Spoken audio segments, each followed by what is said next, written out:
Hello. Get better music. What the fuck is this? The rhythm heaven music is so polarizing. People either love it or they fucking hate it. There's no in between. How are we doing? Hutch sucks ass. W Straighterade. You guys, can we at least hear Hutch out first before we start talking shit? Can we at least do that, please? Obviously, Hutch and I have disagreements on this, which is why we're going to talk about it. But I would really appreciate if I didn't have to be on my mods to like deleting people's comments. So if you want to attack Hutch's arguments, totally fine. Go for it. Go hard. Go off. But let's refrain from the personal attacks. Let's keep it I'm not gonna say we gotta keep it positive, but let's keep it at least to that. Motherfuckers just want you to play the same dog shit lo-fi playlist. Apparently, you know, I have like what I think is like good music that doesn't get copyright struck, but no one likes it. Hutch lost the debate. Ryan, we'll see. We will see. Before I call into his thing, somebody like sent me something on Twitter. No, I need that open. Hold on. Doing things last minute.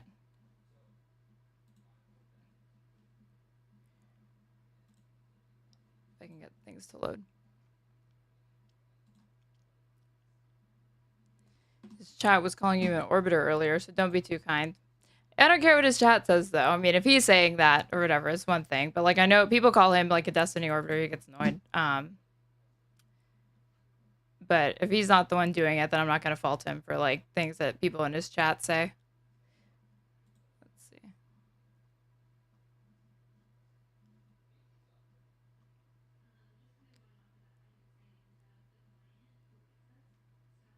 Okay.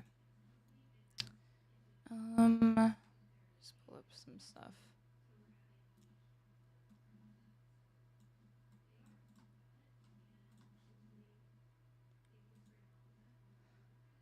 Let's see.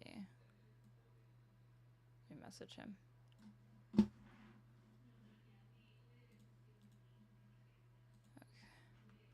Ready. Which channel should I join?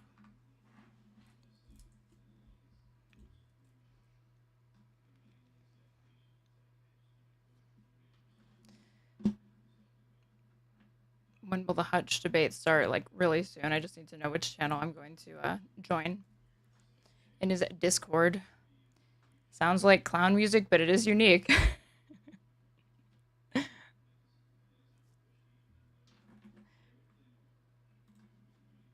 I'll take that still as like a compliment. It's polarizing.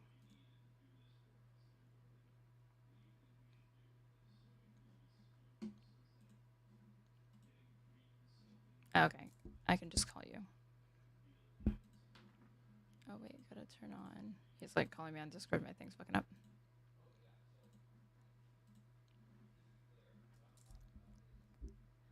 Yo, can you hear me? I can. I gotta turn you up and give me a second to turn on my camera. Yeah.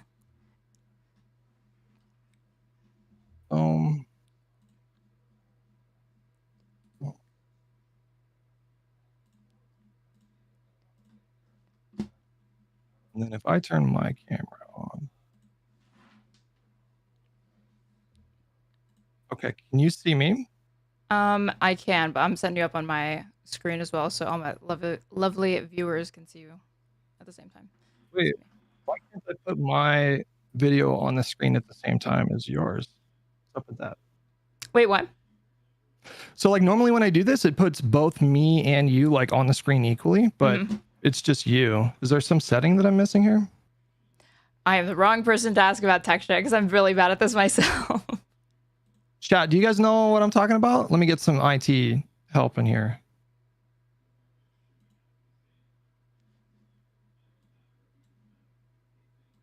Yeah, I can. Oh, wait, hold on. I can click on us one at a time, but it's not putting both of us on the screen. That's so If you right click, I know that there's an option to show like non-video, or like you can check like show my own camera. You might not have that checked. Sorry, where do you right click? Oh, I see. Yeah, if you just like right click your own thing on Discord, it like shows that.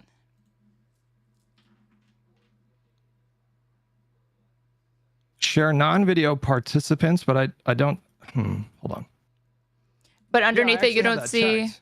show your own I have camera. it checked. Oh, that's weird. Yeah. Are you on the pop out? Are you doing the pop out? Oh, okay. I fixed it. Thank you, chat. Thank you so much for that. Okay. Aaron, it's good to talk to you again. I don't know the last time we've spoken, but it's been a minute. It's been a minute. Pisco is agitating things. He like Pisco for nobody can see this or whatever, but Pisco's in your chat, and he's like, I'm gonna set up a debate, and then he like throws us into a group chat. I'm like, over what? Didn't I like probably agree on like most, unless he had like a specific thing or whatever. And then of course he lost his attention, was caught by something else, and then we never got back to that. But then this organically arrived, so lovely. Well, that wasn't actually Pisco. I told him that I wanted to fight you. Well, everybody wants to fight me. Get in line, dude. No, I mean, I think like, so the reason I like doing the podcast with the boys is that even though we're all on the left, there's enough kind of ideological diversity there to have interesting conversations. And so I had a debate with Pisco recently that, you know, we very much disagreed, but I like debating people where it doesn't turn into I like debating people that I don't hate, or even better, people that like I like. So, well, I was watching your VOD and you were like, I don't like really debating MAGA people. And to me, it's like, is it some intense intellectual exercise to do that? No, but it's always fun to me because you're like dunking on like the lowest of the low as far as like political opinions or whatever. It's just very, very easy. But I do think it is more interesting and more fun to disagree with somebody where you at least you agree on a lot of like important things, and you're not having to like, you know, work at just like very, very like fundamental disagreements to even see if you can come to a point that you can reconcile, you know? Yeah. I mean, what's your take on it? Like, for me, I spent the first Trump term arguing basically exclusively with MAGA people, and every once in a while, like Bernie or bust people. But it was probably like 95% arguing with MAGA folks. And I don't know, I just like somewhere along the way for me, I just can't, I feel like the dedicated MAGA crowd are so completely untethered from reality that the exercise just becomes extremely boring to me. Like, I just feel like it gets really monotonous and repetitive, and I don't feel challenged in any kind of sense. But when I spend a lot of time arguing with people to my left, or maybe a little bit like more closer to where I'm at, I feel like I get more out of those because I have to sharpen my arguments a little bit more. I have to do more homework. And so, yeah, I mean, what's your sense on that? Do you spend a lot of time arguing with MAGA people? I try to. There's MAGA dipshits that come into my chat. I can always tell because it'll say first time chat and they're saying some shit that's highly inflammatory. I do Discord or ban every single time. I'm like, hey, if you got a disagreement, come hash it out with me right now. I'd be more than happy for you to just embarrass me in front of all of these people watching me, right? Since my arguments are so stupid and they never take me up on it. So, and I have probably done that like at least since I've started streaming consistently, which has only been about like 2.5 months, at least 20 something times. They never do it. I've had one person actually come in and he wasn't a MAGA person. He was like somebody who was like a lib. So he came in and did it. But they talk a lot of shit, but they don't want to actually, you know, do more than just kind of scream from the sidelines. Yeah, for me, like, they're definitely in my chat less this time around. I feel like there were a lot, like there was no shortage of, I think because he was kind of like a novel political entity back then still. And for whatever reason that wore off, because I have like 3 or 4 MAGA people at a time. But for the most part, I'm spending a lot of time arguing with like lefties these days. But why don't you introduce yourself for people in my audience that don't know who you are? Yeah, so I'm at Straighterade _ on everything. I'm a political react, like live streamer, do commentary, react to whatever I want. Definitely on the left. I'd say I'm a communist, so joining the ranks of all of like a leftist Twitch poll or whatever. But yeah, always a good time. I like fighting with liberals. I agree on a lot of shit with liberals.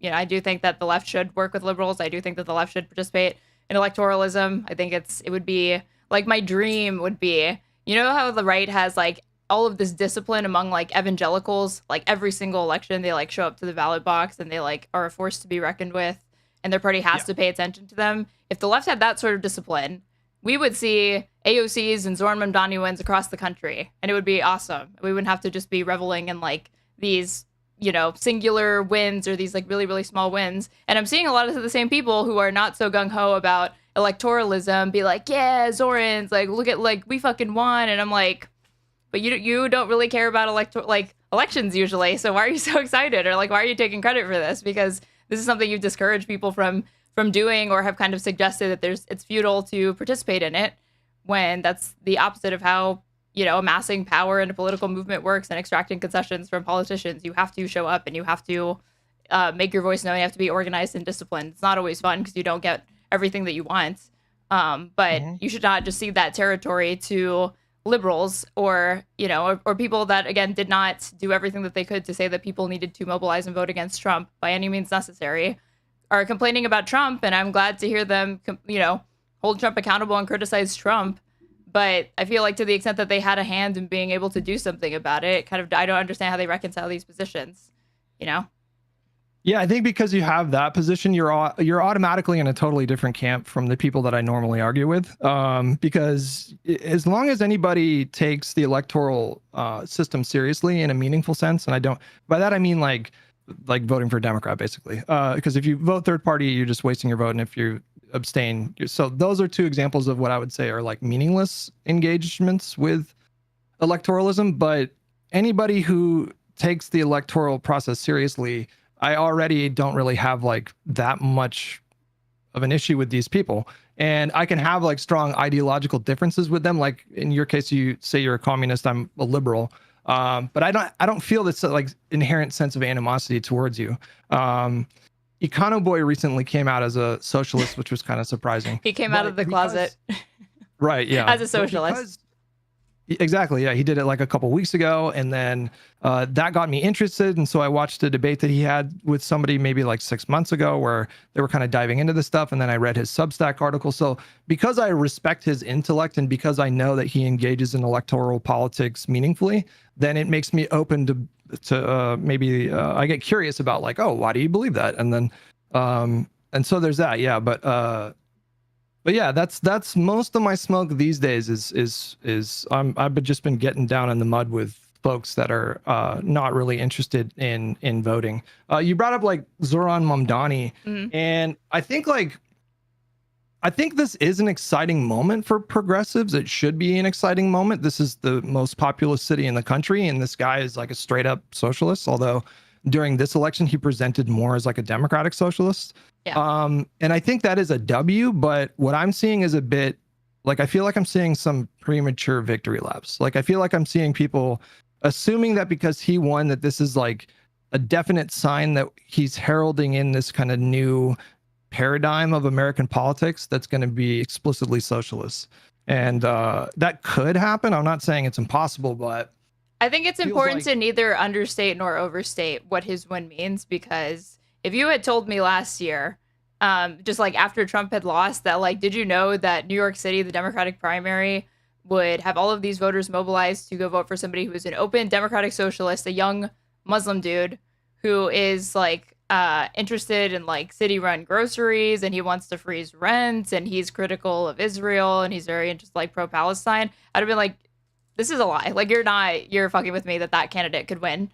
And it happened. So I do think that it's something to celebrate. But one, he has not won the general yet. Two, I didn't think he was going to win. I know what it's like. I'm afraid to love again, because I got excited for Bernie in 2016. Then I got excited again in 2020. That didn't happen. And so I see these and I'm like, okay, I've seen it happen where a lot of online excitement or even just like news has been, generated around a candidate because they're very outspoken, they're polarizing, they have all these fresh ideas, or a young face, or charismatic, all of that. And it doesn't translate to success at the ballot box. But in this case, he didn't just like eke out a win. It was pretty much a landslide. So I do think that that's really awesome. He's got a big challenge ahead of him because Cuomo's running as an independent still. He's not dropping out. Eric Adams is still going to be on the ballots. I like the Republican is like irrelevant because I don't think the Republican has any chance of winning. It's going to be between those three. And I couldn't even tell you right now who has a better chance of winning, whether it be Cuomo or Adams, because of Cuomo's like low approval ratings and his all of his fuck ups in his tenure.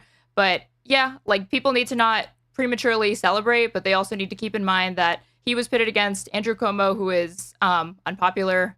He had to resign in disgrace. He was disavowed by his party. So that was one factor. And then another factor is that he's uniquely like charismatic is one of those. He's uniquely charismatic, and he's in New York City. And I wouldn't say that like New York City has gone.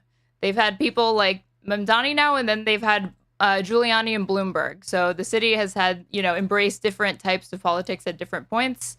But more often than not, they are Democrats. So yeah, we'll see. I'm excited. I think it's awesome. I think the disappointment to me and the valid criticism comes from the fact that I feel like the Democratic Party is very hesitant about him, and they don't see this win as something that's very, very exciting, which it is to me. Yeah. Yeah. I don't know. I feel like we should like start a running list of all the Democrats that have gone on the record to either support him or say that there's no, like Dean Phillips, that guy recently came out and said that there's no room for a socialist in the Democratic Party. I don't think we've seen an endorsement from Jeffries yet. Certainly not from Schumer. Elizabeth Warren endorsed, but she endorsed after he won. So she was. Elizabeth Warren did? Yeah, but it was out. She didn't endorse while the primary was still going. So. Yeah, I think he will still get. I think most Democrats will probably do. I've also seen a lot of Democrats. I don't know. Tell me if you've seen the same, but I feel like I've seen a ton of Democrats, especially at the local level in that region, that came out with a statement that wasn't like a glowing endorsement, but it amounted to something like, he ran a really inspiring campaign, and I will always back the nominee, and blah blah blah. I feel like I saw a lot of that too. So. It's kind of a mixed bag. I don't know if like the whole party is going to completely reject him, but yeah. Did you see Bernie's op-ed for The Guardian? Not yet. No. Was it about him? Yeah, it was a criticism of the Democratic establishment, because he was like, given the fact that we lost to Donald Trump and the party is seeing very, very low favorability that we haven't seen in years, and we should really be given the how many people are really, really pissed off about Trump, his favorability is in the tank, like all of it. Like there's a New York Times article showing that America support for immigration is at like an all-time high because the mass deportation is very, very unpopular. Like this is a moment where the Democrats should be capitalizing off of this enthusiastic opposition to Trump, and yet we're just not seeing it. So he was saying that the Mamdani win should be something that, can it be a blueprint for every single critical race that needs to be run in like purple districts or places that are red that we're trying to flip blue? No, I don't think so, because it's a very particular area. It's a municipal race. But I think to ignore it or to not look at it and see, okay, maybe there's something to be learned from him in his campaign would be a waste of an opportunity, because it is something that's very unexpected. It's also just bad politics, I think. Like so I see the current intra-party struggle as like a true contest of ideology. Like there's a massive ideological divide between someone like Hakeem Jeffries and someone like Zohran Mamdani, and it's a contest to persuade the most amount of voters that their vision is the correct vision. So even if you privately think that Mamdani is going to be a bad mayor and that his policies are bad, et cetera, I just don't think it looks very good for Democrats to get up there and say that there's no room for someone like him in the party, because you're just going to rile up the people that overwhelmingly supported him. And to your point, it just makes way more sense to examine like why someone like him was so successful in a really unlikely circumstance. That is like the pragmatic, practical reaction to something like this. You don't have to adopt all of his policies, but I feel like most candidates could probably learn a thing or two about how he engaged with alternative media and what his messaging strategy was. Because to your point, like in a D+50 city, you can't just copy paste that entire policy platform across the board all over the country, but you can certainly adopt some language that I think transcends ideological differences and is resonant with people right now in a time where populism is becoming more and more popular, to be a bit redundant. But yeah. Did you see there was like a kerfluffle between David Hogg and the rest of the DNC a couple of months ago? Because he was like, what were your thoughts on that? It sounds like I don't need to give the background, you might know. I think people have I support his project of trying to primary people who he feels are not fighters. I think that that's fine and good and warranted right now. I do think that there was a bit of conflict of interest in that if you're serving in an official capacity in the DNC, like what was the big complaint about 2016 about the DNC? People felt like they were putting the leaks thumb on the showed, scale right? Well, I don't want to relitigate all that. You love relitigating it. You said it's your favorite thing. I'm not gonna say like there were two things that like were revealed in the leaks. I remember that Donna Brazile had who was in the DNC. She reached out to the Hillary Clinton campaign and was like, "Hey, I get the questions in advance sometimes. Do you guys want to know what the questions are for the upcoming debate?" That was like one form of collusion. Was that a primary debate or was that a debate with Trump? I believe it was a primary debate.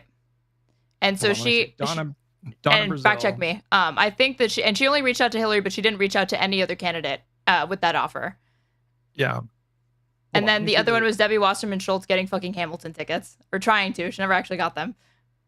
Wait, what? What about Hamilton? Wait, what was that? Debbie Wasserman Schultz ended up stepping down, not because of it was because she was found to have been trying to get Hamilton tickets for her birthday for her and a friend, using like DNC connections. That's also what like the leaks reveal, and that's ended up being like one of the primary reasons why she stepped down. I can't find. Hold on, Donna Brazile. Fact check. Question in advance. You might be right. I just don't remember. Yeah. So Donna Brazile leaves CNN after. On October 31st, October 2016, DNC interim chair Donna Brazile was fired from her position as a political commentator at CNN over email leaks suggesting she had improperly supplied Hillary Clinton's campaign with advanced knowledge of questions to be posted during her Democratic campaign events hosted by the news network. So it does sound like that was during the primary.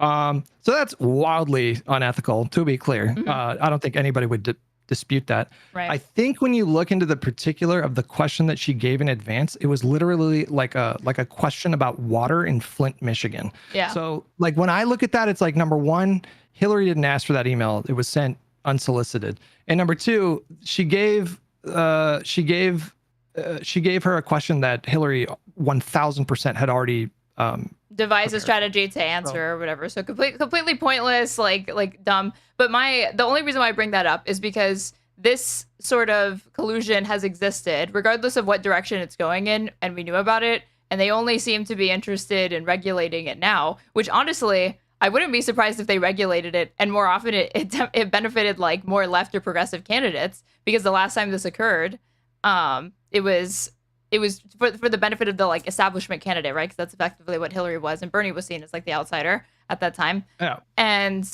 so I'm okay with the rules, like in principle. It bothers me to see that this is where they feel the urgency to reach in and start regulating, because of like what is a very, very modest proposal. Because if you're part of the DNC, you should be looking to beef up and find ways to improve the party. There's definitely a ton of room for improvement for the party.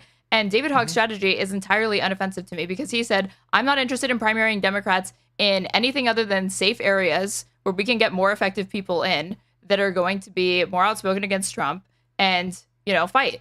And to me, I'm like, why is this an issue? If he were saying we're primarying every single Democrat who doesn't toe the line on whatever, and he's talking about vulnerable districts or districts that if you do that, it could potentially end up flipping red and have the unintended consequence of like actually losing votes, then I would understand it a little bit more. But I just see this, I'm like, you guys are like allergic to amassing more political power in this moment. Why?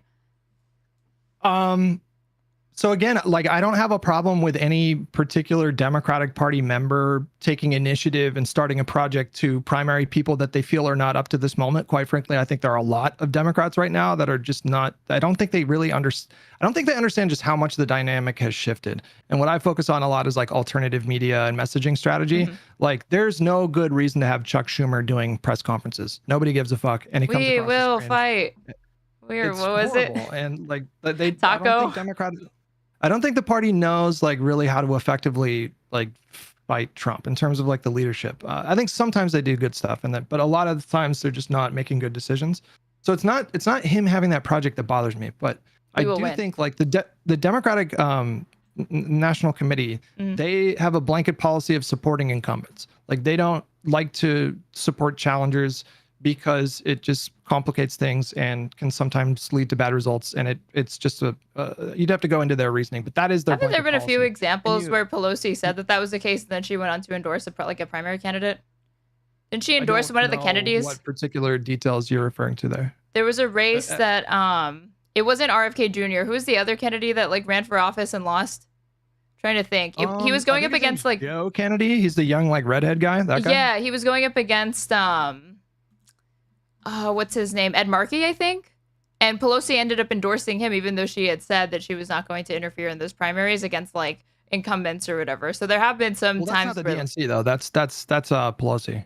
that's true, but Pelosi's Like like we're a huge party member, like a huge figure in the Democratic Party.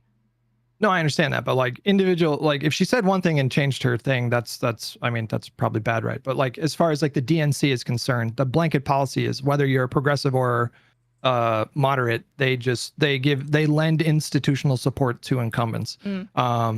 And to your point, there were reforms that were initiated after 2016. So like I think like one of the big reforms was that the super delegates, yeah, they took a lot of power away from super delegates. I feel like we should just get rid of those altogether. But yeah. I think we're touching on something that I feel like might relate to where we go in this conversation because you're pretty young, right? Like, is it rude to ask you how old you are? No, I'm 26. Okay, so you were quick math. Like, how old were you? 17 when Bernie was doing the thing? Yeah, I was like this close to being allowed to vote for him, but I couldn't because I was like I didn't turn 18 in time. But yeah, I did my first like presidential election was 2020. I voted for Joe Biden. Okay, in Texas, so really pointless, but I mean, no, I feel like people should do that in every state, but yeah, of course, but you're like insurmountable odds or whatever, obviously. But I mean, better than nothing. I mean, Texas, like, listen, like it feels like every election, it's like, it feels like it's in reach and then Texas just breaks our heart again. But Beto got within 2 points. That was kind of insane. I know. And I didn't understand why he went for like a presidential run instead of trying again for Senate because he came so close that first time. That was bad. And then he ran on, I'm going to take your guns. And that was like, I was like, you're never going to be able to win in Texas ever again, dude. Why'd you do that? So you had like, so is it fair to say that the 2016 election and the Democratic primary were sort of like foundational experiences for you when you were becoming politically conscious and sort of deciding what you believed in and sort of like figuring out what is going on in the world? That seems like, or were you interested in politics before that? I was interested in politics before, but certainly Bernie Sanders was like, oh, there's this whole other, like, I didn't realize that the United States in a lot of significant ways when compared to other developed countries, we are lacking in critical civic infrastructure that would definitely benefit the majority of Americans. And then it's just a matter of like, how do you sell it to the American public? How do you educate people? Because there's a lot of ignorance surrounding these things. So it went from just like, you know, like you see Michael Moore, I would see like Michael Moore documentaries and it just like blew my mind that there weren't more Democrats trying to bring awareness to these sorts of things. And when I saw Bernie Sanders, I was like, so this is what it looks like. And it is actually something that can be resonant within American public. Because by the time like 2016 he loses, but 2016 he didn't run like a serious campaign at first. He literally just ran kind of as like a counterweight to Hillary Clinton. He had encouraged Elizabeth Warren to get in there, and he was like just be somebody on the stage trying to push her further left, because she's obviously going to be assumed to be the nominee, and then he ends up winning unexpectedly. It was like the New Hampshire primary or something like that. They practically like Michigan, Michigan and stuff like that. Didn't expect it. Then he starts launching an actual campaign, but it's too late by that point. Then 2020, there's lots of other errors that happened. He had like a heart attack on the campaign trail that set him back a lot. There was COVID that was preventing people. He didn't know whether or not to like encourage people to like go out and vote for him, but also like you're putting people at risk by encouraging them to do that. He started off his campaign by being like, I'm a democratic socialist. I was like, I don't know if that's the right way to like launch your campaign, but you know, it does help make the term less stigmatized. But the best thing to me was in 2020, I felt like every single candidate was in some way trying to capture what he had, like the magic he had in 2016 to really make a name for themselves. And you saw like the shift in the platform went from like, okay, Bernie's saying $15 minimum wage. Hillary Clinton's like, how about 13 in response to all of them are like, okay, $15 or whatever. So that was a good change to me, even if it's subtle. Yeah. So I think what I want to get into is like, I feel like this happened with a lot of young people. Probably a lot of people in my chat had the same experience. I was a little bit older by then. And so I had experienced maybe like a couple more elections than people that were like just getting into politics. But I feel like that was like a big moment. And I feel like the 2016 Democratic primary did a lot of damage to a lot of young people who who were sort of like figuring out like how everything worked, because I feel like there were a lot of people that saw Bernie getting a lot of attention. All these, the media is interested in a divisive narrative. And so they were sort of like propping him up and presenting this race as though it was like an actual horse race. And there was a total lack of regard of the congressional makeup, the likely congressional makeup that he would have had to have worked with had he become the nominee and won. And so what all of this amounted to was, I think there were a lot of young people that felt like we were this close to getting healthcare, but then the DNC cheated him out of the nomination and we didn't get healthcare. Would you agree that that's like a lot of people felt that way? Yes. But it's not unique. You say that this started in 2016. Have you ever read Hunter S. Thompson's Fear and Loathing on the Campaign Trail?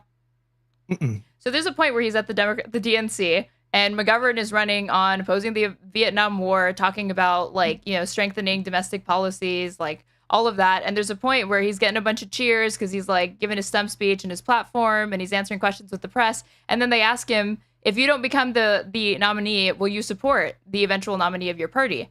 And he says yes. And all those same people cheering for him went dead silent. And there were even some like boos because they were not happy that he was doing that, because they're like, why would you say that? It's like, well, of course you would, because if you don't capture it, you still stand behind your party because they are the oppositional force to the worst party, which is the Republican Party. That always has to be opposed. Is it fun? Is it sexy? No. But that's why I don't think that 2016 is unique in that, because I already knew that even if Bernie Sanders prevails, whether it be in 2016, whether it be in 2020, that the same people that were enthusiastic about electing him, I didn't feel like have that same cult-like attachment that you see with MAGA, where no matter what Trump says, no matter what promises he makes and then breaks, his people fall in line behind him, right? But with Bernie Sanders, I did not see that sort of, even though people said like, oh, the Bernie bros are so toxic, I was like, they flipped on Bernie. And you see that. You see that they're willing to call him out and criticize him, call him a fucking shit lib, say he's an establishment shill, that he's like lost touch or whatever. And so I think that's kind of always going to be what happens, where you have these outsider candidates, and then they're met with the reality of how you have to form relationships and kind of do politicking in Congress or the Senate or when you're the president, and you have to make compromises, and it's not as fun, and those people turn against you, but there's still objective wins ahead. So you can't be too, you can't fall in love with these people. So there are means to an end.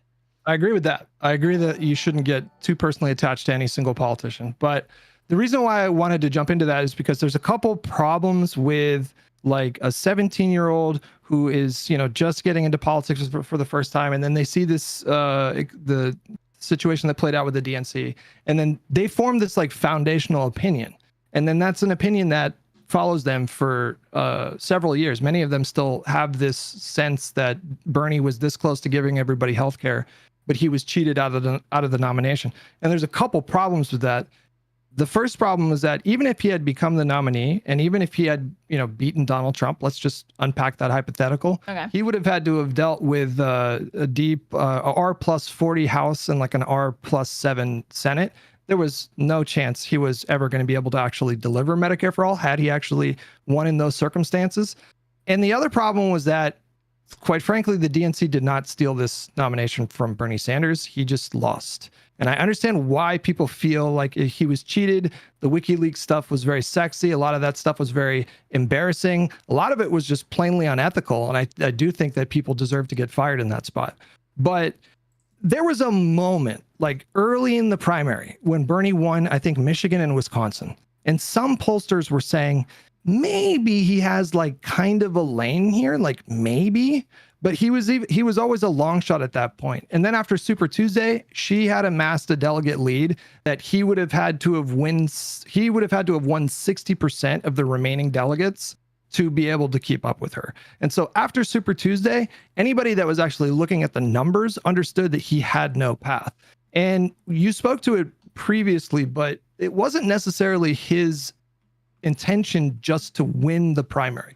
He wanted to, as you said, push Hillary Clinton's platform to the left, which he did on a couple of issues. But hold on.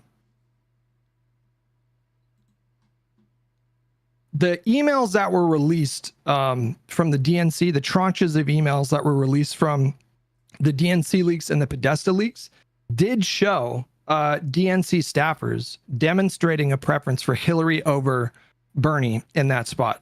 The question is, did that even matter at that point? Did it matter in any kind of real, impactful kind of way? I think the answer to that is no, it did not. The emails that were released, the vast majority of them were dated in April of that year, past Super Tuesday. So we were past the point where Bernie had any kind of path to the nomination.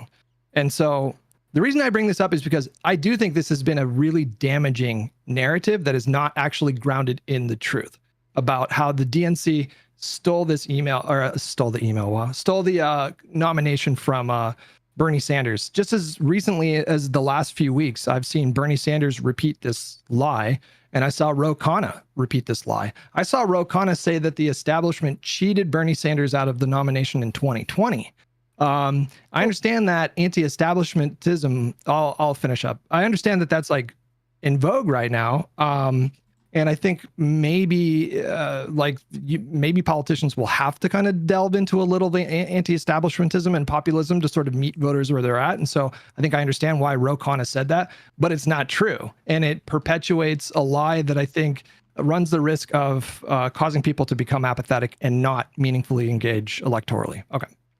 So a couple of issues with things that you said or points that I need to clarify. So when I hear people say that Bernie was cheated, I am understanding that, and maybe to you, it's very, very important that people be extremely precise. But when they say cheated, I believe that they feel that the DNC put their thumb on the scales in ways that I'm sure are constitutional, in ways that are legal. They're protected speech. You know, they can do and say as they please, right? But feels that it undermines the spirit of the primary process for Democratic voters. And when they say cheated, that's mostly what they're referring to. And they're not referring to like votes were, you know, illegitimately cast or stolen. So like even with that colloquial understanding, you think it's like not an accurate characterization.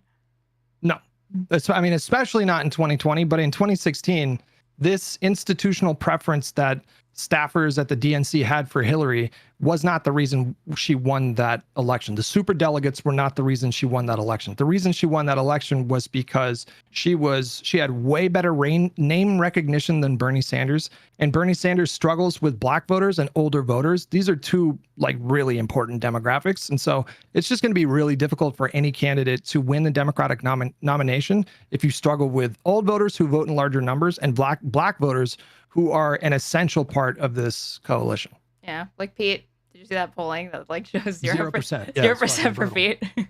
Yeah, that's going to be really tough for him. So he's either going to have to expand the tent into some new demographics, or he's going to have to like find a way to break 0% with black voters. Well, I guess I just don't have an issue with people when they say cheating, they feel like those are the scales being tipped. The thing about the super delegates, and Matt Taibbi has gone off the deep end in recent years, so I'm not endorsing any of his punditry as of late. I'm simply talking about the books that he wrote about the Bernie Sanders campaign, because I think this was in Insane Clown President. He talks about the ways that media covered Bernie versus Hillary versus Trump, and how like an empty Trump podium being shown for 30 minutes or whatever is like one of the ways that Trump was able to get over $1 billion in free advertising from legacy media, because they were more like open to showing Donald Trump's podium or like his speeches with no editorialization, with no commentary, just rebroadcast them for viewership than they were comfortable showing a Bernie Sanders speech, because Bernie Sanders is not really hitting traditional establishment talking points. Bernie Sanders is challenging the status quo in significant ways and confronting Capitol in his campaign message. So they didn't feel that was something that they could just broadcast without having commentary surrounding it or like context or fact checking. And it was like a rigor that you didn't really see the media handle every single political candidate with, which I think if that was the norm in the United States, like political journalism, people wouldn't be as upset. But when you see it busted out specifically for a candidate that they feel is antagonistic to the status quo, that's like one, I think that's demoralizing. But then even what you're talking about, I don't think that this is exclusively, you said like, oh, this like these 17-year-olds, this happened and then they carry it with them or whatever, and this is how they look at politics, and it's not very good. But wasn't the majority of like the young people supporting Bernie? Because I guess like at this time it wouldn't have been like Zoomers. It would have been like millennials, right? Because millennials could actually vote. Are we talking about 2016, 2020? Yeah, or like 2016, where like Bernie first gets hits on the map, right? I think the younger you get, the more popular he gets, I think. That's traditionally what his demographics have been, though. Popularity, I'm sure, but as far as like who was showing up to the rallies, who was actually the most mobilized as far as his ground game, who were the ones like the bread and butter base seemed to me that he had captured a lot of young millennials, women and like young white male millennials specifically was like his key demographic. It wasn't even Zoomers because I don't know that most Zoomers could vote because I couldn't vote. No, yeah, no, I mean, so I don't mean like it was consequential in the sense that Zoomers, when they were 17, felt disillusioned, but those Zoomers turned 18, and now they have this like core memory of politics. And like, I'm not dismissing the idea that there were institutional hurdles for, you know, a democratic socialist candidate like Bernie Sanders. Oh, wait, really quick, the super delegates. There wasn't media bias. The super delegates, that was the thing. The super delegates, yeah, they got rid of it, and it's like he could like. The impact of the superdelegates is that I remember before a single vote had been cast, if you turned on CNN, it would show Hillary Clinton had all of these delegates before any primary races occurred. And so when you see when people see that, it can give a false impression that she was further ahead than she was, because even though it's technically true that those candidates had pledged their support for her, one, they could change it at any time. Do I think that they were going to change it to Bernie Sanders? I certainly don't. But to show that, and then to show Bernie Sanders 0 and like Lincoln Chafee 0 and like all the other candidates, like Martin O'Malley was in the 2016 or whatever at 0. It's like, well, you're pretty like, again, that's like a subtle way that the scales are being tipped in favor of Hillary Clinton, because it's discouraging to voters to see that. And they're like, oh, this is all but decided for Hillary Clinton. Why am I going to go participate in the primary race? Is that the fault of the DNC? No. Is it the fault of like any Democrat, like the Democratic establishment? Technically, no. It's just the way that, like, again, like Capitol press like pushes the scales in like small subtle ways that are obviously going to impact the results, you know. I mean, I understand the argument where she started with this like massive lead in delegates because of the super delegates, and like, did that create a depressing kind of effect on potential Bernie voters? Like, maybe, but potentially any voter that was like for anyone else but Hillary, like not just him. Right. That impacts every single candidate that tries to run alongside her. I understand that, but I'm saying if you removed super delegates out of that equation altogether, if they just weren't even a thing in 2016, Bernie was always going to have a really difficult time taking on someone like Hillary Clinton, who was a part of a political dynasty, who had universal name recognition, which is the most important element of like any campaign. That's why even though Cuomo had that scandal, he still like was somewhat competitive with Mondani just because people knew his name. And you also have to contextualize the fact that Hillary Clinton for many, many years in this country was enormously popular. Yeah. Like, maybe young people don't understand this now because her approval rating went to shit after the Republican Party crucified her on the altar of Benghazi and did those subcommittee hearings and then the email stuff.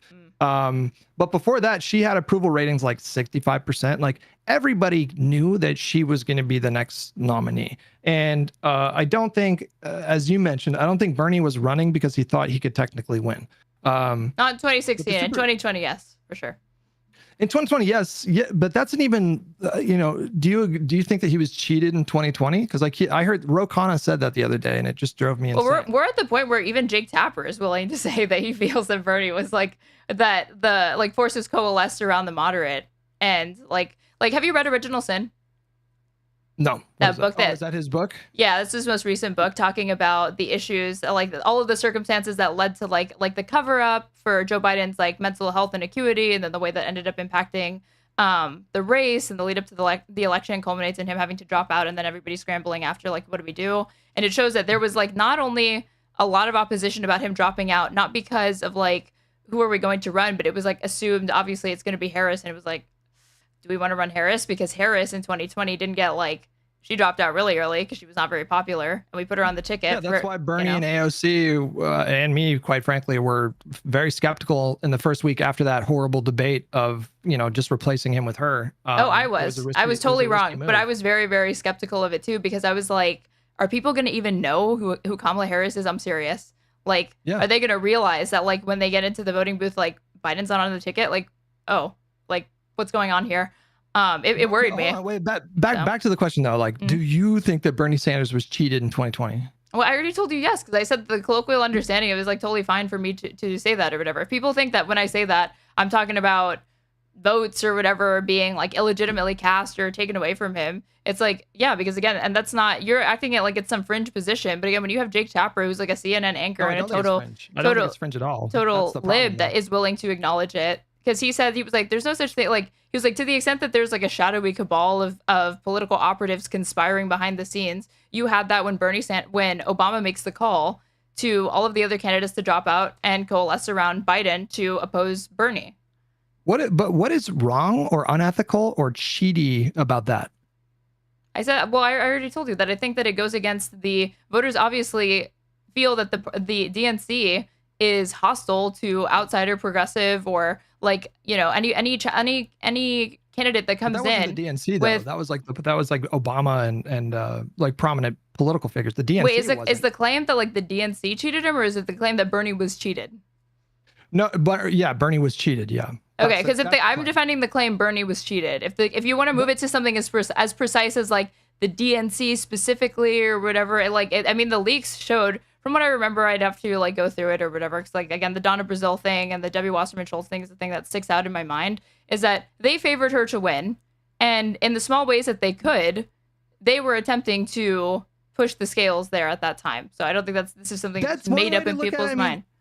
Well, why are you so skeptical of it? I guess. But like to me, like when I brought that up, you were like, just to be clear, Hillary Clinton didn't reach out to them; they reached out to her. But that's only a further indictment of the DNC, because they're doing this without being prompted to. They're reaching out and they're doing this.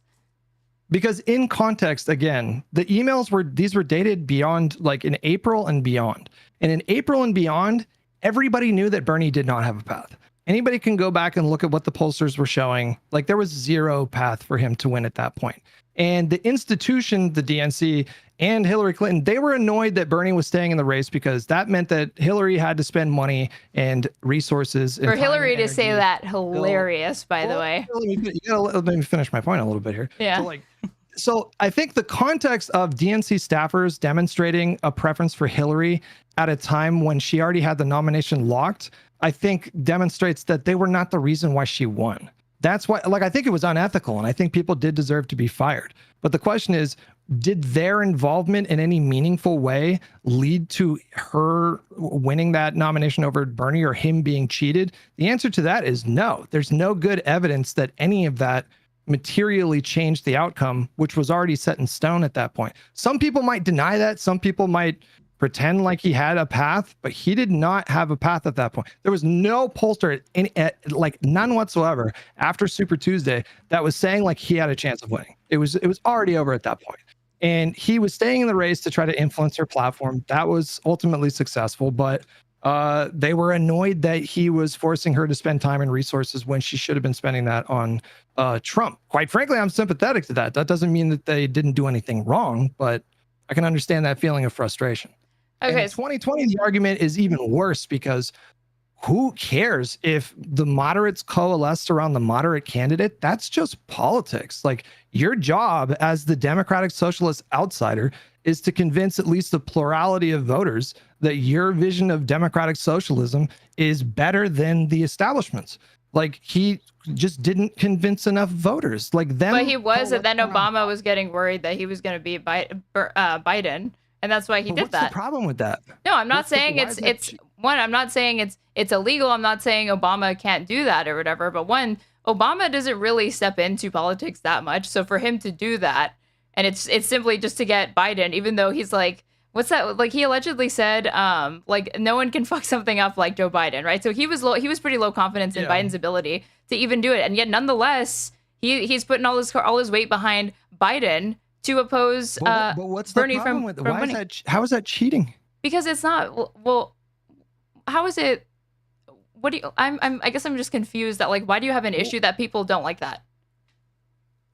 I can understand being upset that your favorite candidate lost, but like, what do you guys think a primary is? Like, what's not favorite? Because it's election? Because again, Obama is free to do that, but voters feel that, like, again, this is somebody who doesn't really step into politics. So to the extent that he does, it's to throw his weight behind a candidate that he had already privately shit talked. Doesn't matter that he was previously his VP.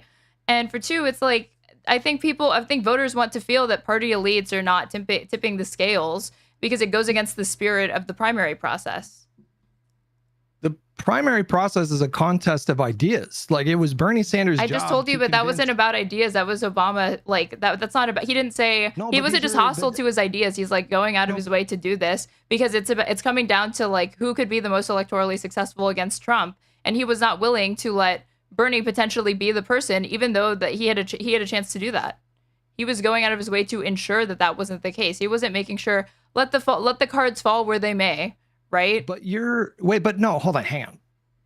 I need someone to explain this to me in a way that makes sense. So let's say you have someone like Barack Obama, and he has a fundamental ideological difference with Bernie Sanders. Sure. I.e., he doesn't think that Bernie Sanders' vision of government is going to be good for the party or the country. That's a strong ideological difference. Same with the candidates like Klobuchar and Pete and Bloomberg. They did not agree with Bernie's vision, but you're seeming to suggest that Klobuchar and Pete owed it to Bernie to stay in the race. I didn't say that. I'm just saying, do you think that then they what's would the have dropped problem out with them and all leaving the endorsed? race? Do you think they would have dropped out and all endorsed Biden in concert at the same time if Obama hadn't called and made that request to them? Maybe not, but it doesn't matter. I'm asking, do you think they would have, though? Making that call? I'm asking, do you think they would have? The answer to that question. Hutch, try to make an educated guess. What do you think? It's very normal. If I had to guess, yes, it's very normal. Then why is Obama calling them to make sure that they do it around the more moderate candidate? That's just politics. Like, Bernie's mad because he did really good in a split primary, and then when the moderate forces coalesced around a chosen candidate, he couldn't compete with those numbers. That's just politics. He lost an election. There's nothing wrong with people who don't think that he's going to do a good job propping up a candidate that they think is going to do a better job. That's literally just politics. That is not. This is not just people, though. This is like the former president of the United States and like somebody who's in really, really good standing with the party. This is former President Obama doing this. And at that point, we can't really say it's just a battle of ideas because you're saying Obama has an ideological predisposition that's biased against Bernie. So then it becomes a question of, is this really about electoral strategy? And you feel that we need to coalesce around Biden because he has the better chance of defeating Trump? Or is this an ideological opposition? Would you rather risk Joe Biden losing against Trump before you go with Bernie Sanders? And like if he had a better chance in the general against Trump? My sense of the reporting was that it was both. Like these forces, the Pete and the Amy and the Bloomberg and the Obama or whatever, they both disagreed with Bernie's like platform, what he was promising, like his vision of government, and they thought that he had a worse chance of beating Trump. Did they think that because of an ideological bias, or is it because of polling data? And it's this ruthlessly like empirical calculation that's being made. I think that they have a enormous ideological difference with Bernie. And the job of the more progressive candidates or the Democratic Socialist candidates, their job is to persuade people that their vision is better. Like Mamdani was really successful at doing that recently. There are ways that you can sort of like beat the money with savvy campaigning and messaging and this kind of thing. But ultimately, at the end of the day, if you want to get the nomination from the more moderate candidates who are better poised to win because the electorate itself trends more moderate, it's your job to persuade them and convince them with effective messaging. Bernie wasn't able to do that. That's why he lost. And that's not cheating. That just means like, okay, what do we need to do the next time? How can we tweak our messaging the next time? We weren't breaking through enough with black voters and older voters. What are some ways that we can sort of capture more of those demographics? Instead of that kind of soul searching, which you guys, I feel like, sorry, that might've been rude. I feel like progressives are all about like Democrats, like you got to figure out why you're losing so much. But I never see that happen. Like Bernie loses, he was cheated. I never see them putting pressure on Bernie to like do soul searching and do a postmortem and figure out where he went wrong. It's always just, well, the DNC screwed you. I mean, I just feel like that's like, I see him get criticism. I don't know if it's like, how could you have improved your campaign? I see him like people feel that he's sold out or he's not staying true to the platform that initially they were excited by, right? Because he's gotten plenty of criticism. It's not so dogmatic that like people these Bernie bros or whatever refuse to turn on it. If anything, I see the opposite. Again, like I've seen this sort of like people calling out like you guys are so toxic and self-defeating because you're not willing to maybe give Bernie the benefit of the doubt that as a seasoned politician and as somebody who came really, really close both times, that maybe if he's saying something like there's like a messaging difference between you and him, that maybe give him the benefit of the doubt that where he's coming from is a more informed perspective on how to sell the American public on these sorts of ideas that you say you agree with than you're giving him credit for. You're just assuming that he's sold out or whatever, and it really might just be a difference of strategy. But I mean, you're right. I don't see people like pressure him to do that. But I just say, like, I don't see like a dogmatism that's like, you know, like a cult of personality surrounding Bernie that I find like troubling or wrong. I feel like it's less to do with like, no, neither do I. I'm that not for saying Bernie. that. It's more like to do with like a criticism of the establishment forces and like the DNC or whatever. And I also don't think Buttigieg would have dropped out because was he promised transportation secretary for doing that? Because they probably would have stayed in. Nobody knows what those backroom deals sound like, but I mean, maybe. I think that's that's also part of the issue is that voters want transparency and they see that happening and they feel like it's the opposite of that, you know? Like Obama's free to do it, but it doesn't bother you in any way? Like that might just be a fundamental difference. That's probably like a fundamental difference between you and me because it does bother me. I mean, because I think that if Obama wants to tip the scales, then publicly endorse Biden and campaign with Biden. But when you're getting to the point where you're like encouraging people to drop out or whatever, I could see why voters, like not just Bernie bros, like any voter in the primary anywhere feels like, well, hey, what the fuck? Now you're going around making deals that like I, as an individual voter with just a single vote to cast and somebody who can like canvass and campaign for somebody, I can't, you know, offer these sorts of deals to help advance my candidate's likelihood of winning or capturing the nomination. How's that fair? If the same people that are interested in campaign finance reform and wanting private capital to not be so influential in elections and corporate interests, it doesn't surprise me that they have issues with, you know, private individuals or massive like whether it be private donors or party elites or people like former President Obama coming in and influencing it, that they're not going to like that. So like I feel like fundamentally, like what are you upset that Obama actually did? I think what you're upset about is the fact that he exposed Bernie's weakness. Like Bernie looked dominant in an incredibly split field, and then when the field concentrated and the moderate forces coalesced, he was revealed to be a bit of a paper tiger. Like his popularity wasn't as high as it looked like when there were 12 candidates in the race. And I'm sorry, the reason why I don't feel upset about this is because like this is the job. I'm just going to tell everyone in my audience and your audience, you should fully expect that in 2028, you're going to have a collection of candidates to be the nominee for the Democratic Party. You're going to have a handful of progressives. You're going to have a bunch of moderates. And it's going to be the progressives' job to convince at least a plurality of people in these primary contests that their vision is better. And you should fully expect that the moderate forces are once again going to coalesce around the candidate they think has the best chance of winning. And that's just politics. Like I feel like, you know, it's not just a matter of ideas. It's not entirely meritocratic, right? If you're talking about like, I mean, I understand that there are other variables, but I'm saying the essential nature of the national discussion, the intra-party discussion, is that it's a competition of whose vision is better. But what are the other variables? Because that's what I'm interested in. Like for example, like campaign funding or support, like establishment support from figures like Obama. Like these things are impactful. But do you disagree though that like this is going to be the job? Like you have to beat them. You have to find a way to beat them. You have to pull off what Mamdani pulled off in New York City. The odds were massively stacked against that guy. He was massively outspent. And because of a combination of his own like natural charisma, good looks, and like really savvy messaging, he was able to overcome these institutional hurdles. That's going to be the job of the candidate in 2028. You should not expect that the moderate candidates are going to stay in the race deliberately to hand the election to the progressive. That's not going to happen. Well, I didn't think that my argument was not that they ought to stay in the race so that Bernie has a better chance or that they're not allowed to drop out. It's just if that call hadn't been made, if those backroom deals hadn't been made between like Obama and Klobuchar and Buttigieg, if the Clyburn endorsement at the same time, like would it have played out the exact same way? And I don't begrudge voters for feeling like I would prefer to see the primary process not like just play out the way that it is. And to the extent that Obama wants to tip the scales, he just campaigns. Because you said earlier in this conversation, you're fine with the DNC like regulating so that David Hogg can't simultaneously hold a position in the DNC, but then also be campaigning and like trying to tip the scales on certain elections and primarying people, right?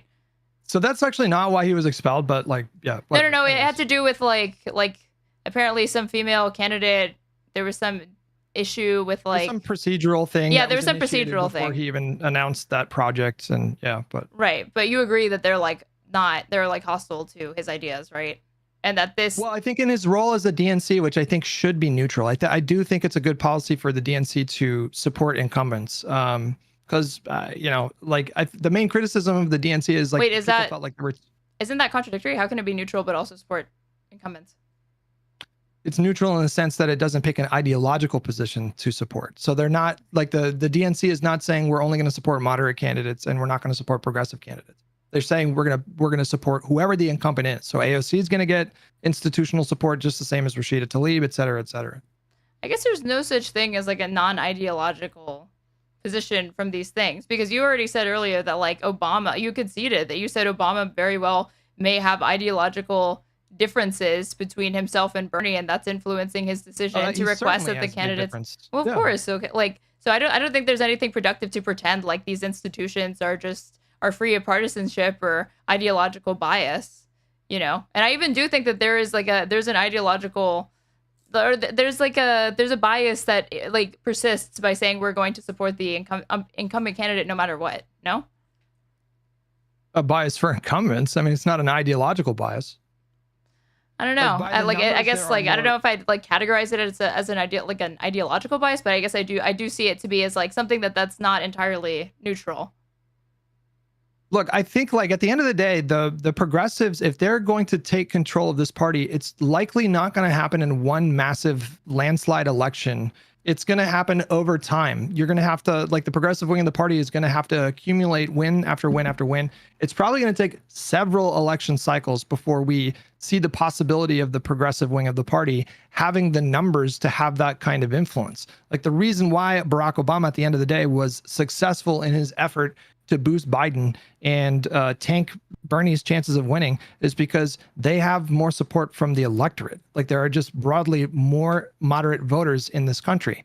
And so the AOCs of the party and the Bernies of the party, they need to figure out a way to shift enough on the margins to give them the edge. And how does he figure out a way to like make that pitch to Obama so he doesn't do that? What do you mean? What did you just ask? How do you, because you're saying that it's coming down to like he needs to appeal to more voters, but he was attempting to appeal to those voters, and then Obama is making these backroom deals that probably don't include him. Obama didn't force those voters to vote a particular My point way. is like, how is Bernie supposed to make now it's not just about Bernie has to make the pitch to voters. Bernie now has to make the pitch to Obama to prevent him from doing these sorts of things that would cause a disadvantage to him. How is he supposed to do that? I mean, I don't think. And Bernie has, and then Bernie also is not just Bernie. He represents he represents thousands of voters that have cast their name for him in the primary. Can we imagine a hypothetical? Well, let's say 20 years from now, the progressives are in control of the party, and like right now, it's like 60-40 or 65-35 in terms of the makeup, like progressive to moderate in the Congress or in the party. Yeah. But let's say like 20 years from now, that's flipped.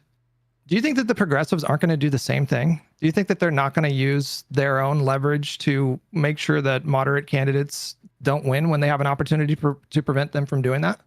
I assume so. But then at that point, aren't you saying it's coming down to incumbency bias and not like an ideological thing? No, I'm saying by that point, they will have persuaded enough voters to put them in the driver's seat for the Democratic Party, and they will use the same influence in the same exact way. And I feel like... No, I'm agreeing with that, but I'm saying won't the motivation be the incumbency? We're not talking about the incumbency when we're talking about the primary contest, though. That's a separate discussion. But you can primary incumbents. No, but we're talking about... Aren't we talking about the presidential primary in 2020? I'm making the case that he wasn't cheated. Well, we're talking about multiple things, because it's like also talking about like how the DNC says that they're not going to support, or like you said like it's a non-ideological neutral support for all incumbents, right? Yeah. Okay, well, you're saying in this hypothetical, in 20 years, let's say progressives have captured a significant amount of the party. You're like, don't you think that they're going to be hostile if moderate forces try to come back in and oppose the thing? But then at that point, it's like, but if they coalesce around the candidate, it would be because they're the incumbent, not necessarily just because of like the ideological thing. That's why I'm saying I don't know if I can really divorce that position of like we default to supporting the incumbent away from it like an ideology, or like if I conceive of it as an ideological thing. Well, I'm trying to understand where you're coming from here, but like, so technically right now, moderates benefit from a policy of supporting incumbents because simply there's just more moderates. But the day I think will eventually come where progressives will outnumber moderates. Like my generation, millennials and younger, are just way more. Well, actually, I mean, I don't know if these recent demographic shifts hold as far as the Trump election went, but like millennials are just like way, way, way more progressive than like their boomer parents. Yeah. And I do think we're heading towards a future where like AOC will be in a leadership position in the party and the progressives will have more influence. And when that day comes, they will wield that influence just the same as the moderates are doing right now. And I don't think you guys are going to speak up at that point and say, no, don't do that. I think you're going to understand that this is like how politics works. If you have more power than an ideologically like opposed group, you're going to wield that power against them. And at the end of the day, it's the voters that decide. Like if we just look at the numbers, Bernie did worse by the numbers in 2020 than he did in 2016. That's just the reality. If he wanted to win, he needed to convince more voters. We can blame Obama or whatever, but that's the job. Like, I just feel like you should be realistic about what the job is. They're not going to just let Bernie win. They're going to make it difficult because they have the power to do that. I guess the thing to me is that like to the extent that like there starts to be more moderate influence, like I think that there is a close relationship between Democrats championing moderate policies and also being like backed by corporate interests, right? So to the extent that progressives would be hostile to that, it would be them following through on promises that they made to their voters that got them into office. And at that point, what you're hostile to is not just like the moderate policies, but the idea that like that moderate policy is being influenced by a corporate interest. And you have an opposition to that, right? I understand that critique. I hate the impact of like private money interests in elections. I support what you proposed before. Like, I think we should run our elections through publicly funded funds. Like, I don't think we should have things like super PACs. I think it's insane that someone like Elon Musk can spend $300 million to tip the scales in favor of Republicans. So like, I understand that grievance. I'm just simply telling you what the job is. Like, this is what the job is. The job's going to be the same in 2028. Just don't expect like they're going to do it again. If AOC captures it, will you be happy? Yeah. I'd be fine with that. Well, fine. Yeah, but would you be like motivated? Wouldn't you? Or like, would you be more enthusiastic, I should say? I mean, listen, eventually, yes, I do think she's a little undercooked right now. That's my concern with AOC. I think that she would be better suited going for a Senate seat. She already has the numbers right now. So she's like crushing. Obviously, there's a lot of time until 2028 when he has to defend that seat. But she is like 30 points up on him in primaries. The voters are obviously soured on him. I think maybe running for governor of New York might suit her well. Like, I think she's just a little undercooked, but I've seen her mature and progress.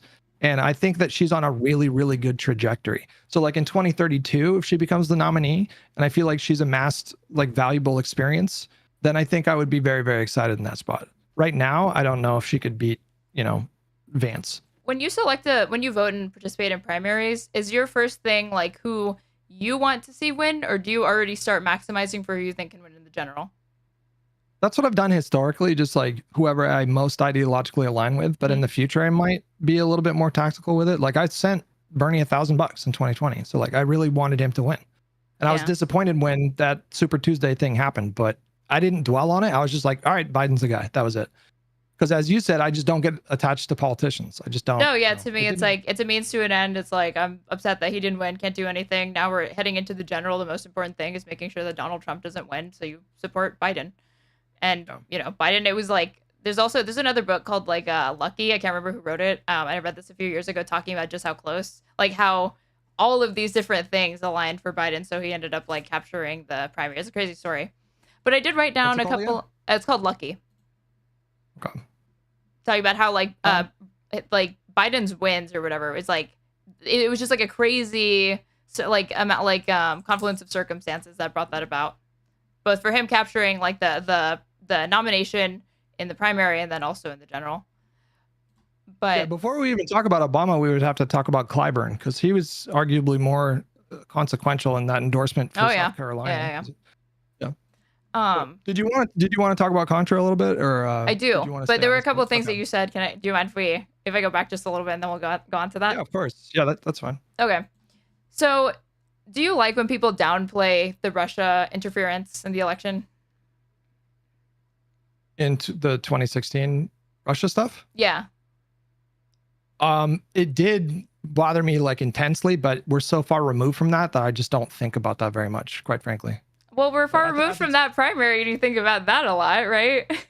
I know I don't. It just when it comes up, I engage in the topic. But I think that primary is relevant in that I think the echoes of that sort of like jaded view of politics for a lot of people goes to 2016. So I think it's relevant today. I see. Well, like the only comparison that I was going to bring up is that the claim has never been that the Russian interference was so significant that it changed the outcome of the election, that like Hillary was supposed to win, but then there's this Russian interference and then Trump won or whatever. I think it did. I think it was consequential enough to give him the win. Yeah. Well, like imagine, I guess I feel like then you're taking kind of like the position on this that I don't have, because I haven't seen evidence that I could definitely be convinced if I was exposed to more evidence. I didn't really like do any like deep dives into it, to the extent that I've interfaced with materials like that. It's been years since it happened so long ago, but I guess I just see it as like somebody telling you like, well, who cares about Russian interference, because did it actually tip the scale so much that she lost instead of won? No, then who cares about it? No, it did though. I mean, like, so I'm not just talking about like the bots on Facebook and stuff. I don't know if that stuff alone. No, indictments came out of it and stuff. Sorry, say that again. Weren't there incredible indictments that came out after like the Mueller report and all of that? He indicted like 12 Russian nationals or something like that that were never going to show up to court. But like, I'm not saying that the like the Facebook bots and the Twitter bots was the thing. But when we talk about Russian interference, we're talking about the WikiLeaks dumps, the DNC dumps, and the Podesta dumps. And I think those were instrumental in him winning. That was an election that was decided by 40,000 votes across 3 states. That was a really close election. So I don't think Trump would have won without the WikiLeaks stuff. Do you remember when they deployed the Podesta stuff? It was like set up specifically to favor Trump, because what's his name? It was the Trump day guy. That the Access Hollywood tape came out. The WikiLeaks started doing the thing, so they could take the. So like they're maximizing, but like, why do you recognize in that then like American elections are not just coming down to a marketplace of ideas, right? There's things and forces that are tipping the scales that you feel are undemocratic and wrong, right? It's undemocratic for a hostile foreign actor who is adversarial with the United States to do that, to not only, but we're not just talking about Russia here. We're talking about Donald Trump, who got up there and gleefully accepted their help. No, I know. He didn't break any laws, but that obviously violates any democratic principle any rational person would have. Right. And I'm not trying to draw a comparison between, again, a domestic figure like Barack Obama politicking in back rooms during the primary to foreign interference, because I would agree foreign interference is more severe, more worse, or like more undemocratic than the other thing that we're talking about. But the one, what you have is a hypothesis, right? You believe that if that had never happened, it's possible that Trump would have lost, right? But that's a counterfactual. We have no way of knowing. What do you think? No, I don't think so, like, personally. Without the WikiLeaks. No, because I think that the Comey reopening the investigation was a bigger hit. That was after like 2 months of like, do you remember WikiLeaks was dropping them in 2,000 email tranches every single day? Yeah. It was just a drip, drip, drip every single. Donald Trump mentioned WikiLeaks like over 200 times in stump speeches in the final 2 months of the election. So it was a very clearly very impactful thing that happened with those hacked emails. It's influential. I'm not disagreeing with that. I know it's like it impacted it. I'm not even taking it down to like it was a non-zero thing. I just don't know that I feel comfortable saying that like even if that hadn't happened at all, that she definitely would have won and Trump definitely would have lost, because there were other things that were going on domestically that could have absolutely also, still been just not enough for her to get over the hurdle to win in the general.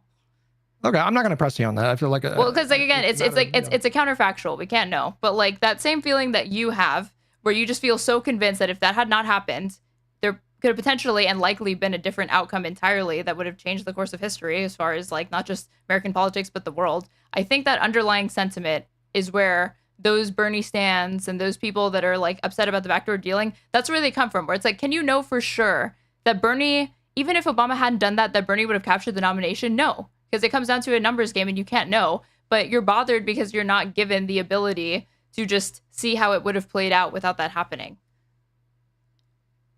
Again, I'm only comparing the underlying sentiment. I'm not trying to compare like the severity of it. No, again, I understand. Like I just told you that I supported Bernie. I was very excited. I was looking at those polls. I was like, bro, there's no one even close. He's crushing this thing. And when I look back, I feel like in retrospect, I feel a bit naive because I should have expected that the moderates were going to do that. Of course, they do it every single time. And I don't view that as undemocratic. I think that's the difference here. This is just these are various political forces that have political power because of their connection to the public, because of the support that they get from the public. Like Obama would not have had that much sway had he not had so many supporters within the Democratic Party. And again, it's going to be the progressives' job, and it was in that race, and it will be until they're in the driver's seat. It's going to be their job to persuade voters to change their minds, to stop supporting the moderate candidate and to start supporting them. If the progressives can convince enough of the electorate, they will be in control of the party. Maybe, but yeah, and then I'm not trying to be dismissive or whatever, because I do think that we're at a point where it's like, okay, it's like just a difference of opinion or whatever. But that's fine. Yeah, we can agree to disagree on that. And then and then the other two things is that Hillary Clinton criticizing Bernie for saying it is rich, because in 2008 she wouldn't drop out either. I don't know if you remember that. That was ironic, yeah. She went to the fucking convention. She was like, I'm staying in because he could get shot. She said insane things. She also leaked that picture of him with a fucking turban, which is incredibly, which was like a highly racialized thing for her to be doing. Yeah, I'm not here to defend Hillary Clinton. You're not a Hillary Clinton stan, Hutch, who just told me he donated $1,000 to Bernie. I did get that. I did get that impression. No, but I'm saying that like my only point of bringing that up is not to be like, oh, are you standing for Hillary? But it's to point out that like for her to like flip on that later, I'm like, is this coming from a place of principle, or is this coming from a place that like you're just doing whatever is the most advantageous in the moment, right? Because at one point, you as the candidate, when you were the primary candidate that wanted to capture the nomination, you stayed in far past when you should have, like all the way up to the fucking convention, even though other people were telling you drop out already, because now he has to spend money opposing you, and even though, and like it's a waste of money for him to be doing that. She relented. She had those Pumas. Do you remember Party of Unity? My ass. Those people that fucking voted for McCain in the general because they were mad about her being screwed over. I wasn't really all that engaged in politics in 2008. I was like building a YouTube channel and playing. No, it's fine. Like, but this stuff happened, and like, if people think that the Bernie bros, the Bernie or Busters were bad, I'm like, dude, that is nothing compared to the fucking Pumas. They were insane for her. Again, it's insane to pledge support for John McCain in the general because Hillary Clinton didn't get the nominee for the Democratic primary. That is crazy. Yeah, I feel like it was like 90% of Bernie supporters voted for Hillary in the 2016 election. So yeah, when I talk about Bernie bros, I'm not talking about everybody that supported him, but there are examples of extreme Bernie bros back then that have probably all turned on him by now because of his Israel stuff. But yeah. And then the last thing, and then we can move on to it. Obama has since said, I can't remember when he said it, but he said that he didn't know that he was going to face so much opposition from Republicans and like all of the obstruction that he did, because you're encountering the party of Mitch McConnell and how mobilized they were against him, right? He had issues in the Senate. Like they only had a majority, I think, in Congress and the Senate for 2009 through 11, right? His first term. Oh, as far as calendar days went, it was only about 29 days because there were a couple of things that were going on. Like Al Franken won an election in Minnesota, maybe, and there was a court case about that challenging it. So he wasn't seated for like 9 months. Ted Kennedy fucking died. Like there was all kinds of malarkey that happened. But they only had like 29 days where they had 60 votes in the Senate. Yeah. Well, yeah. He said later that if he had known he was going to face so much opposition to just the ACA, which, again, we've all heard the talking points are right wing. It's like a Heritage Foundation plan because the entire point is that you preserve the private healthcare market and you intentionally hide the role of the government in it. Not my cup of tea, personally, but he said that since he didn't realize he was going to have so much hostility to what is a market-based solution for healthcare in this country and improvement, he would have started from single payer. He would have started advocating from the starting position would have been advocating for single payer and hoping that after compromising and talks and negotiations with Republicans, that you come to something closer to a public option at the very least, or the ACA, you know? Yeah. So I guess that's like when you're saying that like, oh, even if Bernie had won, he would have faced all of this opposition or whatever. Don't you? I guess I kind of see it as like, you reach for reach for the moon, land among the stars, come out swinging, get a proposal that's exciting or whatever, and then when you inevitably have to compromise to get something achieved, some improvement, right?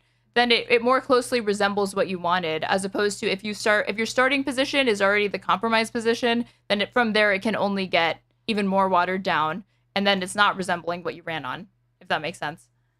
Yeah, that's that's the time when you do that is the primaries. Just be like as big and bold as you possibly can, and maybe you refine the platform when you get to the general. But as far as Obama went, I do believe we got the best possible bill from the ACA. I don't think him starting from a position of single payer would have changed. Was it Lieberman was the one that blocked it? Lieberman was like single-handedly, I think, blocking a public option. There's actually a book that I would really, if you sound like you read a lot of books. There's a book called The 10-Year War, and it's about it's about like sort of like the struggle to reform healthcare in the United States, but it focuses a lot on the like year plus negotiations internally within the party. And it's kind of a fucking miracle that reform passed. The ACA saved tens of thousands of lives. It expanded coverage to 50 million people. We got rid of a barbaric practice of denying people coverage for having a pre-existing condition like fucking cancer. I'm sure there's a lot of people the lifetime limits thing. Do you remember that? That was something that he was able to get removed. It was like there used to be a cap that if you had some sort of like disability or illness, that insurance companies were allowed to put provisions that said, if your child has like a very rare like chromosome disorder or something like that, there's a lifetime maximum of like $1 million spent on this. And that the ACA eliminated that. So that made care affordable for people that had like children with chronic illnesses, that it's like, I'm going to need to spend more than $1 million on this child for them to get the care that they need. So yeah, like transform people's lives or whatever. Then you have Donald Trump saying, I'm going to repeal it and replace it. It's like, dude, with what? You don't have a replacement for it. You're just going to kick a bunch of people off of it. And it's the same thing that just happened with the big, beautiful bill. We're losing like millions of people are getting kicked off of Medicare and Medicaid in a way that is like, they're like, the party's like, we're not kicking people off. It's like, okay, but you're introducing this level of bureaucracy that results in that. So it's functionally the same thing. You are kicking people off, right? But maybe that opens the window, or that opens the window, and that'll be the only silver lining to make the pitch to voters Medicare for all, because it's something that's more resilient. Bernie himself said. He said that the ACA set the stage for that, and like I'm not going to be fully satisfied in this country until we get NHS type system. I think that should remain the goal forever until it materializes. But I do think a lot of people view the ACA through the lens of the present, and they don't understand the different forces that he was up against when they were negotiating that bill. I do think we got the best possible bill, and I do think the reforms that he implemented with the ACA did so much good, like immeasurable good. I can't tell you how many conversations I've had with people in my chat that say like the ACA straight up saved my fucking life. I just feel like Obama, you can criticize him on a lot of things. I don't think the ACA is one of them. I think he did the best he possibly could have in that spot, and it did a lot of good. It's like, I don't hate the ACA. Like, again, I just like sung the praises of like very, very important provisions that made a good deal of difference to millions of Americans. But it's like, there are better healthcare proposals. And I was like actually happy to see later that Obama was like, singing the praises of single payer and like spoke glowingly of it, saying that like, that's probably where I should have started from this, because maybe it could have been even better. It's counterfactual. We'll never know. But like, I'd rather, if it's between the ACA and nothing, then I want the ACA. But if we can get the conversation to be, instead of the ACA, there's this other better thing, and it more closely resembles what other countries have, like public options and whatnot, then that's always what I'm going to default to supporting over that. It's more robust, it's more comprehensive. Should be right. He looks naive in retrospect, because like really early on in his presidency, he actually physically went to the Senate or went to the halls of Congress and had a meeting with Republicans, because he, in his idealistic vision, thought maybe he could claw away like a few Republicans and have it be a bipartisan thing. What he didn't fully grasp at the time was just how hyper polarized the country had become. Like, polarization had become a really big problem starting in the 90s with like the rise of Fox News and the Newt Gingrich era of politics. It was already getting pretty bad. But it really kicked into a whole new gear when America elected a black president. The Republican Party just fell off of a fucking ledge. And so I think it's easy to criticize him for looking naive to take a meeting with them and to try to convince them to support the bill. But I think it kind of makes sense given the time. And, maybe you could say he was a little cocky, but yeah. I didn't think Obama was naive. I thought he was very, very calculating, very measured. He was very, very pragmatic, even from the start. What does everybody bring up? He didn't always support equal marriage or whatever. And it was like the second that polling for it hit across the threshold of 51%, then he supports equal marriage. Cool. Literally, yeah. And he also, like, when you look at his record, he was a senator from Chicago, right? Senator, that's what he was. He voted president a lot. And I think he voted president a lot because he was always eyeing that national run. And he didn't want to have committed himself to a record that he was going to later have to defend in a general or whatever. And, he runs on a campaign of hope and change, which is very, very broad. It's like a Rorschach test, it's a sexy narrative. It's very inspiring, but you're relying on voters projecting what they think hope means, what they think you mean, instead of actually making, concrete proposals, which is why I think a lot of voters were like let down by his presidency and they expected him to be more progressive. But in retrospect, looking at the way that he, again, was calculating and measured and very, very pragmatic, it actually shouldn't have been too much of a surprise that he governed the way that he did. It was a mixed bag with him because like he was doing hope and change stuff, which evokes feelings of like progressivism and moving forward. But he was also running as kind of a moderate in some respects. Like he was giving speeches saying that immigrants that move to America should speak English, to your point, like he met voters where they were at on a number of issues, and he wasn't progressive on everything for sure, but he definitely marketed himself as one. And I agree. He was happy to let people assume that, I think. Yeah, definitely. Yeah. But like what he actually did, when you actually, like you're saying, when you pay attention to like what was his rhetoric like, what maneuvers did he make to optimize the chance of winning? I think he definitely was closer to more moderate Dems than he was to like progressives. Yeah. But I mean, world class charisma also helped carry him, not just simply ideas or whatever. Being like this young kind of outsider was like a big deal. And but I would say that the polarization goes back even further, probably getting rid of like the fairness doctrine from Reagan. That was when that was a different time back then. You should explain in case people don't know what you're talking about. So the fairness doctrine, I can't remember. It's a 3-letter organization, like FCC or something. FCC, yeah. Something like the Federal something Commission. They regulate everything that goes on the radio waves and the airwaves. Reagan's head of that agency got rid of the fairness doctrine, which attempted to present both sides of an argument and like mandated that like I think at least public broadcasters like PBS and whatnot, when reporting the news, needed to make a good faith effort to show both perspectives within like the American Overton window of an issue, and then kind of letting the public decide from there. After the fairness doctrine was eliminated, what do we see the rise of? Suddenly, opinion journalism starts to really just explode, and you see that happen and manifest in Fox News. CNN starts picking up a lot of different opinion, like talking heads to also be alongside their news cycles or whatever. And then that does really explode when Obama, that you got this like the black young guy abruptly replacing George W. Bush. Off the heels of an unpopular war and an economic like recession. So it was just it was like a cauldron, this country at the time. But I think it definitely started, like that's where the roots of it started, because I think without the elimination of the fairness doctrine and then ushering in all of this different type of opinion news, because it was those talking heads that went insane. But they didn't just grow overnight. They had already amassed like the Bill O'Reillys, the Sean Hannitys, they had already amassed like a following. Talk radio was really big at the time too. Glenn Beck, Rush Limbaugh. I don't know. I feel like that's probably a good rule to get rid of, because like what happens when you invite a QAnon person on, like, like someone to talk about QAnon, like, do you have to invite like a QAnon person to give them a fair, I mean, I don't know. I don't like, I have mixed feelings about the fairness doctrine had its issues for sure. Like you're saying, cause that like, it almost like presupposes or assumes that there's never going to be a point where American discourse shifts to include perspectives that are like not grounded in reality whatsoever. Yeah. Yeah. Climate change stuff, like there's broad scientific consensus about climate change. If the fairness doctrine was still a thing, then CNN or MSNBC would be obligated to host someone who has a position that maybe 2% of scientists believe.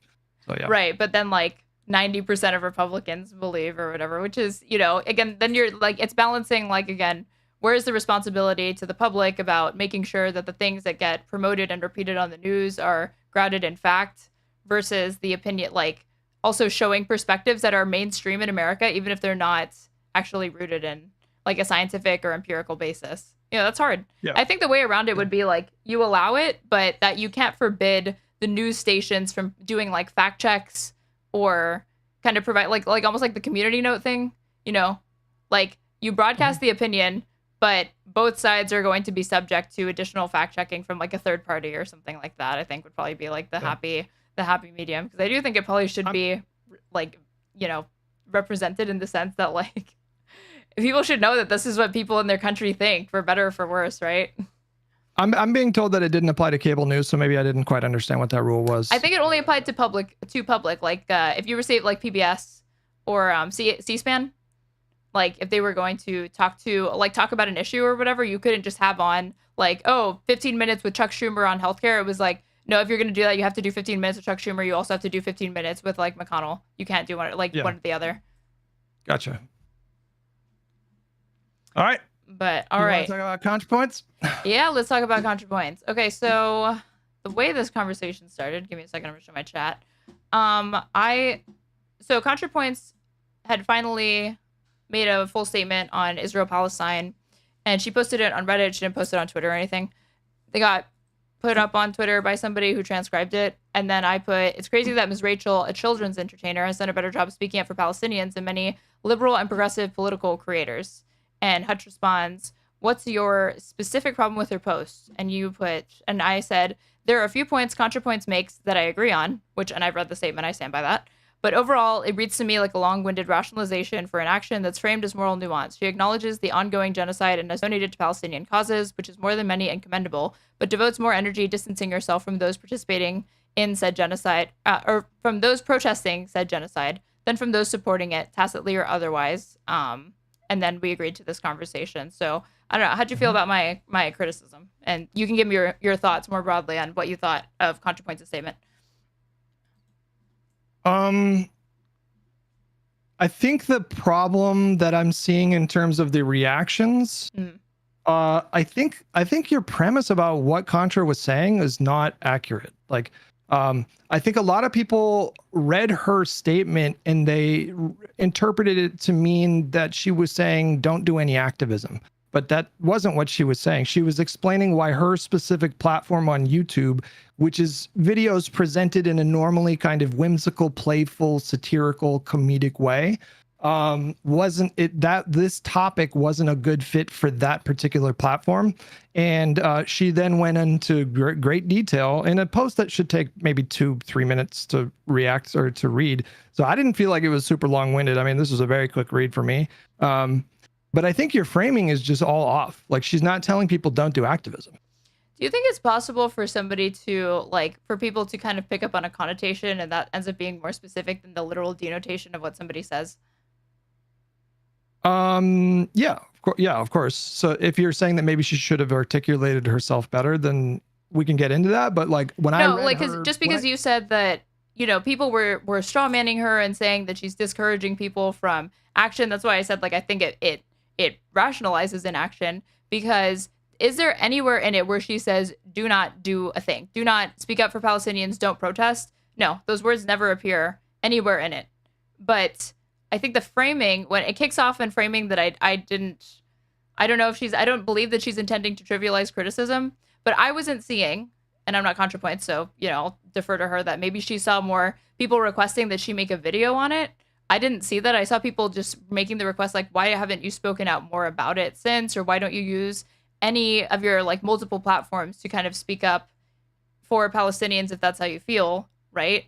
And so she starts off from a criticism that I almost think is a false premise. But then also, even if she literally never says, don't do this activism, it's possible for it to have a kind of a depressing or almost a demotivating thing. Because I have to assume that, Contra acts in a way, if Contrapoints feels that she herself needs to be very cautious in the type of protesting that she engages in surrounding this topic, then you're implicitly suggesting to people who agree with you, you should also, and even those who disagree with you, you should be more willing to you should be more cautious as well. And I think that's what people mean when they say it. That's certainly what I mean when I say it ends up justifying inaction. So the very opening sentence of her post is, so many leftists feel betrayed because I haven't made a video on Palestine. So she's opening it by very clearly identifying this specific platform. But I saw it on Twitter. Like I saw people responding to her on Twitter. That's why I'm saying I didn't see people saying, why don't you make a video on it? I saw them saying, why don't you just use your platform to speak more? But she has multiple platforms because she has Twitter, she has Patreon, she has YouTube, she has like lots of different things at her disposal to reach out to people, right?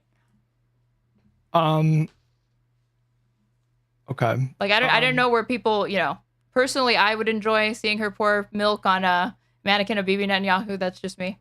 But I didn't think that like that people were expecting like a bathtub video or any of that personally. Well, she's addressing that particular criticism. So like the point of this post is not to get into the complexities of Israel Palestine or unpack the conflict or set up the dynamic in any, like the point of her post very explicitly, as it's laid out in the very first sentence, is addressing a particular criticism that I suspect she sees in her Reddit posts or on her Twitter, in her Twitter replies.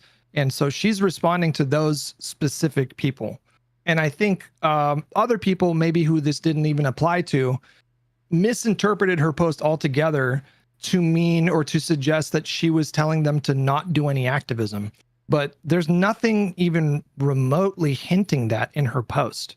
Like nothing, literally not a single thing. What she was drawing an issue with was a particular kind of activism that mandated anti-Zionism as a part of like a necessary component of Palestinian advocacy. So like I watched a Vanguard video where yesterday where they were discussing the Contrapoints posts, and they said, for example, you cannot be an advocate for Palestinians if you don't believe in a one-state solution. So she's speaking to this exact kind of insistence or mandate.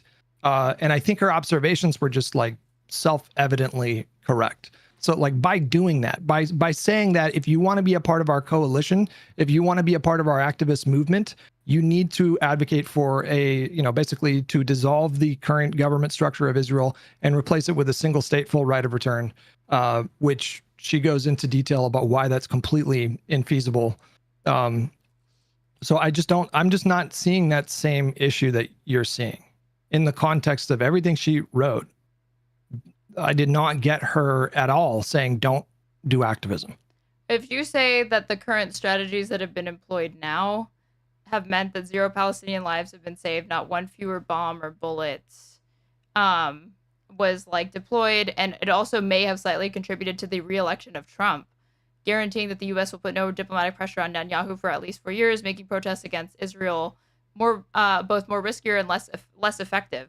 What she is calling people to do is reflect on the types of tactics and strategies and protests that they have engaged in since, and saying like maybe it was completely ineffective. So I do think that it's not just a critique that she's saying like, oh, be open to considering this. I thought she was pretty much suggesting that like the things that have been done now, not only was it like not helpful, it may have actually hurt. So how is that not her saying that like maybe you shouldn't protest in this specific way, right? Which people are going to feel that like that's not the way to do it. No, but that's different though. If she's saying if she's saying protesting in this specific way was worse than unproductive, it was counterproductive. She's talking about a specific critique. She's not saying broadly don't do any kind of activism or contribute money to direct aid organizations or charities that benefit Palestinians. She's not saying to engage in activism. She's talking about a very specific critique, right?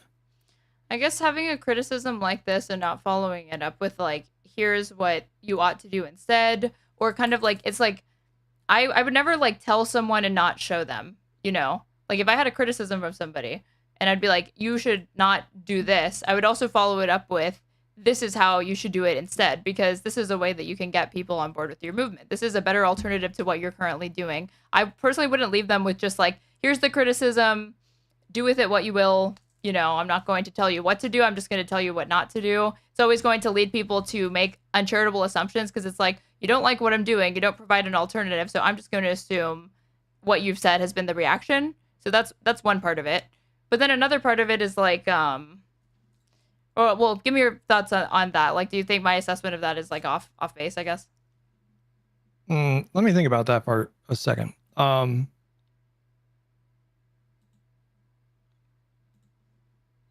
Well, there's like a couple things here. Like, I don't think she needs to necessarily go into detail about like what a particular kind of activism should look like, because I think that's really broad. I think like you can do all kinds of activism that doesn't revolve around demanding a one state solution. But I think an equally important part of her post was setting up the reality that, and this is just going to be something that makes people upset. I understand it, but she's telling the truth when she says that it was politically infeasible to expect that there was a lane or a path or any kind of mechanism to pressure government to stop sending them arms. She's saying that that was impossible. I know that people might hear that and they're going to get very upset. I understand why that anger. Nobody wants to see violence like this unfold daily with hundreds of videos every day of just like unspeakable violence. And nobody wants to be confronted with that and be told there's really not much that you can do to stop that right now. But she was telling the truth. When she says it was politically infeasible, the Republic, I mean, like, let's just grant that it was possible to convince Democrats to go along with this. Let's say we can convince Joe Biden to not be a principled Zionist and not be someone who is looking to continue our decades-long diplomatic alliance with this country. And let's say he was open to discontinuing arms sales and aid packages to Israel. You know who else you have to go through in that spot? It are Republicans. Like the Republicans held the House at that point in 2023. There was Mike Johnson was the speaker shortly after October 7th kicked off. And so if you wanted to set as a goal, like pressuring the government to stop sending them arms, like what you're saying is the job would have been to convince Mike Johnson to do this. This is just an obvious non-starter. Like that just was never, ever, ever going to happen. And so there's a couple things here. Like, yeah, like she's right. It was kind of hopeless, and it is kind of hopeless right now. And she's right that doing one state solution only type thing necessarily excludes like 95% of the country. I think that I guess my issue with it is that she kind of treats U.S. complicity as like this unchangeable fact. I hear you kind of, I guess, feel this way, but that is that's a choice that's being made, right? These are all policy choices and decisions. And I'm not saying that reversing them is something that could happen overnight or easily, but I don't know. She seems just like resigned that like to the inevitability of the like U.S. material support to Israel into perpetuity, or at the very least, like several years from now. She seems resigned to like accept like the Israeli brutality. Like you can't really change these circumstances, even though we were seeing shifts in public opinion, and Biden was obviously posturing towards pandering to that because he started changing his rhetoric to like, I'm working day and night for a ceasefire, even when his actions didn't always entirely align with that stated goal. But I think that he was doing that messaging because he could see that the Democratic base was not as gung-ho about just kind of uncritically backing Israel as maybe they had, but they had been in previous like conflicts between Israel and Gaza and Palestine or whatever. I don't know, like I don't see that to me as like, oh, she's just being realistic. I feel like she's being fatalistic, and she kind of dresses it up as like, this is me being pragmatic. But to me, it's like, I don't think that what does Congress have to do with the United States vetoing Security Council resolutions at the UN? Last time I checked, Joe Biden doesn't need to get every statement that he makes approved by Congress. He can make statements condemning Israel. He can make statements expressing opposition or distaste or displeasure at what he's doing. No, the Biden administration and Biden himself were partly culpable. I'm not suggesting that they weren't. But the UN votes are largely symbolic that don't really amount to anything. So that wouldn't have changed anything. We're a permanent member on the UN. Well, So I think like a lot of these are just like measures condemning Israel, right? Like the Security Council, the Security Council resolutions are more than just like performative or whatever. So there's two different types of resolutions that can be passed, but the Security Council ones are actually serious and they do have like weight behind them. And when the United States backs something, that's not just like a virtue signal. Like I can understand if it's like, if you're like, I take your point. I take your point on that. So like her framing or whatever is like, it's true about Congress, but it ignores that there are other mechanisms that the United States has to put pressure on Israel that absolutely could have been used, you know? But before we even get to that, though, she actually didn't say that it would be impossible to change the sort of congressional makeup. She didn't say that it was impossible to change the congressional makeup to to one that has way more people that are willing to vote for something like an arms embargo. What she said was that something like that would necessarily take years, and she's correct about that. Like the UN can do this or that resolution, and Biden can pause shipments in accordance with law, but he did not have the unilateral authority to halt shipments altogether. That would have had to have come from a bill from Congress. And so, I think it's counterintuitive, and it works against people's sense of like, I think especially when you're young, when you're young and you're getting involved in politics, you take a look at historical examples of successful civil rights movements or liberation movements, revolutionary struggles, and you want to think that at any given point, you can accomplish anything with your activist movement. You can change any kind of situation so long as you just have the sufficient energy and willpower and passion to do it. But at some point, if you want to say that she's incorrect about what she's saying, you're going to have to make the case to me to how you could have convinced Mike Johnson to stop sending aid to Israel. And that touches on another thing that she touched on, which is that when the leftist Palestinian activists were talking about this issue in 2024, they were only talking about the Democrats and their complicity in what was going on. They did not talk about like the vital role that Congress plays. They did not talk about the vital role that the Republicans in the House played in passing this aid package. All of the criticism with respect to Israel and Gaza was focused and centered on Biden and Kamala. But why? Why do you think? The answer to that question for me is that I think that they were completely misguided. I think they made a mistake. Wait, the activists by pressuring the Joe Biden's administration? Or like, yeah, I don't think that. No, but I'm saying, what's their motivation? Properly, I don't think that they. I think their motivation was to like shift the party platform that Kamala was running on. So they specifically they wanted her to run on like an arms embargo or something like that. So they had political goals, but in doing so, and she sets up the stage here. So like she sets up the sort of intractable nature of what was happening at the time. And then she sets up their like specific methods, like demanding a one-state solution. And then when you have a situation where like hundreds of videos of unspeakable violence are showing up on your feed every day, and all these activist groups are talking about is the Democrats' complicity in it, they don't it sets up a situation where a lot of these people don't properly, number one, acknowledge the Republicans' role in what was happening in Gaza, and number two, it's shifting them away from the emphasis on how bad Trump is going to be. That was what she was sort of like speaking to in that post. Well, because Trump's not the president yet. Well, at that point, but he was a candidate for president, right? So like, I know, but if I'm a voter for the Democratic Party, I'm going to spend more time attempting to leverage my vote within that party than I would attempting to leverage it like with a Republican based politician group or whatever, because I can't even say to that person, yeah, I'm part of your coalition or I'm a constituent of yours, that's why you should listen to me. It's like with the Democrats, these people are Democratic voters, or they could potentially be Democratic voters. And in some cases, again, they supported him or whatever. So, and given that it's Biden's administration, that it makes sense to me that is where the effort is currently. But the role of the Congress is the role of the Congress in appropriating these funds is just as crucial as Biden's role in like dispersing those funds. Like it's a co-equal branch of government. They like the Congress are the ones that determine what amount of aid gets sent, what amount of like money gets sent. Like they have just as big of a role to play in this situation as Biden did.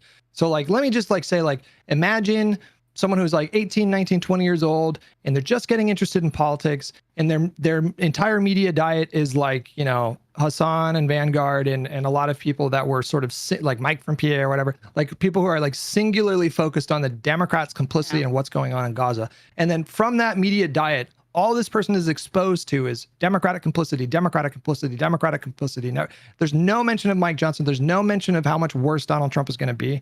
Can you imagine that like a lot of people in that spot probably felt apathetic and felt like they didn't have a meaningful choice, even though Donald Trump has been like literally 100 times worse? Yes, but I think that's rational, because I don't think that you can just let the administration that's currently in charge off the hook from holding them accountable, because there's always going to be the future evil of Republicans. That always has to be factored in, and that's something that should be mentioned. If I could make recommendations to those creators, it's like, when talking about this, it would be irresponsible to leave that out, because he's a serious contender for the president in just a few months. So don't leave it out of the discussion. But I also don't think that it should undermine or make people's criticisms be any less intense, and the pressure that they decide to put on it. Because I guess, like, is there any issue that you agree on Republicans with? Any single one?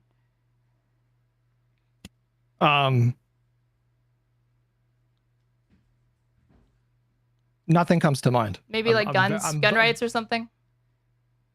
Well, I don't. Are you like or like anti-choice or something?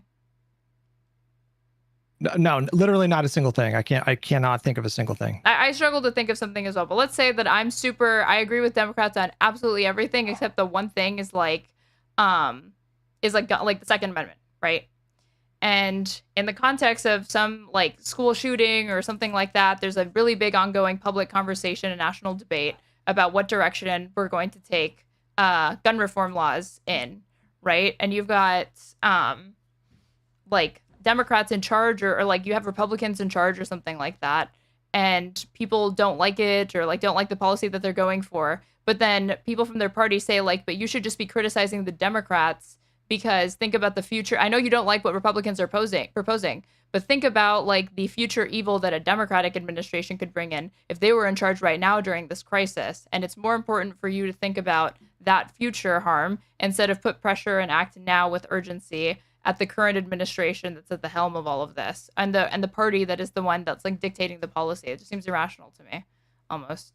I don't think it's irrational to point out the co-equal branches of government. I don't think it's not irrational to point it out, but to say that there ought to be more emphasis on like things that like future potential harms or whatever that have not yet materialized, but there's a chance to, because Trump hadn't become the president yet, and shift that away from people holding current elected leaders accountable. Wait, why is that irrational though? Like if I went to voters, if I had a crystal ball and I could see into the future, would it be irrational for me to go to, someone who is maybe thinking about not voting because they're pissed at Democrats about Gaza? Would it be irrational for me to tell them like, hey, if Trump wins, 14 million people around the world are going to die from USAID cuts. So I understand that Gaza is really important, but this is a holistic election that has thousands of effects. And I think that you should consider that. Would that be irrational for me to do that? No. And I did that. I made that pitch to people. But like, I guess I wouldn't do it in that way though, because I did hear you bring this up, and I think that this is like, okay, then I'll do this hypothetical then, because this is a better one. You support Democrats on everything except, let's pretend that the Democrats are the ones that always want to cut USAID, right? And you're going to vote for them in spite of that. And we have the same figures, okay? Those researchers from the Lancet are also saying that if the Democrats cut USAID like they say they want to, then 14 million people die by 2030, just a few years or whatever. And somebody says to you, like, I know you support Democrats or whatever, but think of those 14 million people. What would you say to them? Like, they say think about the 14 million people. Would you consider voting for a Republican? If I thought that millions of people, like less people would die if I voted for a Republican, I would consider voting for a Republican. Democrats are the same on every other. You said you can't even think of a single thing you agree with Republicans on. But in this hypothetical, Democrats have the exact same platform. So that means you agree with them on gun reform. That means healthcare. That means you agree with them on tax bills and budgets and capital management, like all of that. Just the one thing is the USAID cut. You would actually consider switching to voting for Republicans because of that one policy. Really? Yes. Why? Yes, of course. Because a fundamental principle of like my political engagement is harm reduction. Like I take the fucking trolley problem seriously. And so I take the trolley problem seriously, but like there's other things besides just that to factor in if we're making these sorts of moral calculuses, and it just becomes a numbers game. Because then from there it's like, but those Republicans also want to cut Medicaid, and Medicaid, that's going to kick tens of millions of people off of it as well. And how is that a greater harm than the USAID cuts? Is it worse to be more concerned about Americans than people abroad or whatever dying from neglect versus like, this? Okay. Can I spin the question around on you, but change it a little bit? Sure. If you knew that by voting for a Republican, you could prevent 4 billion people from dying, would you vote for the Republican? It would depend on what Democrats are proposing. I would need to know. let's say the Democrats, like, let's say the Democrats platform was fucking like literally 100% what you want, but 4 billion people would die. Would you still vote for the Democrat? And it's like passively because of the same way the USAID cuts. Yeah, we'll just say yeah. I guess I would consider it at that point, but again, like it comes down to, but I don't think it's comparable with what you're saying entirely, because you also have to factor in that you would be voting for a party that's anti-vax, that doesn't think climate change is real, that wants to take away healthcare from people, and that wants to install Supreme Court judges that could be disastrous for minority rights, equal rights, and just constitutional protections for every single American. That always has to be weighed against these numbers, right? Yeah, I would take a look at like projections for how each individual policy is expected to, have an impact in terms of like lives lost or, any number of other variables. But if you give me an option to like save 14 million people by voting for a Republican in one election, I'm going to think about it at minimum, Well, you didn't just say you think about it. You said you would do it. I think I'd probably do it. Yeah. And to me, I'm saying the same thing. I would probably, I would consider doing it, but I also have to consider all of the other things, because we're talking about unseen harms, right? We're not talking about, like, there is a difference between perpetuating an active and like aiding and abetting an active genocide, transferring weapons and contributing directly to that, versus a cut and somebody's going to die from neglect. Because would you say, like, if I abstain from donating to a charity that guarantees it saves 2 people every single month, that me not doing that is tantamount to me killing those 2 people? No, I wouldn't say that that's exactly the same thing. Like, we're talking, like, I feel right, like, but like, what's the difference? It intuitively feels different. I'd have to think about like why I feel like that's different. Yeah, I mean, like, if you give me a more extreme example, like if you say like, well, if you donate $5 to this charity, you could save like, I don't know. That's a good question, and I'd have to think about it. But intuitively, it feels very different. But that's where I'm coming from, is that to me, like, it should feel intuitively very different, because you can make these calculations, but like, let's use your USAID thing, because what you said is, do you mind if I play it actually for my stream, like the moment in your VOD where you said it? Yeah, that's fine. Do I need to share the screen, or like it's fine if you don't hear it? I think I remember what I said. Okay, yeah. Okay. Then give me a second. I'm gonna play it for them.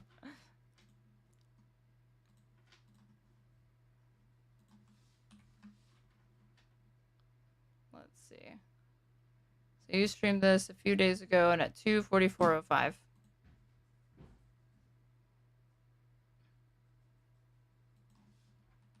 You'll have to remind me of like the specifics of what I said. Well, that's why I want me to just, if I just share the screen, I can, then you can hear what I'm going to be responding to. Oh yeah, I mean, yeah, if you can share it, yeah, you can do that, yeah. Just that. Yeah.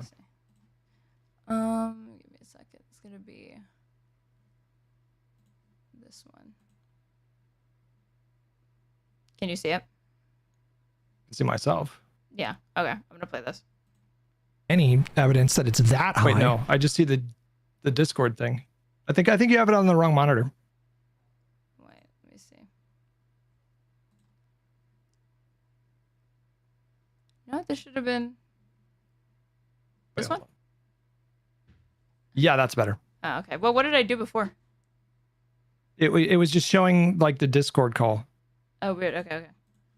There we go. But let's just round up and say 80,000 dead. Can you turn it up? Is that that's possible? a lot. That's as loud as it goes. If you right click though, you should be able to turn up the volume on the thing. Oh, okay. Yeah. All right, go ahead. Lot of dead people in 2 years. Coming up on 2 years. Yeah. Obviously, that's death on a scale that human beings can't comprehend. It's horrifying. I cannot imagine being subjected to those kinds of conditions. And yet, when we are confronted with the potential global impact of winding down our USAID programs, estimates are that 14 million people are going to die. Can we just fucking pause on that for a second?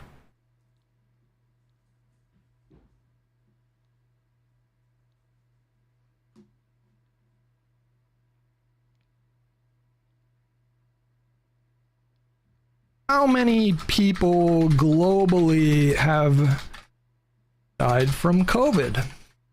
Was that the gist of it, or is there another thing? Yeah. You'll talk about like COVID deaths or whatever. Okay. Yeah. So my point with showing that is like, I guess this is like this logic or whatever followed to its natural conclusion is almost like any funding denied to USAID or declining to expand it is tantamount to consciously increasing like a death count.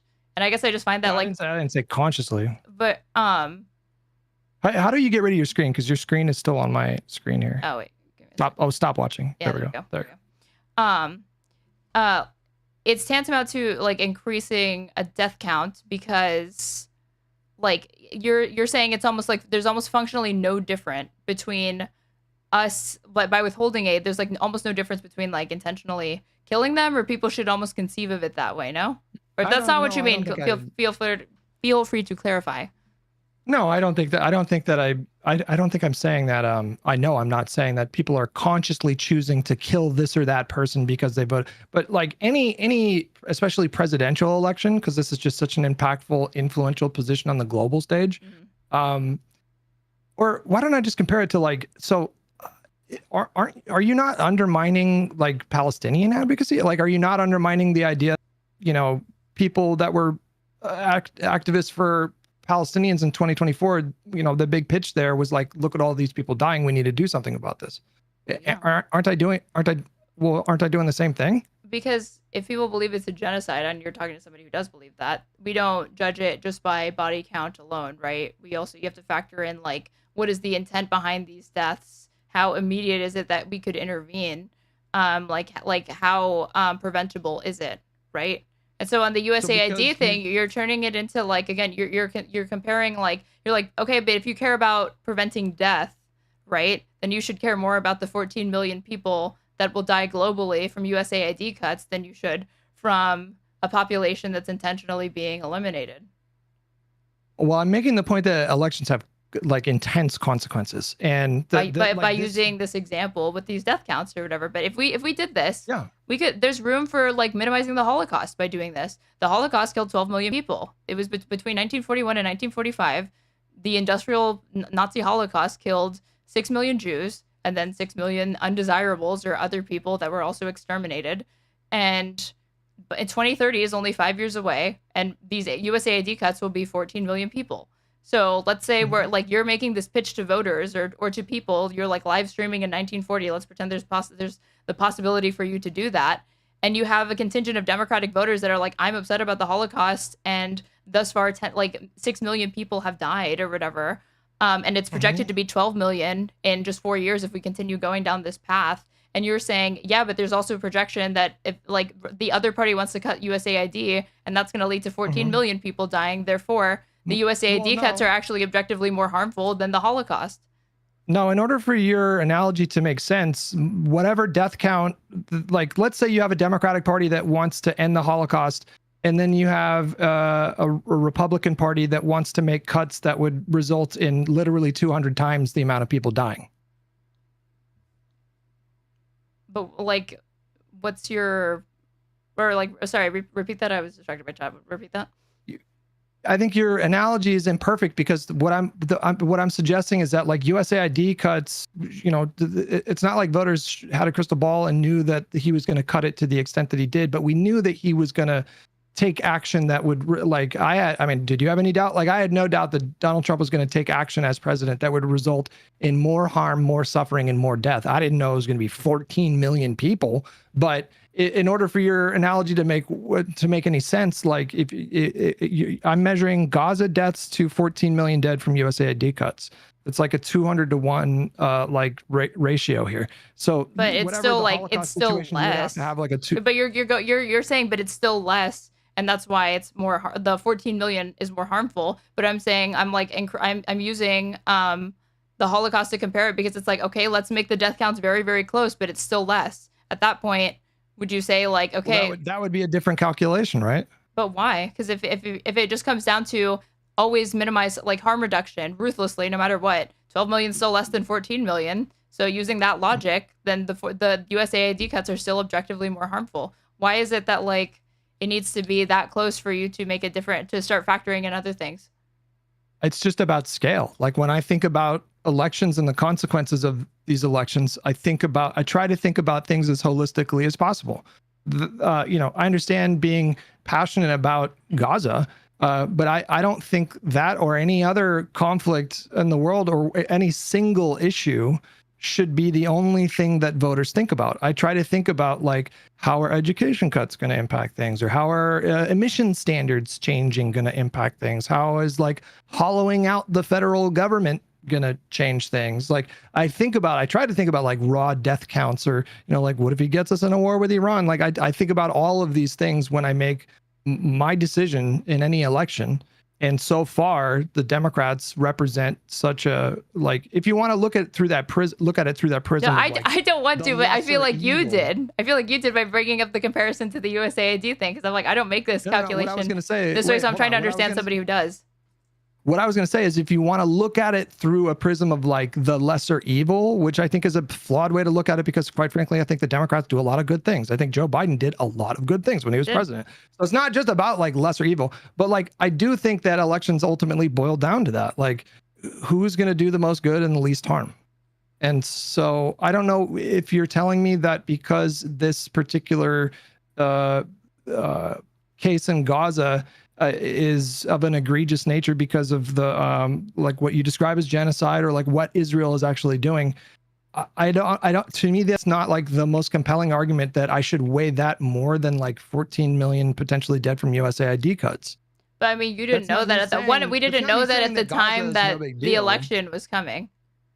Well, no, that's what I'm saying. Like, if I could go back with a crystal ball and show a voter back at like a, but we can't. Like, so we had to make the pitch with the information that we had. And I think even if we could have those projections, I don't know how convincing it is to voters to point to hypothetical future deaths and get them to ignore the ongoing current deaths that they see. No, but it was just a thought experiment. I'm not literally thinking that we have the technology to go back in time. But like, if you want to do it that way, I think the obvious pitch was like, look, I know you're pissed at Biden for everything he did for with Israel. I share that frustration. He was way too cozy with Netanyahu. He was way too publicly like embracing of him, and he didn't do enough to constrain Israel and IDF. I fully agree with that. However, Kamala Harris is not Joe Biden. She's not distancing herself, and I think that's stupid, but she's not Joe Biden. I don't expect her to be as coddling as Biden was. And number two, Donald Trump in 2024, what was he saying about Gaza? All he was saying was, we got to let him finish the job. Yeah, it was that's worse. all it was. But like he made his pitch to voters better than Kamala Harris did on this specific thing, because they both went to Dearborn. Evidently. And Kamala Harris, I know, but it was so obvious that it was clearly the worst strategy that she was deliberately picking.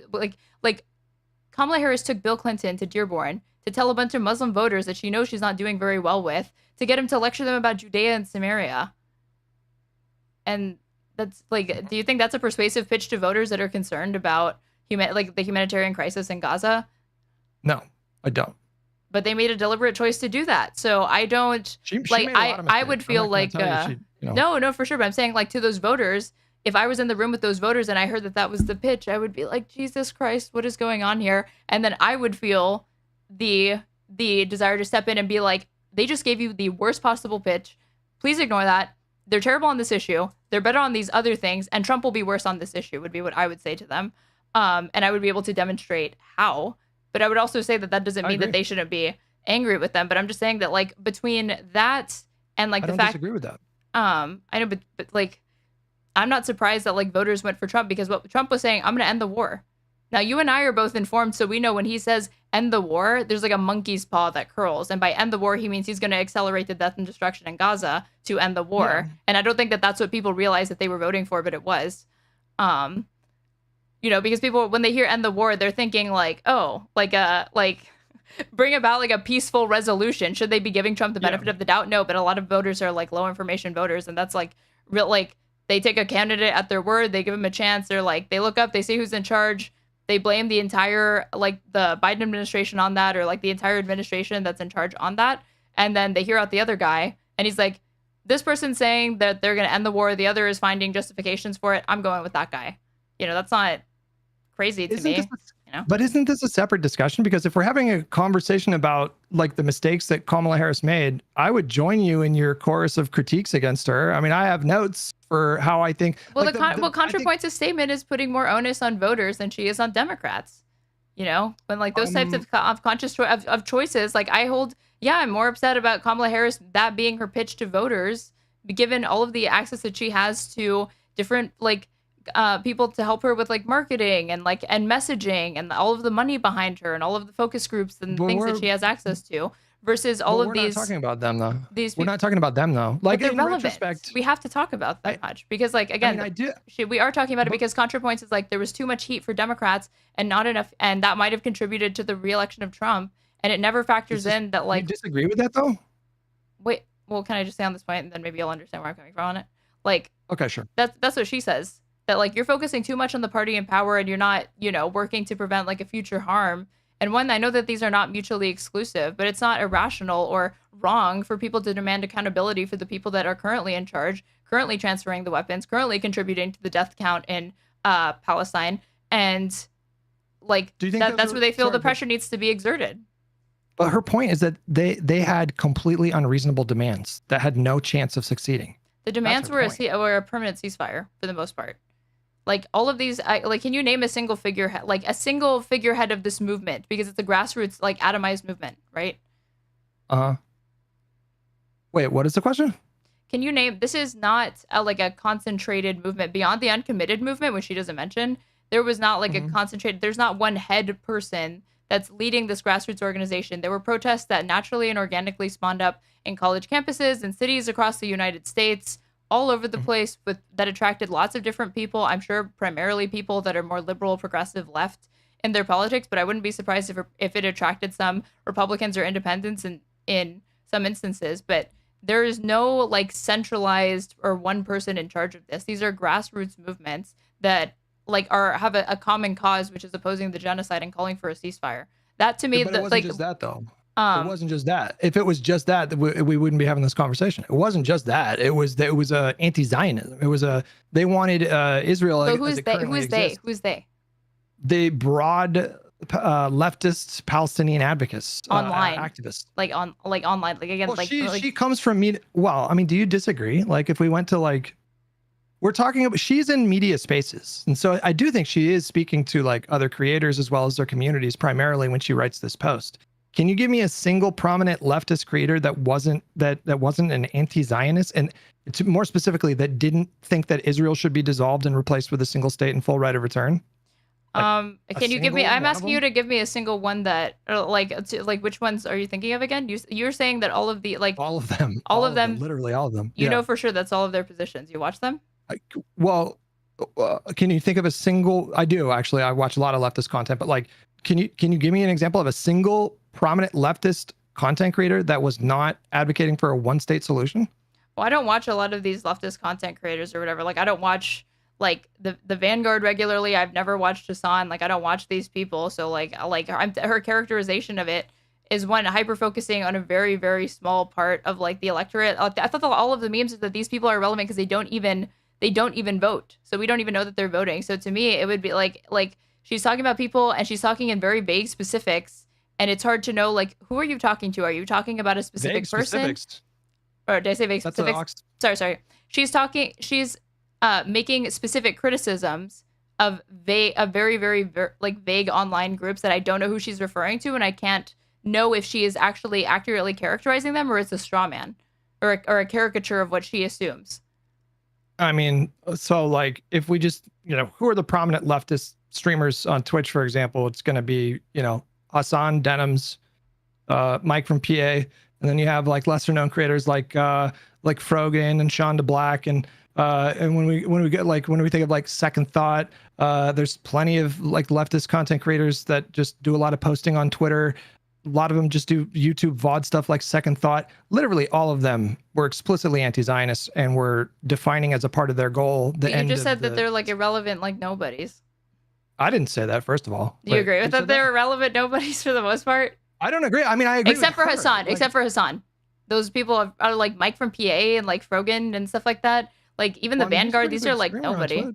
Hassan, yes, but the rest, like, no. No, No, but we're talking about the entire ecosystem. Like I'm sure you can find me like a handful of like leftist people that create content that were sort of like open to, like Vosh signaled an openness to a two-state solution. But in that context, he was saying that has to be kind of a stepping stone to a one-state solution. Like, are you really fighting me on this idea that anti-Zionism was explicitly a part of this movement? Even I'm criticizing Contrapoints because she is making broad generalizations and not grounding the criticism or aiming it specifically at certain people. And it's a characterization that like I don't have a way to know because I'm not as online as her, and her timeline is different than mine, and it's different than yours. And our timelines are algorithmically generated to be specifically catering to what we already engage with.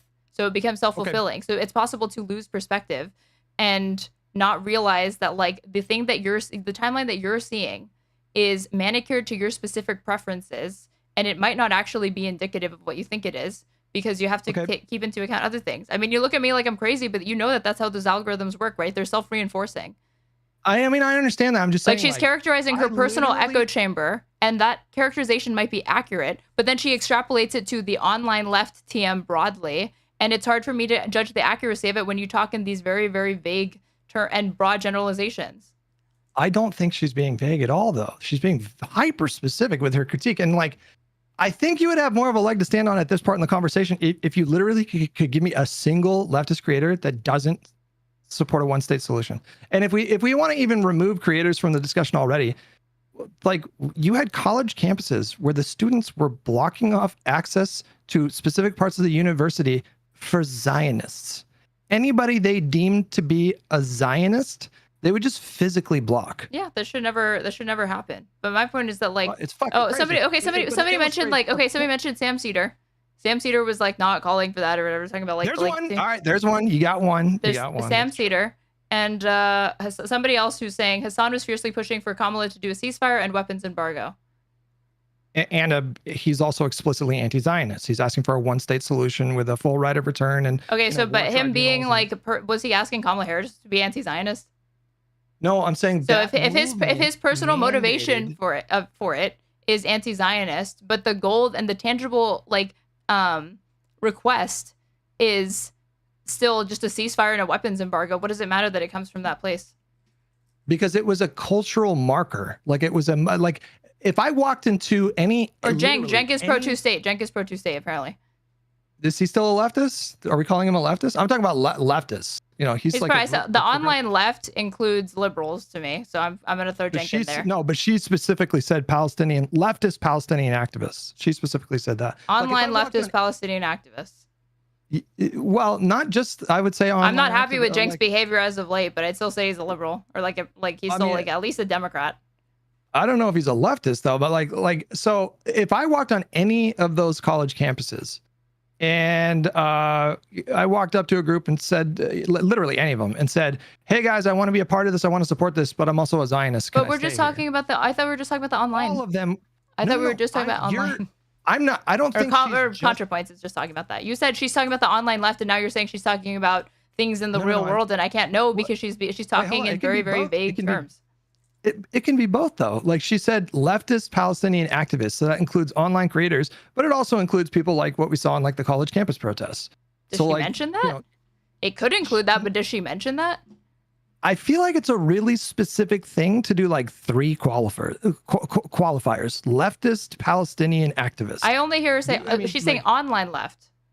No, she's not. She said, no, hold on. Let me Where did she say that? Hold on. Bitterness. Much of the online left spent all of 2024 single-mindedly focused on Palestine and the complicity of Democratic politicians in sending aid to Israel. This campaign had the following effects. And she goes from there. She's not talking about in-person protests or colleges or anything like that. She's specifically talking about the online left. Well, hold on. Let me get to the... So in part 2, Misery, it says the leftist pro-Palestine movement.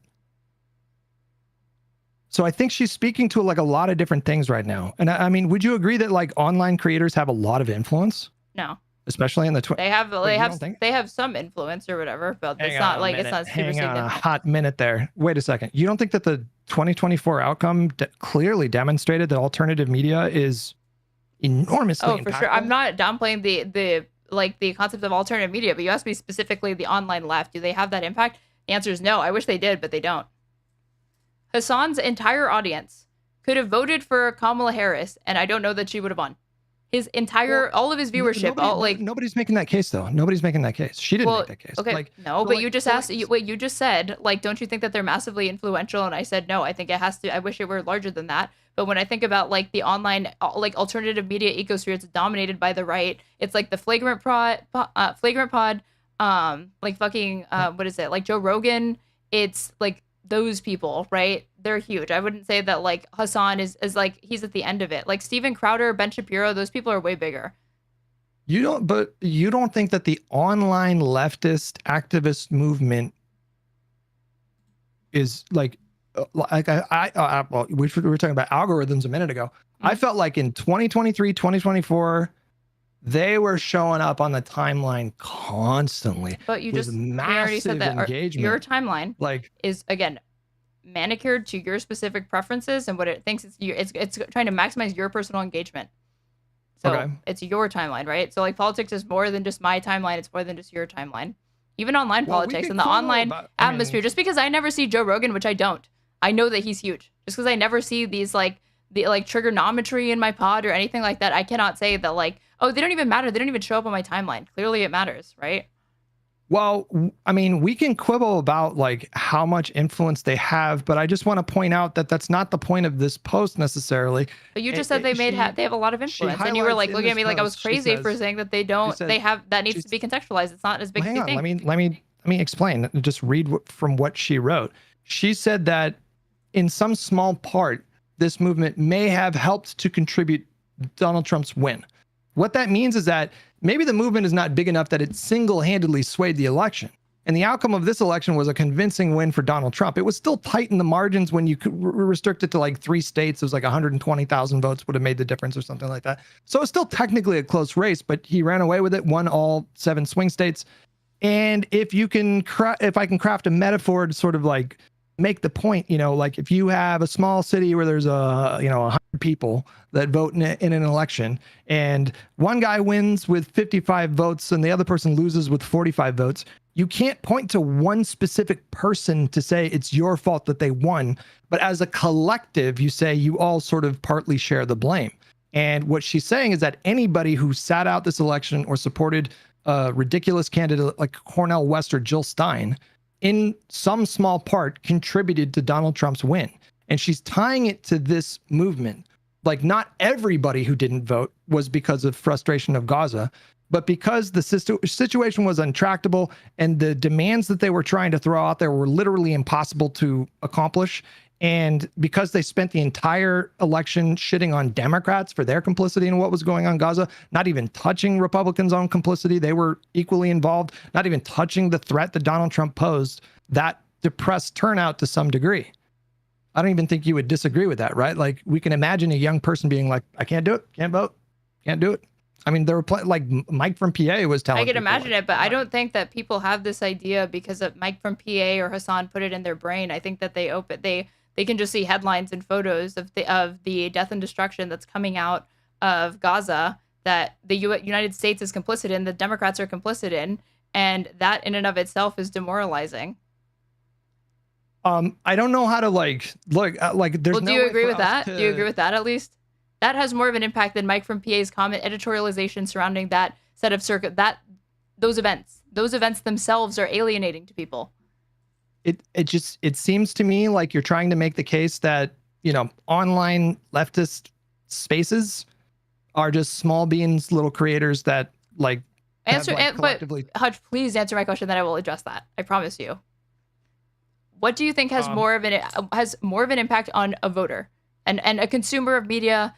Just the objective set of circumstances the United States is complicit in, the Democrats are complicit in, the death and destruction that they see, or that they didn't like that, whatever, but then like Mike from PA or Hassan's editorialization around it ends up being more the thing that actually tips them, and that's what pisses them off. Not the images of all the kids dying. Yeah, the dynamic is always in this situation, you have like a larger issue that's creating a lot of discourse, and you have a lot of opinions going this way and that way. There's a massive spectrum of like ideological differences there. So in what you're saying is this larger issue matters more than a specific subgroup. I'm saying it's more You're impactful. correct. I'm saying it's more impactful, Yeah. right? You Well, agree. of course you're correct there. Of Okay, course. yes, I just But- wanted to make sure we but you're- agree on that. That it's more. No, but that's you're- more impact. The actual objective facts are more impactful than how Hassan spins it, or how Mike from PA spins it. Do you understand that you could use this logic to say that Joe Rogan is not influential? I'm not saying that they're not influential, but I have to. But like we don't have a leftist Joe Rogan. The whole thing is that we're trying to get one because we don't have anyone that's even approximating that scale of influence and but reach and size. Let's not get sidetracked. That's not the point I'm making. You brought You're it up, saying that Hutch. because- No, what do you mean? Don't get sidetracked. You're the No. one who brought it up. No, but it's the point I'm making is completely addressing specifically what you're saying here, because you're saying that the larger issue matters more than how the leftist online space engaged with that issue. But you could use that to say, like, okay, vaccine distribution is a bigger issue than Joe Rogan being anti-vax. Like Does that every mean he single wasn't online leftist influential? creator combined doesn't even hold a candle to the influence that a single episode of Joe Rogan has. But that doesn't. I don't know You what agree point with you're me? making with that. That doesn't mean that they don't have influence. I'm not saying that. I never said that they don't have influence. I said it's just You're- not nearly as significant. Because you said like I said not really, as in there's some influence, but it's not really as substantial as you think. You're overstating it. Okay, I think that the online kind of leftist space, it's not just about like what they're specifically posting. People sort of like passively engage with these people's posts. They might not be super familiar with everything that Hassan does, but maybe they see a post show up on their Instagram feed or their Twitter feed or something like that. So we're not just restricting it to these people's communities. And I do think that the leftist pro-Palestine voices that were pushing an anti-Zionist, like heavy anti-Zionist message, I do think that they had a huge like impact on the culture.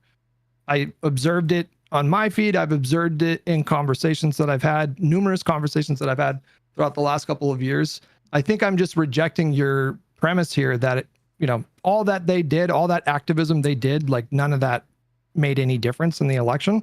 I don't think that's true. I think it did depress the turnout. I'm not blaming them exclusively, but they, in some small part, Didn't I you think tweet out before contributed the to- election that we don't need these people, they're completely irrelevant, we can win without them, and I'll be happy once you we know win. who- Wait, do really you quick, know I'll be who happy I once was we win replying because it's to? gonna be I don't know, microphone. Pull Well, just tell me pull who you're up replying the to or tweet. what. No, hold on. Let's pull up the tweet. Hold on. Well, you think you're about to get some gotcha on me, but it doesn't really matter. just tried I'm to do a analyzing gotcha on me, though. your statement. What gotcha though? Because it's like pulling teeth, trying to get you to concede certain things or whatever, and you keep Well, let me mischaracterizing my address this my tweet. You answers brought to up the things. tweet.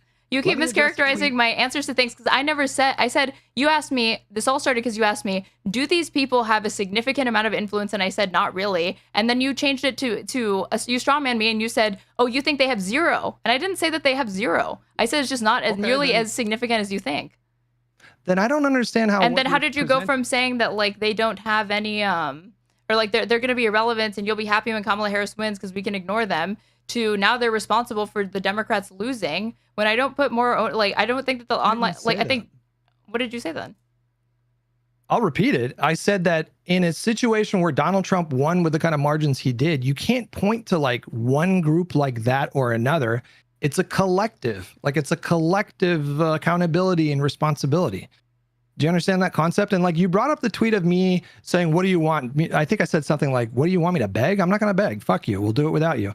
That guy, his entire Twitter feed was just like Genocide Joe, Jill Stein, fucking, he was a lunatic. Like that guy I was never going to be able to convince that guy. There was nothing I could have done to dissuade him. And he was actively using his platform every day to discourage people from voting for Democrats. So I do not regret telling that fucking idiot, I'm not going to beg you. I don't, That's but what it's they not about want. who They you're wanna talking to. feel I'm asking you about the important. content of what you're saying, of what you said to him. If you're saying it was highly personalized to just that specific person, then I misunderstood it. I remember the sentiment being in general or whatever. Like Anybody who was people- doing what he was doing, anybody who was constantly every day telling people, fuck the Democrats, they're just as bad. I'm not going to beg those people. I'm not even going to waste my time trying to convince them. Those people are like completely ideologically captured. I mean, I think the these are Democratic Party agreed unmovable with people. you, and they were worse off for it. You think they would have gained more voters if they tried to appeal to that particular type of person? I think that So particular type This dude was is literally tweeting like 25 times a day, fuck Joe Biden, he killed everybody, and you should like not vote for him. yes, I'm sure that And you like think there's she- there's people you think she online that should have spent her- that say these things, but like Yeah. When you have the uncommitted movement that didn't they get like 700,000 votes? 700,000 people taking time out of their day to, in a primary, vote for uncommitted, to signal to the party that they're a part of. This is an issue that's important to me. Please reconsider your position on it. Move on it. This is how I want there to be a permanent ceasefire or whatever. And I also want there to be potentially an arms embargo and other demands, right? And then they go to the DNC and they can't even get a speaking spot. Like a Palestinian American who is an elected representative in Georgia can't even get on the stage at the DNC, but there's room for anti-Trump Republicans. Like, that's you at that point prioritizing capturing Republicans who are, to me, way more off the deep end. Anyone who's even like flirting with MAGA or whatever, like not just saying don't vote for Joe, but actively saying like considering voting for Trump. That seems like a person that's way harder to reach than somebody who's like actually going to a ballot box, casting their vote and trying to signal to the party, I would like you to move on this. This is important to me. And they're still saying no. Like the opportunities that they could have given into some of their demands, and they should have, they're not doing it. And they're also doing things like heading to Dearborn, Michigan and lecturing voters, Muslim voters, about Judea and Samaria. Okay, to unpack the uncommitted thing, like I actually don't know if I have a big issue with them like doing that during the primaries. And quite frankly, by the time we got to the general, I don't like love what they did, but what they essentially did was, vote against Trump. They were essentially telling people to vote for Kamala without saying vote for Kamala, because they had some members in their leadership that were just saying, I can't do it. And they wanted to make space for those people. But they were essentially telling people to vote for Kamala. So like, I don't really reserve a lot of smoke for those people. I completely, especially if you have like a familial link to Gaza, if you have family there, I completely understand like feeling that way and wanting to do this like action that you feel or you hope is going to move the party in some meaningful way. But if we want to really unpack the whole uncommitted situation at the DNC, it's really important to contextualize what happened. The uncommitted movement were advertising a massive protest at the DNC. They were telling people 30,000 people are going to be here. We're going to raise hell. This is going to be like the 68 convention, which if you know anything they got about, they got like 250 people. They didn't get the people out mobilized, but I don't think that hold on. Well, let me finish my point. They got like 3,000 people. So it was like 1/10 the size. And then after that, it was more than that. I thought it was like 250. So that's good. It was a few thousand collectively, I think. And then after that failed, then they went to Kamala and they were like, we speaking spot. That is a coronation for the point of the DNC is to get people excited to vote for the candidate. It is not, the point of the DNC is to not allow a platform to every single activist who has some cause that they want to lobby for. But why are you focusing so much on the 3,000 that showed up or whatever, instead of like, that doesn't negate that hundreds of thousands of people cast a vote in what was it really even like a primary thing, right? Like it wasn't, do you feel like the Democrats really held a primary?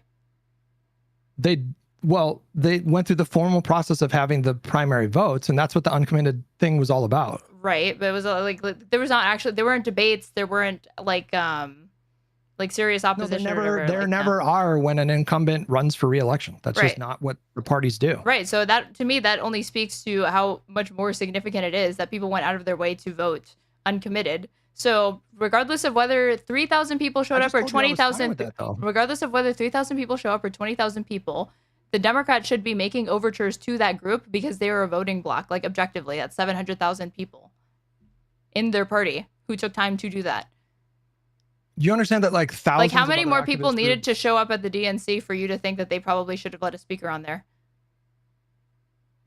Because it sounded like you're opposed to it happening no matter what. Like if they got 25,000 people, would you have not been okay with it?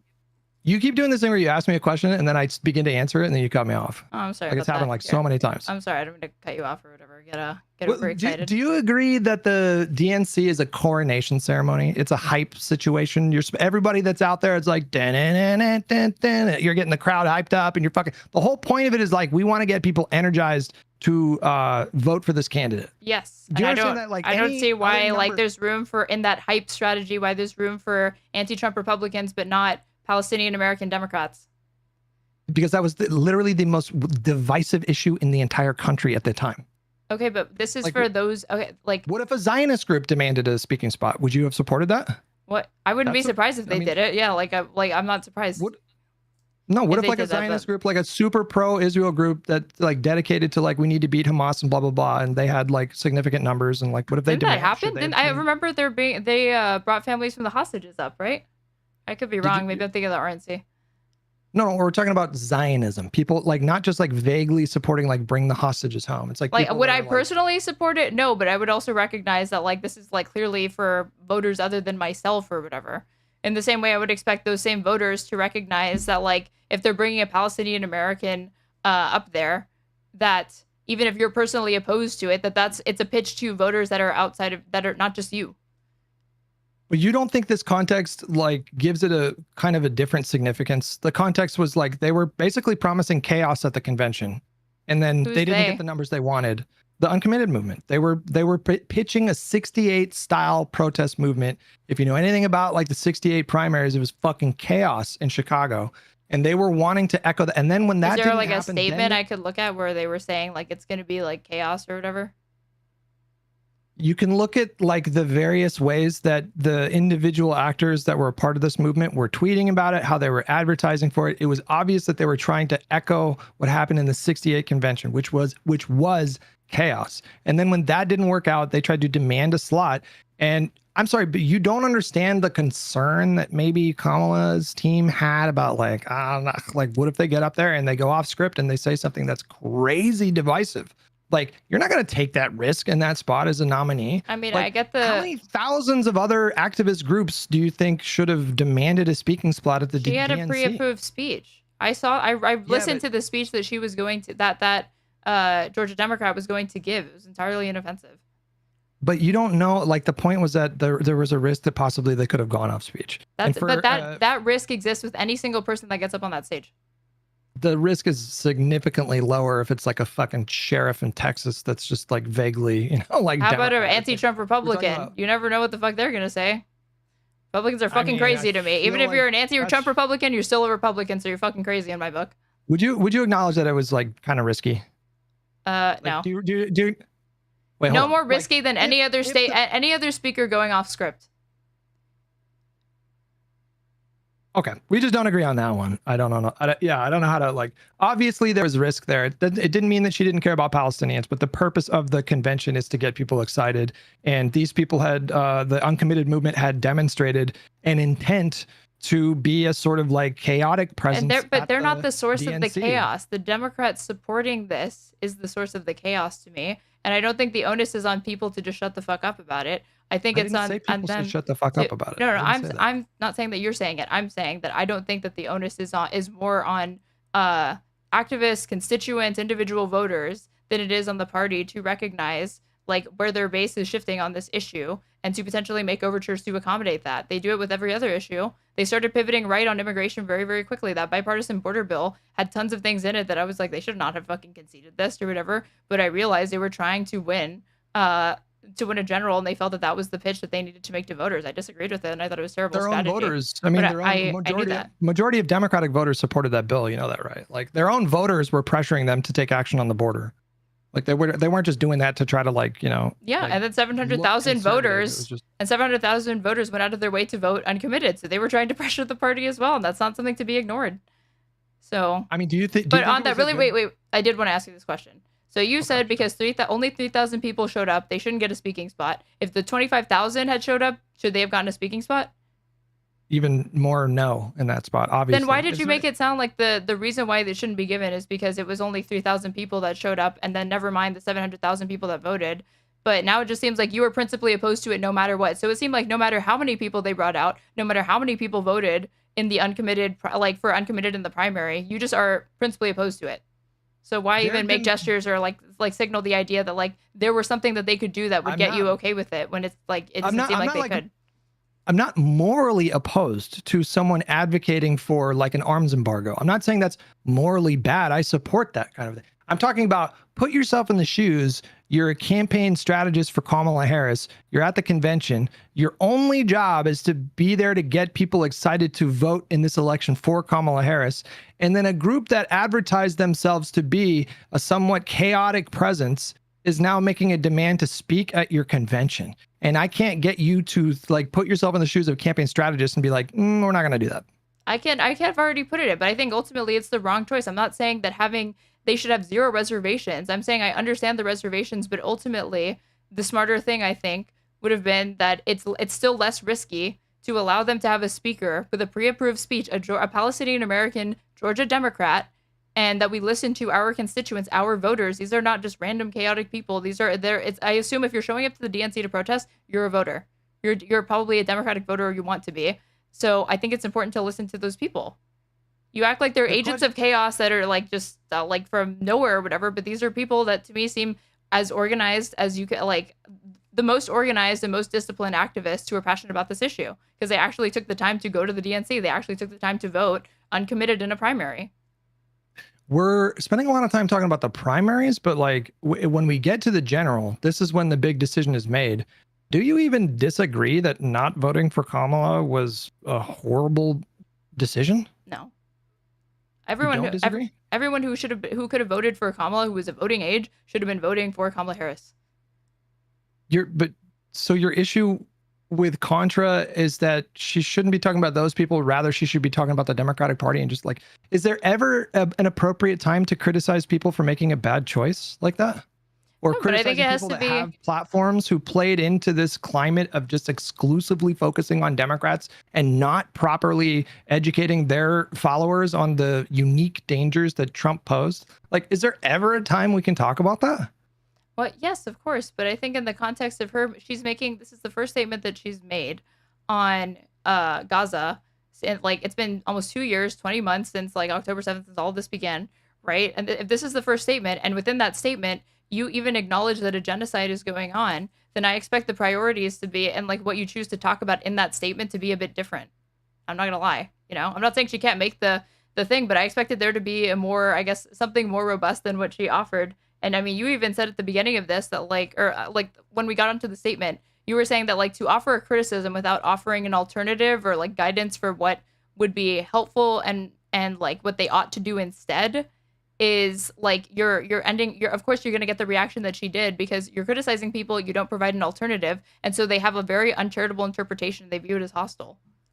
I think the reactions to her post justify it, to be quite frank with you, because she made it quite clear in the post that she considered anti-Zionism, which is to say like setting as a goal, like dismantling the current Israeli government. She said in the post that she correctly said in the post that this goal was completely unrealistic. So if she would have spoke up a year ago or a year and a half ago and said, look, I've donated money to Palestinians. I think they deserve their own state, but I think anti-Zionism is a doomed cause. What do you think the reactions to that would have been? I feel like people didn't really want to hear her actual opinion. What they're saying is, we don't like your opinion, therefore you shouldn't say it. That's what they're saying. That's what Hassan said, literally. I mean, people didn't like that I criticized her. Like my criticism of it was met with just as insane shit, the same shit that I'm sure she sees, but for different reasons. Like, and I had like a more fleshed out, like nuanced response to you and directed people back to that. And somebody was like, you should have included this as like the main tweet instead of what you said. And I said, honestly, there are going to be people that are just mad that I'm criticizing Contrapoints.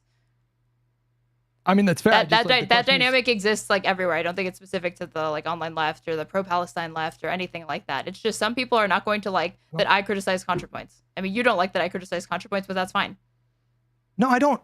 Hang on. I never said don't criticize Contrapoints. Like I wanted to have a discussion with you because I think it's an interesting topic and we can touch on some relevant themes and potentially like touch on some things that will be useful to understand a couple of years from now when the midterms come up. Like I never ever told you or anybody else like don't share your opinion. Then like what's a valid criticism of Contra's thing then to you? Of this note, I have yet to say a single valid criticism. Well, then I'm saying that like you're saying that okay, you haven't said you can't criticize her. That's true. But you are saying, and you've been participating in this discourse because the statement's been out for almost a week now, that with everything that you've interfaced with, you've not seen anything that was substantial. You don't even agree with mine, which I feel like is far more nuanced than the majority of people giving her criticism for this. So it doesn't seem like there's a criticism that you would accept because you don't disagree with any part of it. Or you don't even really see that like there could be an improvement to this statement even. Well, I think the foundation of your like analysis was ill-conceived. That's my point. Like you seem to be making the case that you sort of touched on this idea that she was dissuading people from doing activism. She wasn't. You seem to be making the case that she was like making a broader point about like the conflict, but that's not what the point of the post was. The point of the post was addressing a very specific criticism. And then when we get into the specifics, you call them vague and generalized and assert that she is obligated to, provide an alternative, which she kind of tacitly did. Like she said what she did, I mean, obligated in the sense that if you're attempting to actually not just scold people, but actually attempt to get through to them, I'm saying an improvement to this could have been everything that she said, but also provide give the rubric of what you feel is good pro-Palestinian activism that is approachable, that can actually help change people's minds and draw more attention to what she says she believes is a genocide.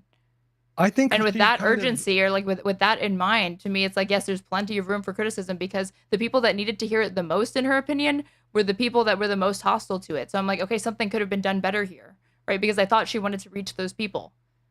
Well, I don't know if she's trying to reach like those specific people. Those specific people fucking hate her because she clocked them in a video just so perfectly, and they've just never recovered from it.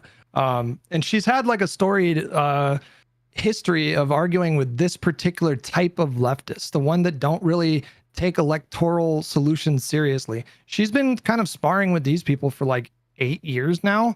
So she was addressing like a particular criticism. She was noticing that people were sort of filling in their own blanks. And like, do you agree that it's fucking fully unhinged to call her a genocide supporter? Like, that's the kind of replies that show up in her replies, like on the order of hundreds. Bad Empanada just posted a video about her the other day. He tweeted about it with the caption, "I want her homeless." Like, there is a very unhinged, completely untethered from reality pocket of the like leftist online media space. And I think she is correct to point out those people and to identify why what they do is very destructive. I think we need more voices like her, not less. And I think like when you say that she should have offered a better alternative to Palestinian advocacy, I feel like she kind of did. Like, she described her own sort of thing that she did, which was like she just quietly gave to Palestinian charities. But she was also sort of like tacitly implying that if you're going to do activism, don't champion a doomed cause that is going to alienate like literally like 95% of the country, and don't make demands or set expectations of like a timeline that don't correspond with reality. But she's kind of saying also like don't speak out, like even like speaking out or whatever is like not she didn't say potentially that at all, hurting. She said it could have harmed more than it helped. No. She said the collection of like factors that she identified. So like championing a doomed cause and like simmering in a cauldron of rage political outlet. Like she said, this campaign had the following effects. 0 Palestinian lives were saved. Not one fewer bomb or bullet was fired by the IDF, which is, I think, very dismissive. We just talked so much about the uncommitted movement. Hutch, are you serious? No, she's not just talking about the uncommitted movement though. No, she's not. She's talking about all of these different things. That's why, like, it goes back and forth between it's the specific criticism of these specific people, but then when I try to pin you down on the specifics, you want to zoom out, and you're like, but it's also about all these other people and all this big movement, and it's hard to pin it down or whatever. And a lot of people fit like. I know, but I'm saying you're fast and loose with like the specificity because you're specific when it fits your argument, and then you want to zoom out and speak in vague generalities when it doesn't. When I try to pin you down to the specifics. Vague at all. Like, I don't think I'm being vague. Like, and she also said again, it may have slightly contributed to the re-election of Trump, guaranteeing that the U.S. blah blah blah blah blah. So she's saying like all of this. Yeah, I do disagree with it. You disagree that there were any kind of like meaningful amount of people that were too depressed and apathetic because of the Gaza situation to vote? What? Oh yeah, for sure. But I blame the Democrats and the Republicans for that. So there's no blame on people with like influential platforms that are pushing these messages that she's criticizing? No, not really. Unless that message is like, don't vote for them, then that, to me, that's irresponsible because people needed to vote against Trump because Trump is the bigger threat always, right? But the criticisms themselves, no, of course not. People need to be free to make those criticisms and to be outspoken about them. And I think 2016 should have taught us that it's not a good strategy to attempt to kind of like scold voters into putting a lot of parameters on the criticisms that they have of the Democratic Party. I think that those criticisms should be like listened to. and potentially incorporate it into the platform. And it just seems like there's like no way to do this activism that is okay with people. They just want people to stop talking about it. They're really upset that people are drawing attention to it because they see it as divisive. And it's concerning to me that there's more concerns over that instead of the actual death and destruction of these people. Do you think the Democratic Party should include as a part of their platform anti-Zionism? No. I don't think anyone should be talking about Zionism. I find Zionism to not be productive in activism, but I also don't go out of my way to talk extensively about it. If you're asking me about it, I don't think being pro-Zionist or being anti-Zionist is like relevant. I mean, I agree. It's an outdated term as far as I hate talking about Zionism. I've like told people because you're like exhuming this old ideology, and then you have to identify like, well, who counts as a Jewish person? Are they a race? Are they a people? Are they an ethnicity? Is it a religion? Oh my God, it's so mysterious. And then from there, you have to talk about like the practical applications of it. Like, and then you're going like so far back, and it's like, we're not talking about the blockade, the occupation, the genocide, a ceasefire, anything tangible. Like, we're going the wrong direction. Because whether or not people call themselves a Zionist, people can call themselves a Zionist, that's fine. But you can be a Zionist and be against the genocide. You can be for a ceasefire. You can be pro two-state solution. So as long as we agree on those end goals, call yourself whatever you want to me. Okay, so if we put it a different way, though, like, do you think that the Democrats should include explicit support for a one-state solution and a full right of return as a part of their platform? No. Why? Okay, then I feel like you're like this close to agreeing with the premise of what she said. Like, she's not saying, like you keep saying, like she is not saying don't do any kind of activism or don't talk about the problem. She specifically identified demanding a one-state solution, and then she also identified the futility of expecting that Congress and that administration to stop sending arms. Like, I know people don't want to hear that, but like, it's your job to convince me that Mike Johnson was persuadable on this issue. If you are saying that was like a reasonable demand to expect on a time frame like the ones that they were pushing for. Well, there are other mechanisms that the United States could use, like the Leahy laws, to intervene and to not transfer weapons to like frequent violators of human rights and whatnot, that don't include like need the congressional approval, as far as I know. But the other thing is that like she's like the particulars of that law, but like the conversation has moved to like the two-state solution when the priority is like we can't even start talking about a two-state solution before they stop the genocide or before there's a ceasefire. But that didn't stop activists from demanding a one-state solution. That's her point. But what's yours though? Because that's like stupid. I do agree with her. It was a doomed demand, and so like they demanded it, and then when people didn't acquiesce, they got filled with rage at those people. What demand did the Democrats even meet? What was one?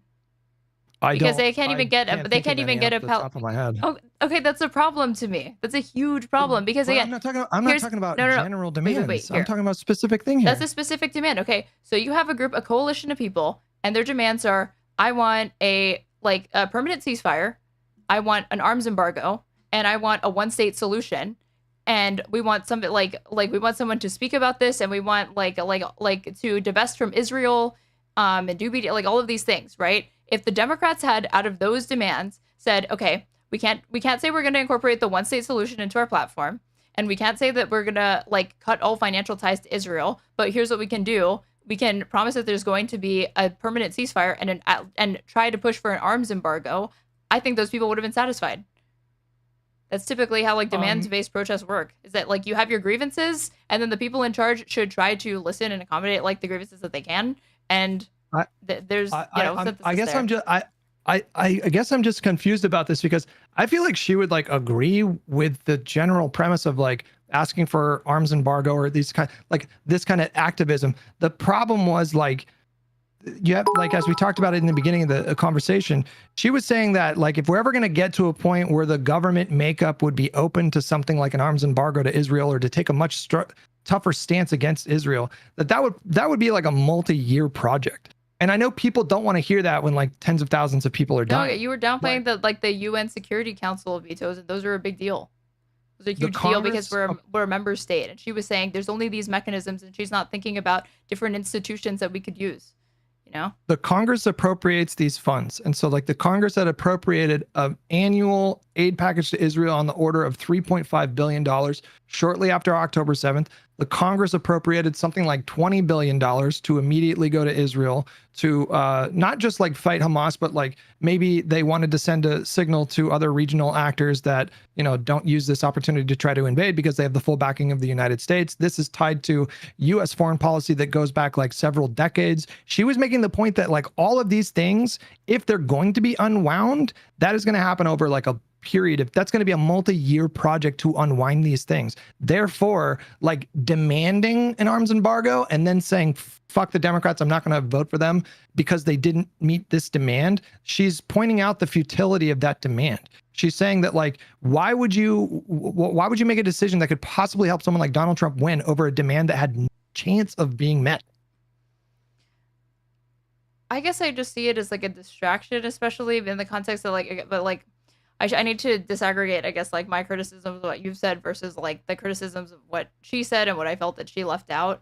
Because based on what you're saying, it just seems like there was no concession that you felt that the Democrats should have made at all or conceded to the uncommitted movement or pro-Palestine activists. Because again, if you're not even cool with like a Palestinian American Georgia Democrat speaking for 6 minutes on the DNC stage, I'm sure you don't support an arms embargo. I of course support an arms embargo. I don't know why you would assume that. Like, I'm not talking about like, because like I guess I just see it as like that's a smaller concession, but you like the larger one. I'm like, I wouldn't assume that you support that if I can't even get you to be okay with the speaker. It's because these are two different topics. You're asking me about like what would I personally like to see happen? That's like a totally different conversation. The question that the issue that she is focusing on is like, what is a realistic outcome of this demand? Can we realistically expect that this president and this Congress, especially like right after October 7th, like in the immediate like 2 months or whatever, people were immediately saying like if we're setting as a goal like no more arms, no more aid to Israel, and she couples it with a one-state solution. Do you agree that these are doomed demands? Some of them, so not all of them, but I don't think that. Those two specific ones right there. Wait, which ones? I swear you named more than two. That's why. Sorry. The demand and an expectation that the U.S. government was going to stop sending arms and aid to Israel, and a one-state solution. It's a huge assumption that like all of these people were demanding a one-state solution or whatever. Wouldn't have been happy to like at least take the ceasefire, because what I saw was arms embargo and ceasefire. You're saying the arms embargo and like one-state solution. And an end to the, illegal, illegitimate, settler, colonial, Zionist, ethno-supremacist project known as Israel, the full right of return. It was all packaged look who's straw manning. Look who's being hyperbolic now. But like, come on. You said that. I'm not saying. No. But I know. But you're being sloppy with like how you're characterizing these people's demands or whatever. But like, hold on.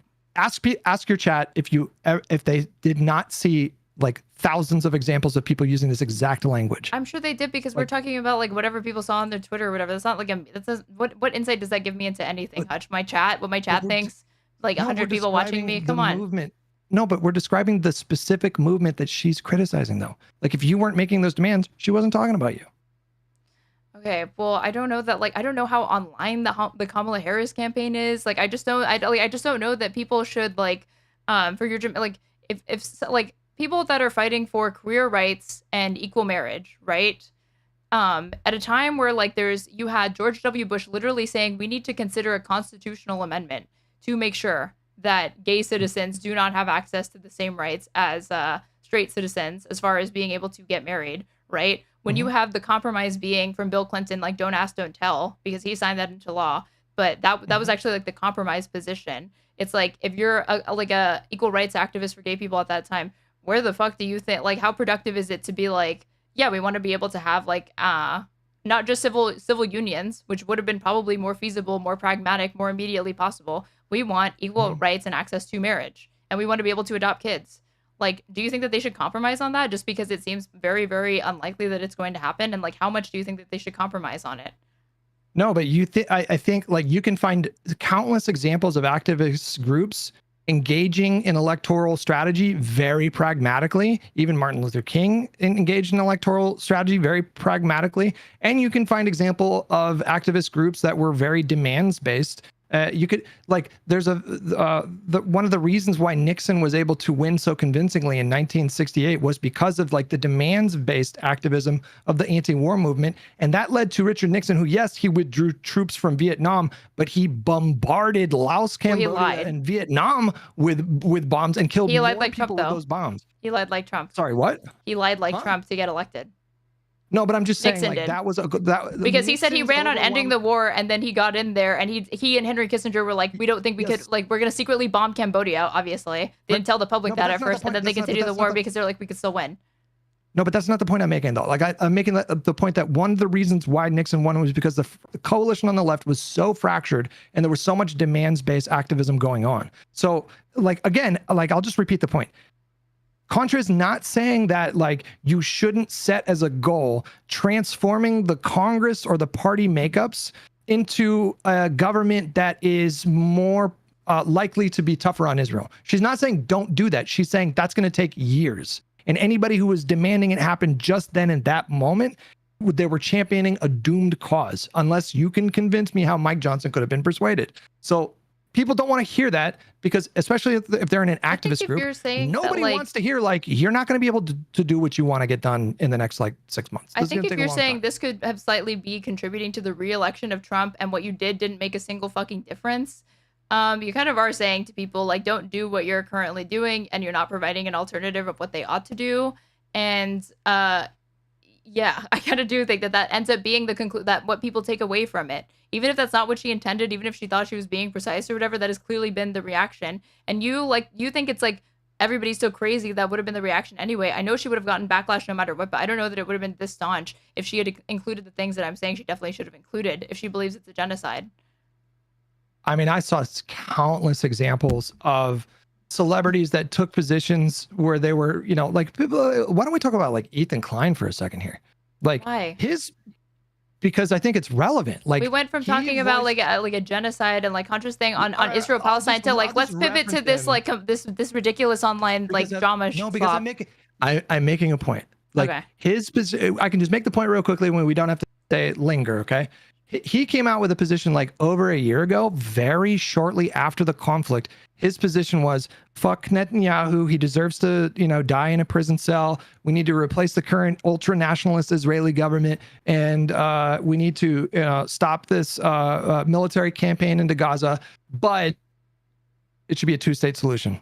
And they lost their fucking minds. Like, she would have experienced the same thing if she would have used her platform the way that you seem to suggest that she should have a year ago, and if she would have just told the honest truth about what she was feeling at the time, and everything she wrote was correct, they would have ripped her to shreds. So like there was nothing she could have said in an honest fashion that she's getting ripped to shreds over this by people that that's cowardly to me. If she really believes that two-state solution is the way to go, and her form of activism for this, and that's the way to go, then to me, show that, do that, demonstrate that. And you have to like past a certain point just like not give a fuck about those people, because like she says, they're irrelevant. Like what you're saying, these are unreachable, crazy, irrelevant people. So, you know, fuck them then. That should be her outlook on it. Like if I knew her personally and she was like, these are my feelings on it, should I be honest or should I just say nothing because it's divisive? I'd be like, if it's something that's important to you and you think it's worth talking about, and you think that the discourse surrounding it could be improved and you could help set the standard for that, then you should absolutely include your voice in the conversation because it's valuable and people respect you. But if you view the situation as she did, as bleak and intractable, what's the point? But I don't, because she sees it from that out versus what are you contributing versus like how it actually impacts anything.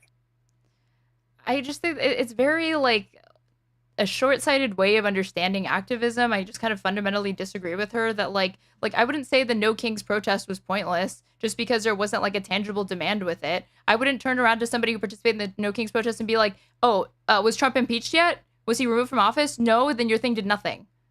That was pointless. Of course I wouldn't say that to somebody. Like any sort of visible public mobilization like of opposition to Trump is obviously valuable. And just because they didn't have like a tangible immediate goal attached to it, like get Donald Trump impeached or something like that, that didn't mean it wasn't important activism that people should have participated in. Well, protests like the No Kings one is just as much about like fighting apathy and fighting hopelessness as it is about like tangible demands. I mean, the No Kings, it was a protest about what? Wait, what had he done just recently that had like The ICE I think protests. maybe it was like it was a combination of factors. It was like it was in response to the mass deportations, everything happening in LA with the ICE, him mobilizing the National Guard, even though like not getting any input in that, and just like the general like and quoting like Napoleon and shit. Like so, like but that kind of event, like I don't know if you went to a protest, but I did. But like, and I've been to a lot of protests like during the Trump eras.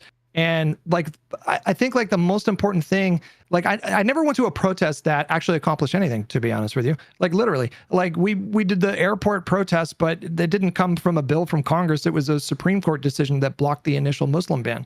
It's a stunning admission from you. The march. Wait, what?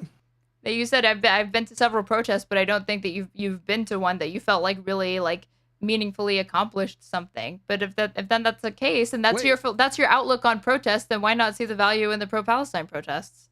Wait, I'm not suggesting that there's no value in the protests. I'm making the point that those kinds of protests are about like kind of generally building a movement and keeping your energy up and fighting hopelessness and fighting apathy and these kinds of things. That does not correspond at all with the kind of protests that she's criticizing, which is to say protests that are doomed because the things that they're demanding are not feasible. That's the difference. Well, what was No Kings demanding? I don't even know if there were specific demands. I mean, like there were, but it's right, and yet it's still valuable activism because you're saying it gets people involved, it keeps them vigilant, and it fights apathy, and it keeps people like they're like it helps remind the public, and it gets media attention that what's happening right now, the Doge, the mass immigration or the mass deportation program, Trump's flagrant like violations of the Constitution, it's not normal. It shouldn't be tolerated. It should be opposed and by any means necessary. And the best means to do that are like non-violent as peaceful assembly. Yeah. Right, and that's like tangible enough that I'm like, it's worth it. Even though, like, again, like it's almost like if somebody pitched the No Kings protest to Contra, she'd be like, "What's that? What's the point of that? It's not going to accomplish anything. Is that going to get Trump removed from office? What immediate goal are you going to get? Nothing. Then don't do it." I don't think she'd say that to them. So I don't understand why she has this outlook for this type of activism. There's a difference between going to an event that doesn't really have like a concrete set of demands or goals, and it's more about just like fighting that hopelessness. There's a big difference between that and then say, for example, like me showing up and like, I'm going to start a protest movement tomorrow, and my goal is going to be to like somehow get the country of Germany to dismantle itself. Like people are like, what am I doing there? Like, what am I? You're LARPing if you did that, but... Am I fighting hopelessness? Am I doing that? No, I'm fostering hopelessness because I'm setting a goal that's never going to happen. More than a goal, demand that's never going to happen. Or, you know, like I'm gonna start a protest movement tomorrow where it's gonna. Yeah, I can make any number of examples here, but like, there's a difference between trying to build a community and trying to build a political movement and trying to keep energy up and fight hopelessness, and then turning around. There's a difference between that and saying like, I want to end the state of Israel. Well, I guess I just think it's strange because like. You went to a protest and you're telling me you can't even remember what the point of it was. What the central demand of it was. I mean, I understand what the general point was, but I was struggling to, like, I don't know if it was in response to a specific event or if it was just generally Trump acting like a king. And I don't remember if there were any specific like demands or goals. I know that there was ICE activity in Los Angeles for the No Kings protest that I went to. So there were a lot of people there that were there from like a immigration activist perspective or anti-ICE perspective. But it was peaceful and it was joyful and musical and people were dancing and smiling and blah, blah, blah. It was just, and that wouldn't have happened if the No Kings protester organizers said, okay, we're going to show up, we're going to party, we're going to smile, we're going to laugh, and we're going to set as our goal, like, you know, ending the U.S. government. What if they said impeaching Trump? That's not possible as Congress right now. That would have been a stupid goal. Really? Yeah, that would have been a dumb. And yeah, like, of course. What do you mean? And would you have shown? Like, so you wouldn't have shown up if that was their goal? Probably not. No. Like, why would I go to a protest about?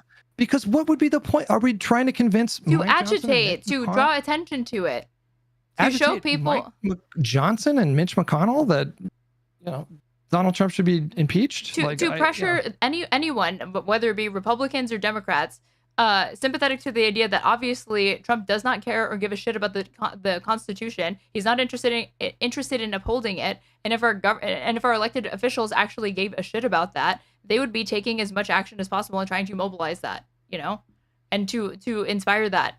I would think that that's important.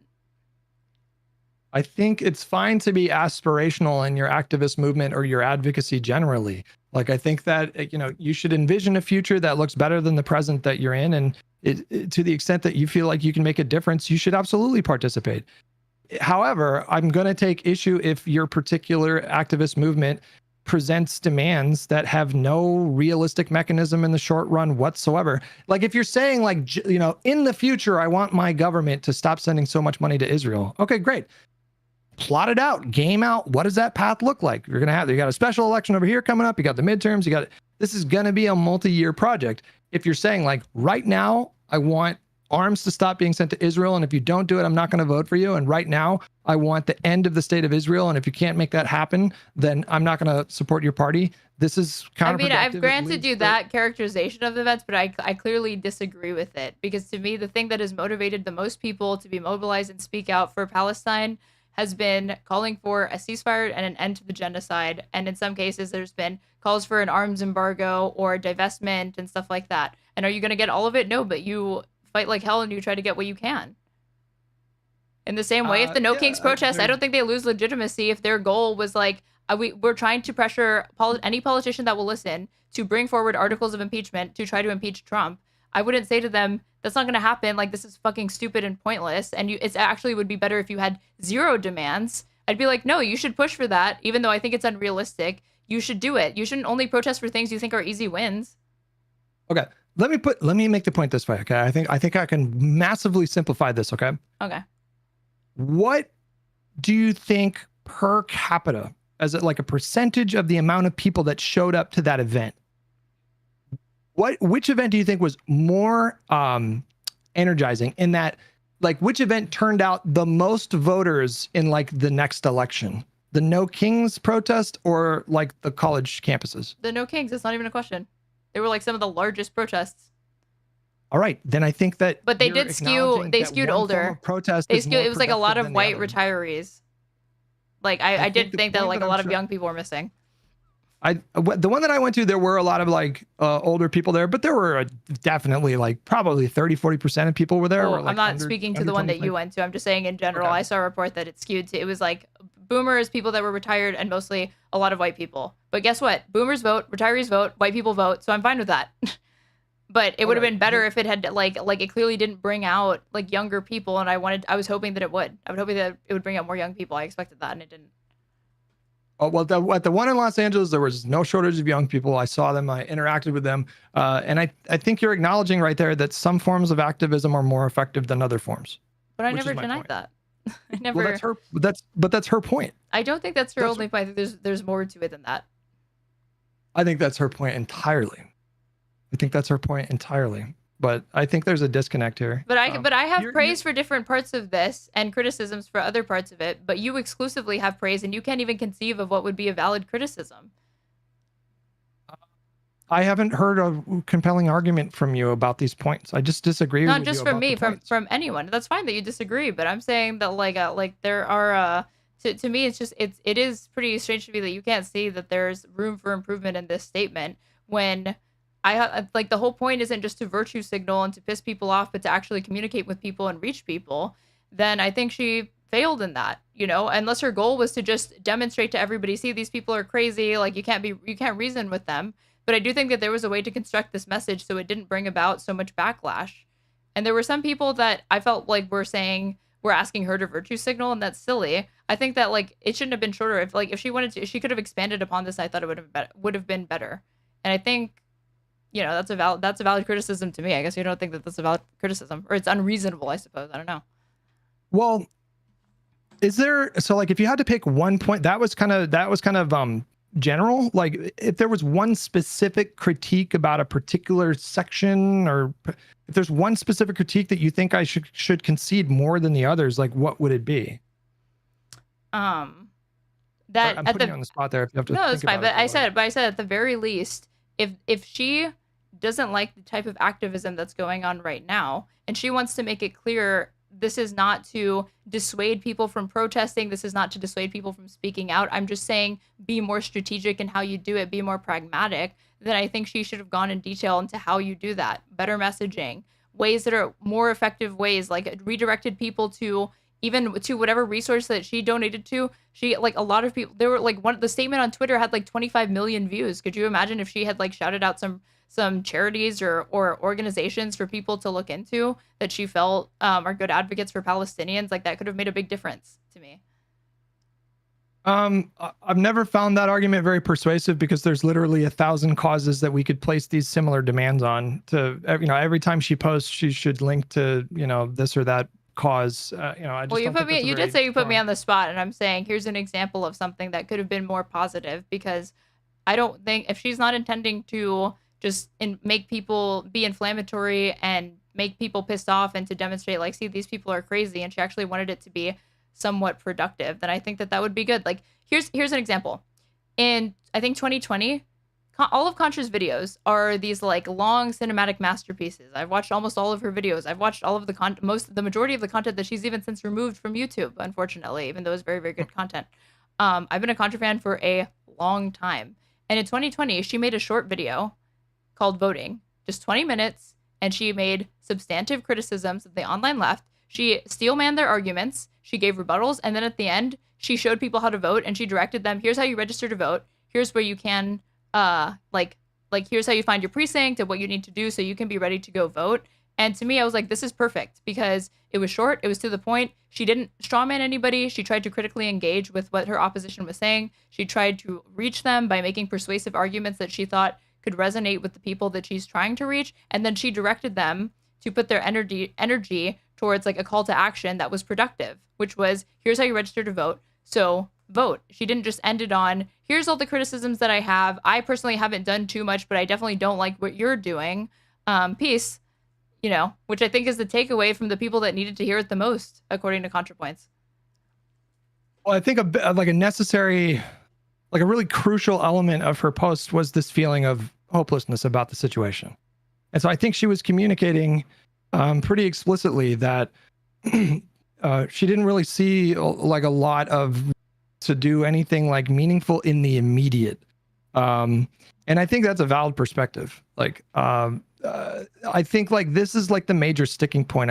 I'm just guessing, I could be wrong, but like, if you try to tell any activist group that what they're doing is just never in 1,000, well, I shouldn't say that, but like never in the next year gonna happen, it's just gonna piss people off. And so like, I can understand like if that's how she felt at the time and that's how she feels now, and she feels bitter about how the election went, and she feels like this particular movement helped to contribute the second ascension of Donald Trump, then I think it's a valid criticism. And I think it gets to a larger issue. Like, I think I'm on the same page with Contra about like most things, and I have been for fucking years. I remember that video on she did, and she's been sort of ringing the same bell that I've been trying to ring for several years now with my platform. I think there's a problem right now with like leftist online space. I don't think it's a small problem. I don't think they're like small beans. I think they've had an outsized voice in the discourse for quite some time now, and I think that now is the time to like undermine these what I would call bad positions that they take. I think now is the time to like speak up and like not let these people dominate the discussion with very little pushback. It felt like for years there was only like a couple people that were doing, like Destiny was aggressively attacking some of these positions, and like maybe like one or two other people, and then the rest of the time these people just like drown out everything else. And I do think there's value in showing people that these creators and their ideology is just thoroughly misguided. I'm not talking about communism. I'm talking about like their electoral strategy. Their lack of an emphasis or a lack of appreciation for the importance of meaningfully it's like a lack of engaging. electoral strategy, because these people are so disillusioned that they even question whether or not it's a good idea to participate in elections at all. So like you got to get through on that first diet? Before. Do you think their media diet? But do you think their media diet maybe influences that? It does influence it, but I don't think it's the only thing, because hold on. Hold on, let me finish. Sorry. You're excited to get on that. No. Hold on. when I look at Kamala Harris's losses, I think we all remember that map of the United States with all the arrows go red, showing like all the different areas that ended up swinging more Republican, right? You know what I'm talking about? That image. Yeah. Like the reason why, like there were some people that their initial thing was like, oh, the country's moved further right, but then as the more results came in, I saw that it was like, oh no, they just stayed home. So it wasn't just that the electorate moved right.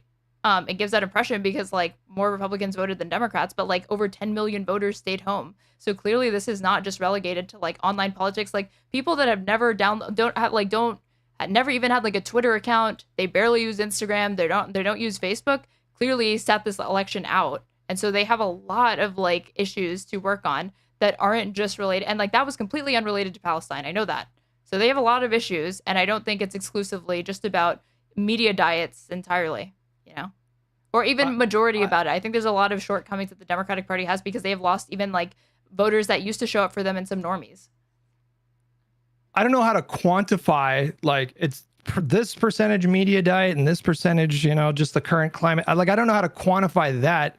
All I would say is that I don't think it's a small problem. So like, I think if a young person who maybe, and I'm sure you agree that social media algorithms propel the most sensational, outrageous things to the top because they generate the most discussion. And I think this inherently benefits the fringes on both sides. So we see the most unhinged MAGA takes right next to the most unhinged Z squirrel take in the For You tab, because these people generate these like the most discussion. And what I don't want to see is like, I'm mostly speaking to young people. I think this is an issue of like under like 30, you know,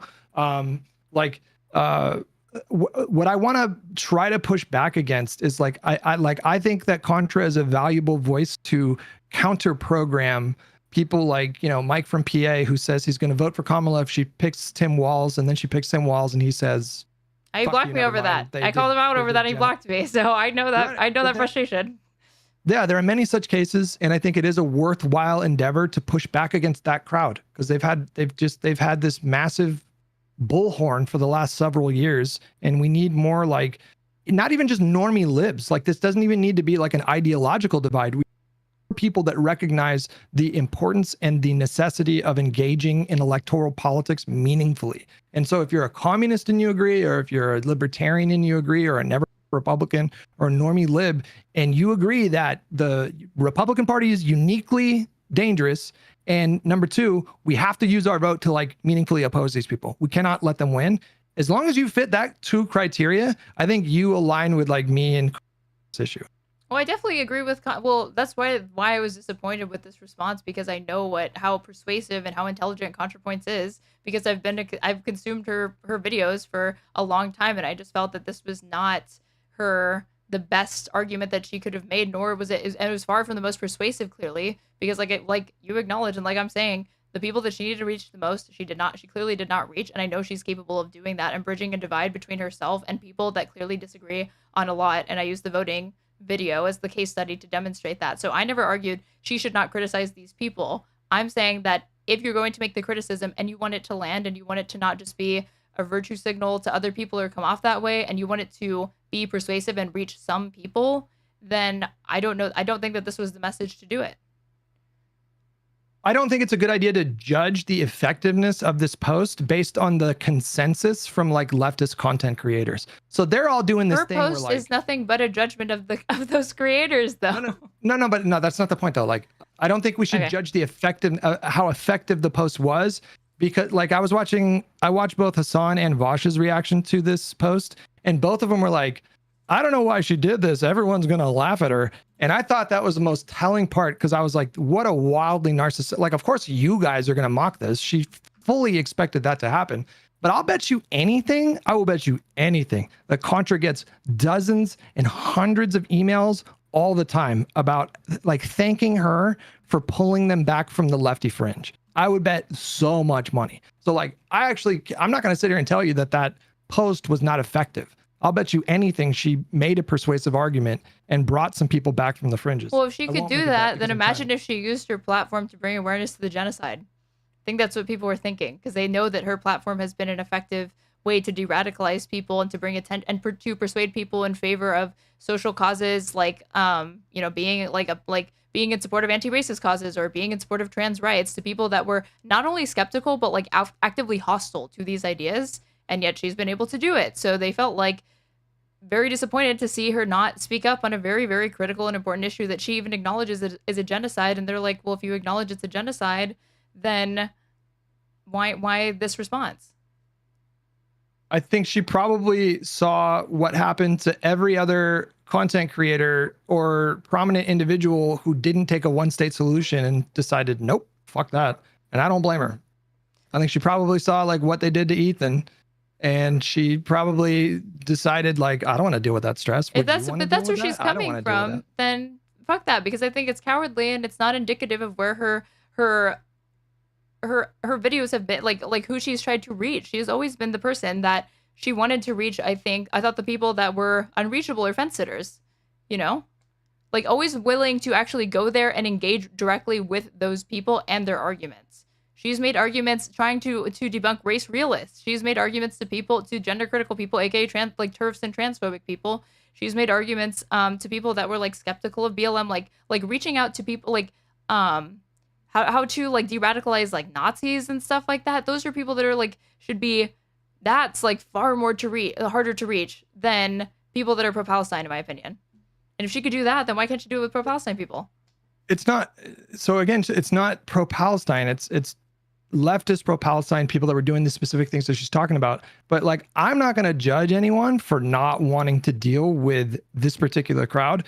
This is purely anecdotal. I can't speak for anyone else's experiences. And I'm not even necessarily saying that you should extrapolate from this. But I've been doing like internet, social media stuff for 16 years. I've swam in toxic gaming spaces. Like there's certain fandoms that are super toxic, like Call of Duty. I covered Trump extensively during his first term, so I interacted with a lot of MAGA people. And I can tell you, I have never dealt with anything as vitriolic as what I've dealt with in the last year and a half interacting with these people and their communities. But you know why they're angry, Hutch. Much worse. You know why they're angry. Being angry is not a virtue, though. Like being angry. I'm not saying it's a virtue. I'm just saying that you know why they are. Why are they angry, Hutch? I think they're angry because they see people suffering and they feel powerless to stop it. And not just that, but it's a genocide. So I'm angry too. And I'm angry that like the United States is complicit in that. And my tax dollars go to it. And it like keeps me up at night, But from being there, angry doesn't justify calling CPS on someone and mailing a human skull. I never said that it did. Fucking insane. I'm not defending that. But I'm talking. Okay, but her post is literally talking about how bitter she feels, how black-pilled she feels effectively, right? And expanding on that, and then just kind of leaving it there. And then everybody's surprised. Like the people that support her, like her statement, are like, why do people like have such a negative view of this? And it's like because she's talking about she has a fatalistic view of this issue. She thinks it like cannot be changed. She basically sees it as this like unchanging law of nature. And she said like, it can't be changed. She said it can't be changed on an immediate timeline. It has to be, if it's going to succeed, it's going to take years is what she's saying. And she's correct. So, right. Then like I draw the opposite conclusion. If something takes years, and it's been years since this happened, October 7th has almost been 2 years since it happened, then, it's like that saying, the best time to plant a tree was 100 years ago. The next best time is today.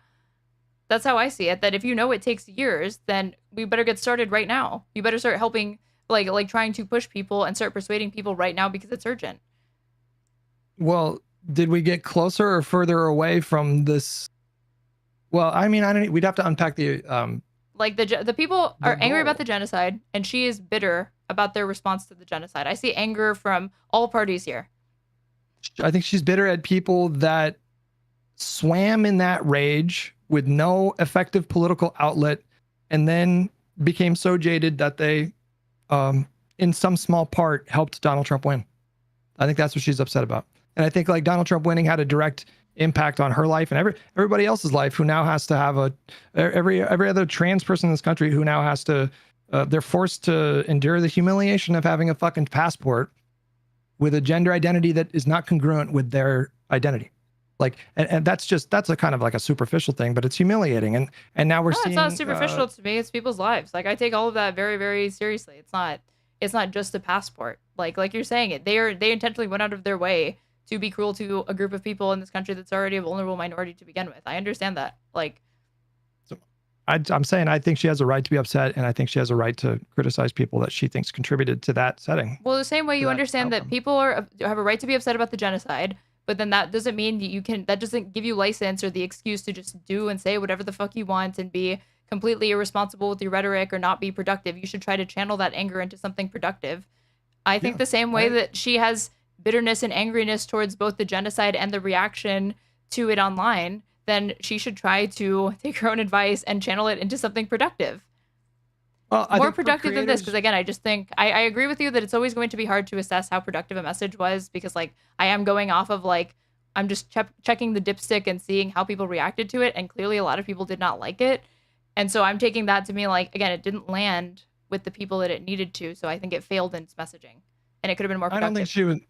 I don't think she was trying to make this land for like the needle drop and Hassan and Mike. Like I think she knew that they were going to react the way that they did. It wasn't for them. It was for maybe she was trying to dissuade against this kind of thing in the future. And the other thing is like, I don't think we should consider, people like Contrapoints or creators or very better known celebrities. These are not superheroes. These are human beings. And I have at various times felt totally bleak and black-pilled about various topics. And during those times, I choose not to post about those kinds of things because it just makes me sad. And I don't think we should expect that someone like her is just going to always, use her platform in the way that you want her to, and try to inspire hope. But the way that I want her to is not even like a video. It's like I want it to be consistent with her videos in the past. Because if we're doing this, like if the scoreboard is like, what tangible wins can you show? Her platform has been dedicated to de-radicalizing, like the alt-right, to de-radicalizing right-wing reactionary young men. Well, look at who's in charge, Contrapoints. Like, look at, like, Trump is in charge and the Republicans got the Senate and they got the Congress. So imagine if I looked at her and I said, your work doesn't mean anything because you said you were trying to end, like oppose fascism and racism and online radicalization. And look, like Trump's in power, it didn't work. And then they also say that his win is in part because of alternative media. So you failed to like I would never like make that assessment of her content or say it was useless because of that. Well, hers is a project that never stops. Yeah. There's no end. There's no final. We've defeated Republicans and conservatism and Trump, and it never. When Trump's gone, someone else is going to come, and you keep doing it over and over and over again. It's a constant energy. It's constant sustained effort. There is no logical endpoint. And so I think that is a bit different than like, we demand that the state of Israel be dissolved in the next like fucking 6 months or whatever. I never saw, it's hard for me to know where you're coming from because I didn't see it. So I'm just taking you at your word or whatever, because what I saw was people like, again, calling Wait, for. Can you do a poll of your audience? How do I do that? Are you on Twitch? Yeah. How do I do it? If you go to the dashboard, I'm just curious. I'm not like assuming anything. If you go to the dashboard, there should be a little widget under the bottom, like under the video player. Like, and if you don't see an option for a poll, is it in quick options? Yeah, quick actions. Yeah. Okay. Poll. Yeah. All right. What am I doing? One state or two state? One state. I can tell you right now. I'm sure it's gonna be one state. But what is this supposed to mean or measure? I'll just grant that. I'll grant it without even doing a poll. Yeah, we don't need to do it. That's what I'm talking about. Like this is what she's talking about. Like this is like the default. Because I know you're more of a leftist. You called yourself a communist, and so I assume your audience is more leftist, right? Yeah. And so it's going to be like probably fucking 99% one state. That's what she's talking about. That's exactly what she's talking about right now. But even pre-October 7th, the two-state solution was like that issue had fallen off the mountain. Even Obama couldn't do it, and Obama, like the terms of the for the two-state solution or whatever, were highly favorable to Israel, and it still fell through. I understand the complexities of it. And like right now, Trump wants one state. No, I understand. I understand all the arguments about how a two-state solution is going to be incredibly difficult, especially with the expansion of the settlements in the West Bank. I do understand all that. However, a one-state solution is like, it's to her point, she laid it out. It's like, you're either going to use military force against a country that has nuclear weapons to force this issue, or you're going to internally destabilize the country, and neither neither Israelis nor Palestinians want to share a single state. It's the least popular proposal amongst that crowd. And as far as I'm concerned, the conversation should fucking stop there. I don't understand why Western leftists are insisting, as the Vanguard did, that you cannot be a Palestinian advocate if you don't advocate for a one-state solution when only fucking 18% of Palestinians in Gaza want that outcome. It's fucking absurd. It's ridiculous. Because it doesn't surprise me that people in the West, in America specifically, when given our own country's history and the way that we've resolved racial tension in this country, it was not to to further entrench separate but equal, and let's have black states for black citizens and black Americans and white states for white Americans, and further the divide and try to resolve it that way. It was messy in a lot of ways, but eventually there was integration. But that integration had to come at the end of the gun.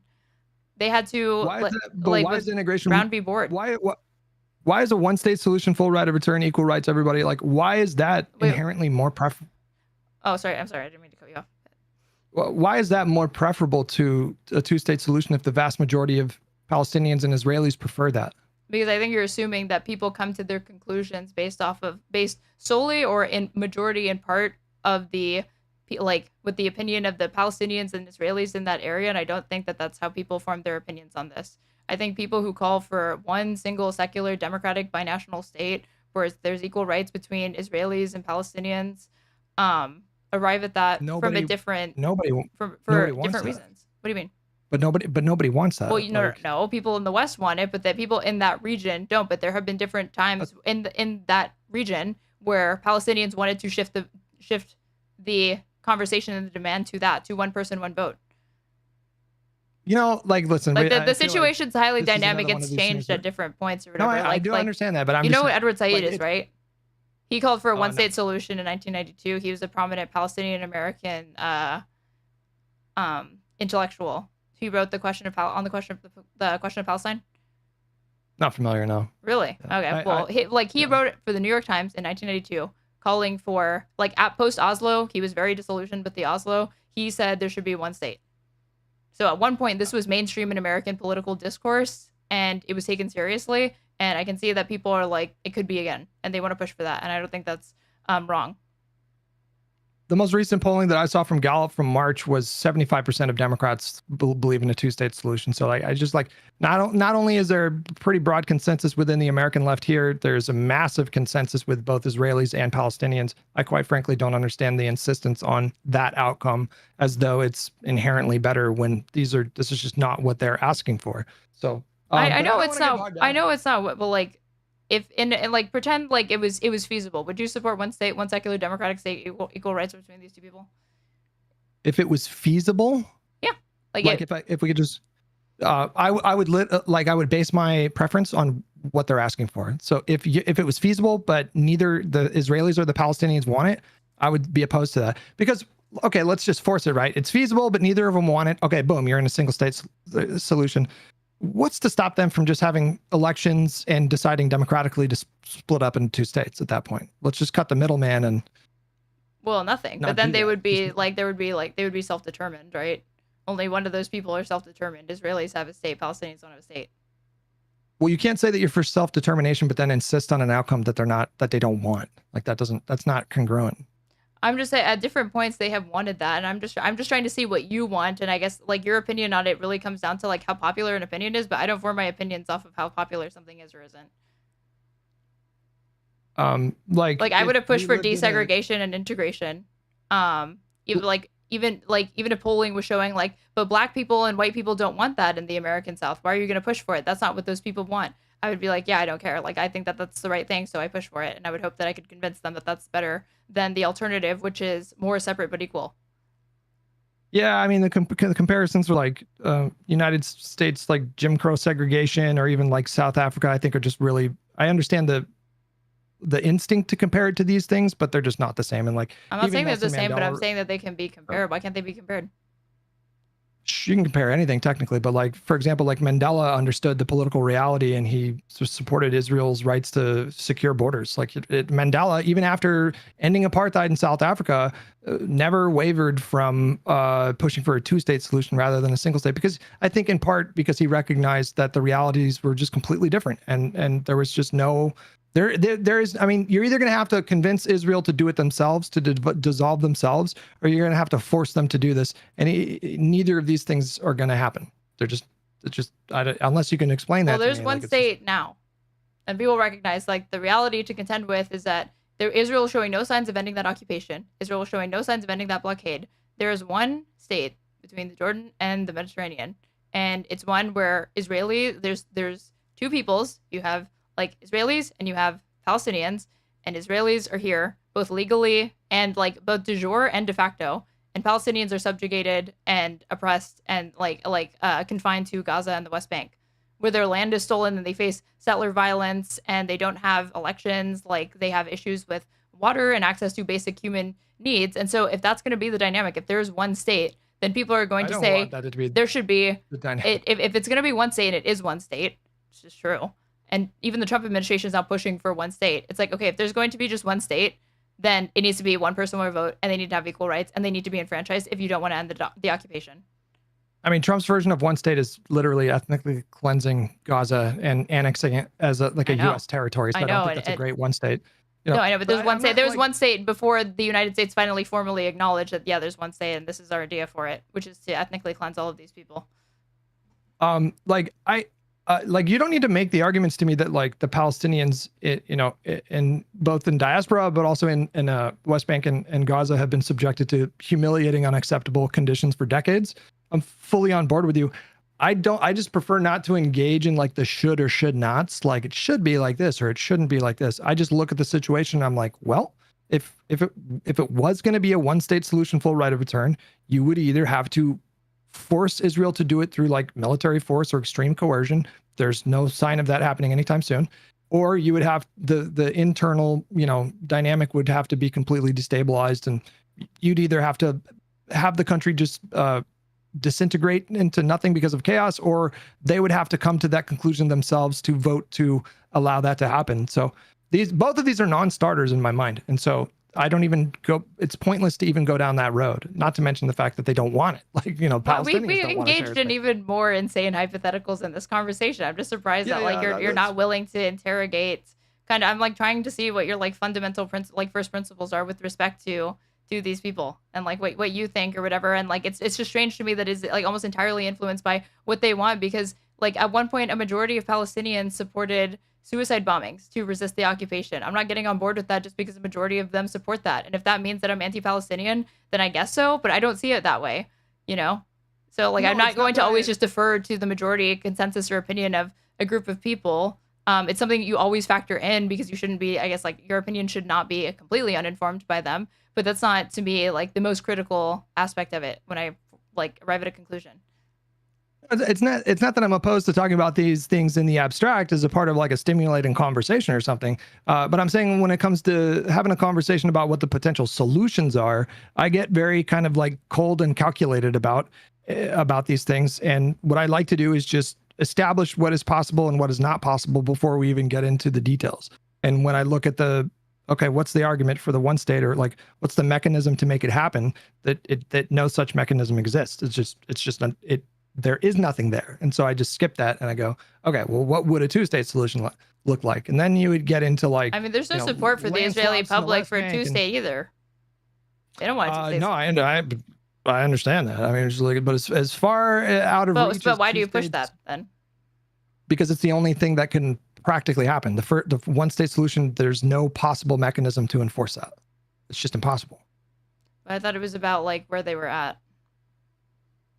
This is what like anytime I have like conversations with these people, it shifts back and forth between they say they're ideologically opposed. They say that like it's not practically possible, and that and then you can point out, well, it is practically possible, but then they say it's not. I'm ideologically against it, but then when you say, well, ideologically, people are more on board with it than you think or whatever. Like what, a two-state solution? No, one state. How is that practically? How do you imagine that happening?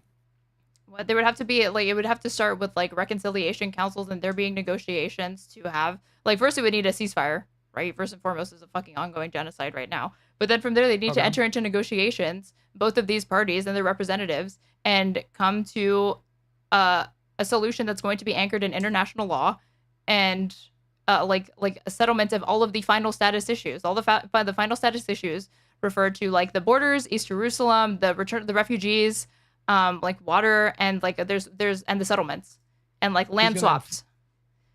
Who's going to enforce this outcome? Well, there can be UN peacekeepers. There can be different ways to enforce the outcome. Same way you would enforce anything else. What do you mean? No, you're saying the UN could force Israel to enter into negotiations with Palestinians and do a single state? No, I'm not saying that. I'm saying that the United States could help pressure Israel to come to the table and start negotiating for there to be a final like resolution to this conflict. Like these people need a state. That's if they want to maintain long-term security, they need to have like Palestinians need to have a state. Pushing and ethnically cleansing a population of people into all of these neighboring countries, all you're doing is not only is that morally repugnant and wrong and a genocide, but even that aside, even if we're just looking at it from the perspective of like a pro-Israel, like a Zionist person or whatever, you should not want to ethnically cleanse millions of people into neighboring Arab countries where they're all going to be radicalized into different cells and want to attack your country from all these different countries that you push them into. It's a horrible idea. Even from like a self-interested perspective, it's a terrible idea. You're setting the stage for more October 7th. I understand. Like, so someone who's like a lives in a Western country with liberal democracy that's based on like secular principles. I obviously think that like this type of system is superior, but that doesn't really matter. Like I'm not engaging what I would ideally like to see happen in this particular section of the world. The question at the end of the day, or right at the beginning of this conversation, is like, what is the enforcement mechanism to force Israel to accept these terms? Which that is an incredibly tall order. And if you're talking about like, well, it would have to come from pressure from the United States. It's like, okay, well, and the European and like all allies from Israel, they would need to put pressure on Israel to come to the negotiating table and start this. I understand that conceptually that we can engage in like that sort of concept, but in practice, I don't see what you're seeing. Like the United States and Europe have a significant amount of leverage over Israel. No, but like there's no political appetite to do that, and I don't see that changing ever. So you don't like the protests because you think that they come from unrealistic demands. You want them to advocate for a two-state solution, but now you're even arguing to me the futility of pushing for a two-state solution because you don't see a way forward for that either. So what is the prescription? Two-state solution that would okay, but you just said it was years and years. Okay, so how do you even begin the activism for that if you're even saying I don't even know how it would be enforced? I don't even know how you get Israel to the table. Well, we have like historical examples. Because then it just sounds like do nothing. No, but we have various historical examples of negotiations that made a lot of progress. We were like almost there a number of times and they fell through. And like, I'm sorry, but the boring answer is like, you keep trying at that and you keep exerting whatever diplomatic pressure you can. But I don't think there is a realistic scenario where the US and Europe combined or whatever could force Israel to absorb like that many people into a country that would make them a political minority. But that's not even where the Palestinians, like the PLO was not at that position. Like you keep saying the full right of return. That's not where it's going to be. They have the right of return under international law. That right is not to be disputed, but there can be a practical settlement of what it will look like in practice. And they have already said it was going to be like a ceremonial amount of Palestinians were allowed to return back to Israel proper. And then from there, they would probably be given reparations. So like what you're saying this was I doubt Israel ever. No, they'll never recognize the right of they never want to recognize the right of return. But I'm saying that even what the Palestinians were offering was a settlement of that right, like a negotiation of what it would look like. But in a separate state. But they need them to. State. Well, yeah, in a separate state, yes. Yeah, never a single state. Israel never once entertained a single state solution. No, the only point about the single state that I brought up is that at one point. Distinguished Palestinian American and public intellectual was making this argument on the pages of the New York Times back in the 90s post Oslo. So I'm saying clearly at one point that was within the Overton window if you're making it onto the fucking New York Times, and it was an idea that was seriously entertained. No, I'm not saying it's anchored in international law or anything like that. It's not. There's literally nothing in the law for one state, but it was serious. It's like you're saying like, oh, it's pie in the sky or whatever. Like I'm telling you, it's just a fact that it was part of American mainstream political discourse, and Palestinians were even looking at moving it to a one person, one vote. That's why Ariel Sharon did the unilateral disengagement in 2005, because they were seeing that Palestinians were starting to consider moving the fight from 2 states to now we want one person, one vote. We want there to be 1 state. So they did that, and he did it with the intention of freezing the peace process for 25 years, and it worked. I mean, the fact that like in intelligentsia and academia, it might have become, a little in vogue in the 90s to start talking about a 1-state solution. That doesn't change the fact that I guarantee you, like very few Israelis, maybe 1 or 2% of Israelis ever thought that would be like an acceptable outcome. And so it doesn't really matter what American intellects were saying at the time. American Palestinians? He was born in Palestine. I don't understand why that's relevant. Like, because I was saying that, like, you're saying this is so far off, it's so crazy. And my only point of bringing that up is that at one point, not long ago in the 90s, this was in the New York Times. This was an idea being talked about and openly explored. So it was not as marginalized at one point as you think. And then another thing is that Ariel Sharon, the Israeli prime minister, crafted state policy in response to seeing that attitudes among Palestinians wanted to move it to that fight. So there was even a mounting will from Palestinians. Like, you're exclusively focusing on the opinions of Israelis, but where does Palestinian opinion come into it? Well, you're referencing what they wanted back then as if it's relevant to the discussion, but you don't want to factor in how they feel now, which I feel I do acknowledge that they don't want to live together. I know that. Why force it? What? I'm not saying to force it. I'm just saying that you were saying like the 1-state thing is so crazy, or why does it sound like I am? Because you just said that you would have a coalition of European countries in America basically force Israel to do it. To force negotiations. I didn't say to force doing a 1-state. I said negotiations for a 2-state settlement or whatever. I mean, I feel like we're getting into semantics here. I don't mean to cut this off like abruptly, but I gotta do some things before the podcast later. No worries. I really have enjoyed this discussion with you. I'm very glad that it didn't get fucking insane. I've had so many conversations with people lately that have gotten nasty, and so I appreciate your cool-headedness, and yeah, I respect you for showing up and making these arguments. I respect you for the same thing. Do you want to shout yourself out to my community?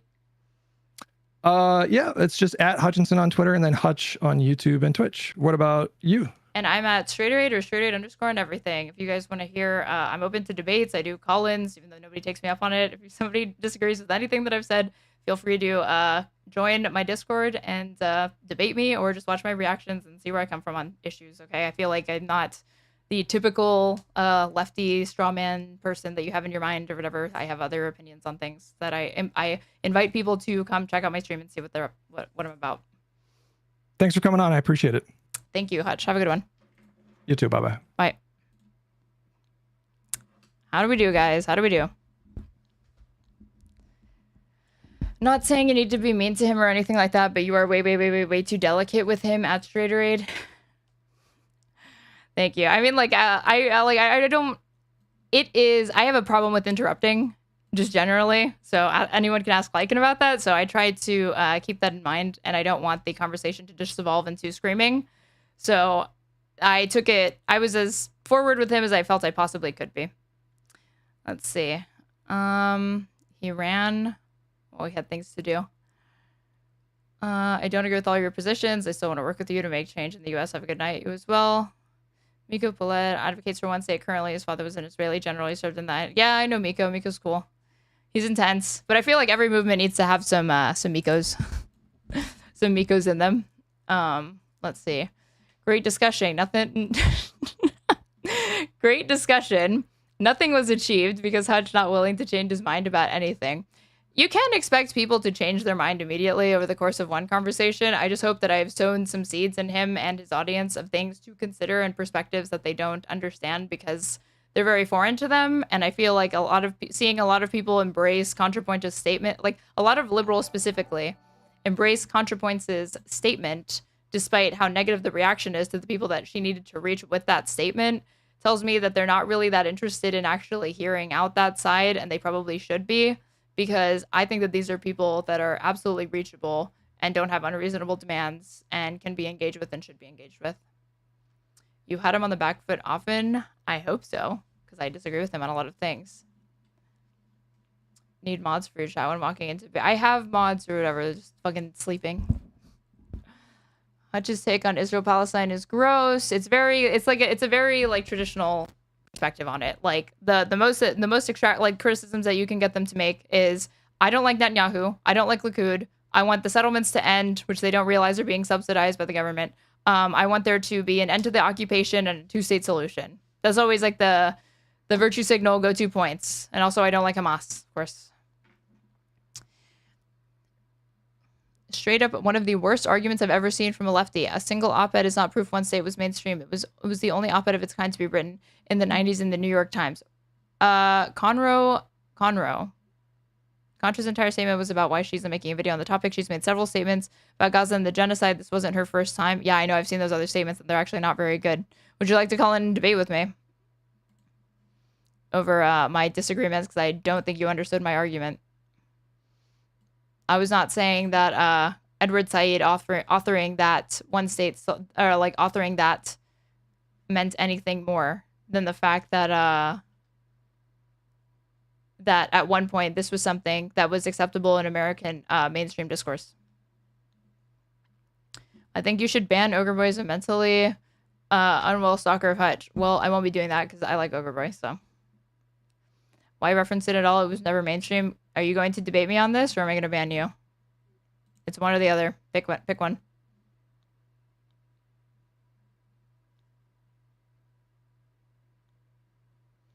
Because, nope, you can ban. You suck at this, LOL. Just so you know, if you're saying why reference anything, it wasn't mainstream.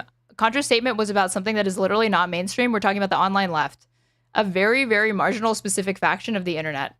So if you think that that conversation is worthwhile to have, but you're offended at the idea that I'm going to bring up an op-ed that was authored by a Palestinian American intellectual in the New York fucking Times masthead, that's somehow less relevant than a conversation about the online left, I don't even know what to like say to you. She was talking about the media environment. Okay, but you said why reference something that wasn't mainstream, and she referenced something that wasn't mainstream and then made lots of arguments around it. So, see ya. I will just time you out. I'm not going to ban you, though. I understand your position. I think you did good. Thank you. I find it astounding that he wants everyone to admit that Bernie losing was his responsibility, but that leftist influence on the 2024 election is actually really, really understated, and that they were instrumental in her loss to some level. That is just crazy to me. That, like, the reason why is because... Do I personally know Contrapoints? No, I don't. I've just watched her for many, many years. Long before... I think I watched her since, like, high school. So I was, like, a freshman in high school. Like, in the old school days when she had, like, her pre-transition videos, which is why she's, like, deleted a lot of those videos. But they're very, very good.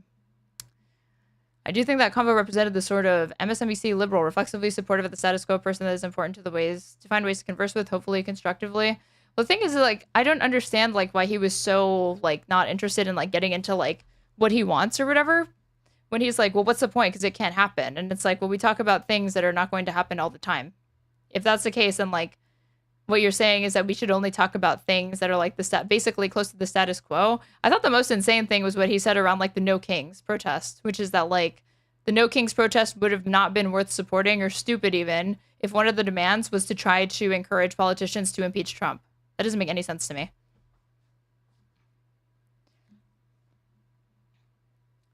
This got debate bro venom out of me, so thanks for that. You're welcome. Let's see what else was said. You did great. Just stumbled on the stream. Not a fan of Hutch. He was squirming around the point of one state, the impossibility of it because of a current modern thought. Like, here's the thing with the one state. One, I don't really like talking about state solutions because there's an ongoing genocide right now, and the first priority and all energy should be directed into bringing awareness to that and advocating for a permanent ceasefire to the hostilities to end that genocide, for one. From there, if we want to talk about states, one state solutions or whatever, my ideological answer is that I would personally like to see one state, one secular democratic state, binational, between Israelis and Palestinians. That's me. But I have no power. I am one single person, and it's an ideological answer. If you're asking me a realist answer and what I think is going to happen and what objectively international law favors, it is a two-state solution. I know that. But the situation is so dynamic that the parameters that were set out for the two-state solution was with the assumption that Israel at some point intended to end that occupation. intended to end that blockade, intended to actually resolve the final status issues, and it never did. So with that in mind, I'm not surprised that the conversation is now rapidly, the one state has re-entered into mainstream discourse, even if it's not anchored in international law. And I don't, if you're asking me, if I think it's realistic, no. But I also would have said, I would have thought it was insane to think that post October 7th, you would see the most amount of support for Palestinians and the Palestinian cause come out of that. I'm shocked. So it's clearly a kind of unpredictable situation, and trying to pretend like I know what's going to happen, or we definitely know what is or is not going to happen or whatever, is a little bit just there's no need to think that. You never know what's going to happen with this kind of stuff. Is Palestinians having a state the status quo? How do you mean? I think Hutch thinks he is trying to be a responsible steward of the democratic conversation. He thinks that changing the conversations on X is essential to having Democrats elected. People don't like things until they do. The thing is that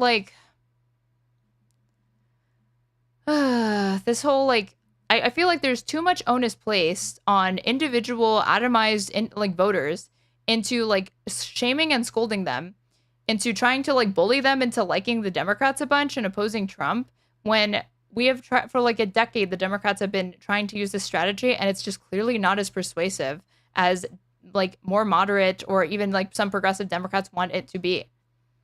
You have to hear out people's grievances. If they'll say in one breath, we need to meet voters where they're at, we need to be willing to hear them out. But then in another, it's they're not willing to engage with, they'll engage with MAGA for some reason, but not more people to their left who they want to write off as unreasonable and we can win without you. When it's the Democrats don't have the numbers or the luxury of being able to cast out people that they could reach. They shouldn't even be trying to do that. They should be trying to find ways to invite them in, not cast them out.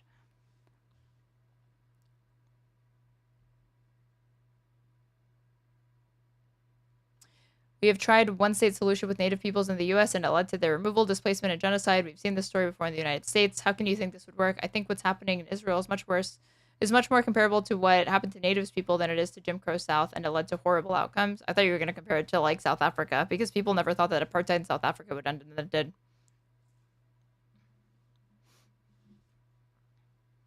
But if you try to do a one-state solution now, tomorrow, what's my business mail?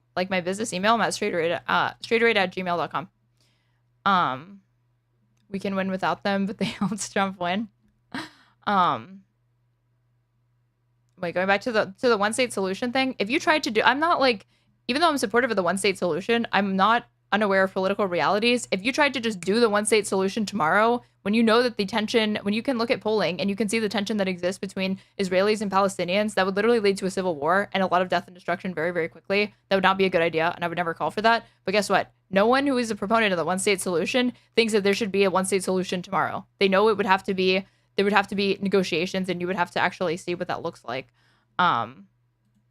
It's it's a straw man to think that the people who champion a one-state solution think it could just happen overnight. They know that that's not the case.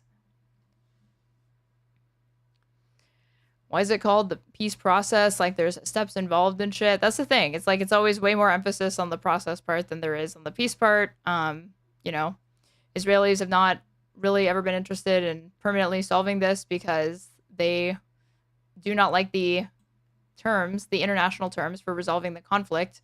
But those are the terms that that are the starting point for Palestinians. Both sides have their non-negotiables, but the non-negotiables for Palestinians are actually anchored in international law, whereas the non-negotiables for Israelis are not. So they have Palestinians have a stronger legal claim, and Israelis know that, and so they don't want to have to enter into negotiations because they want maximally favorable terms. Polling on one state or two state as if that proved anything was weird. That is strange because, again, I don't relate to this my opinion on something. I form it by how many people already agree with me. Again, if the majority of Black Americans in the Jim Crow South were fine with separate but equal, I would disagree with them then.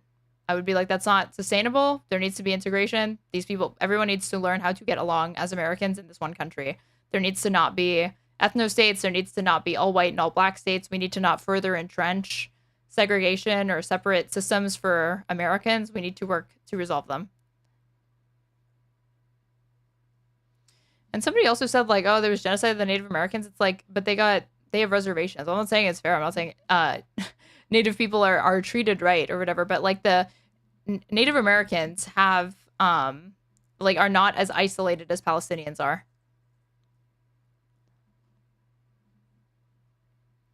Let's see. He knew that targeting civilians would make the whites in South Africa not want to coexist with the black population. The whites in South Africa wanted to end apartheid too. That's why Mandela was smart to not target civilians. I mean, they say that they didn't target civilians, and they did. That was their stated goal. But when you look at who they killed, the majority of who the ANC killed was civilians. I'm not making this up. I only learned about this recently because, hold on, ANC killed civilians from the O'Malley archive. ANC mostly killed civilians. This is from 2003. Civilians suffered the most in military attacks by the ANC in its fight against apartheid, the Truth and Reconciliation Commission said on Friday. In its final report released in Pretoria, it notes the stated objective was the armed wing of the ANC was not to target civilians or white people. But then they go on to say that they included collaborators such as counselors, state witnesses at the trial of the ANC members, and suspected informers. In other words, they were deliberately targeted individuals. In the attacks such as the detonation of car bombs outside buildings, housing security forces, the casualties were predominantly civilians passerby. There were also a number of blasts in public spaces such as restaurants. Cadres seeking amnesty for such attacks explained that wrong intelligence had led them to believe security force members frequented these places. So, point being that despite noble intentions, what they defined as a civilian was not actually like they said, or like what they defined as like a target versus a civilian, that included civilians. They reprimanded members of the ANC that did target civilians. I know, but I'm already telling you that they had an impoverished understanding of what constitutes civilians because people that they targeted were still civilians.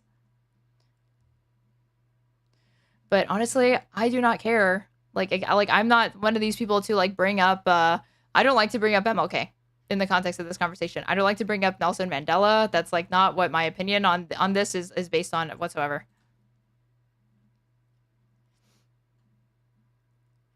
Damn, I missed it. Hi, Mason. Everybody should check out One Hand Politics, who's in chat right now. I saw you at the beginning. I was going to ask you if you stuck around, how you thought I did.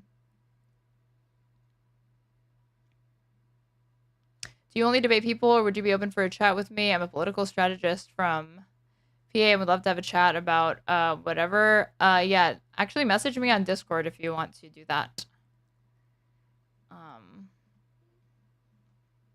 Maple Takes.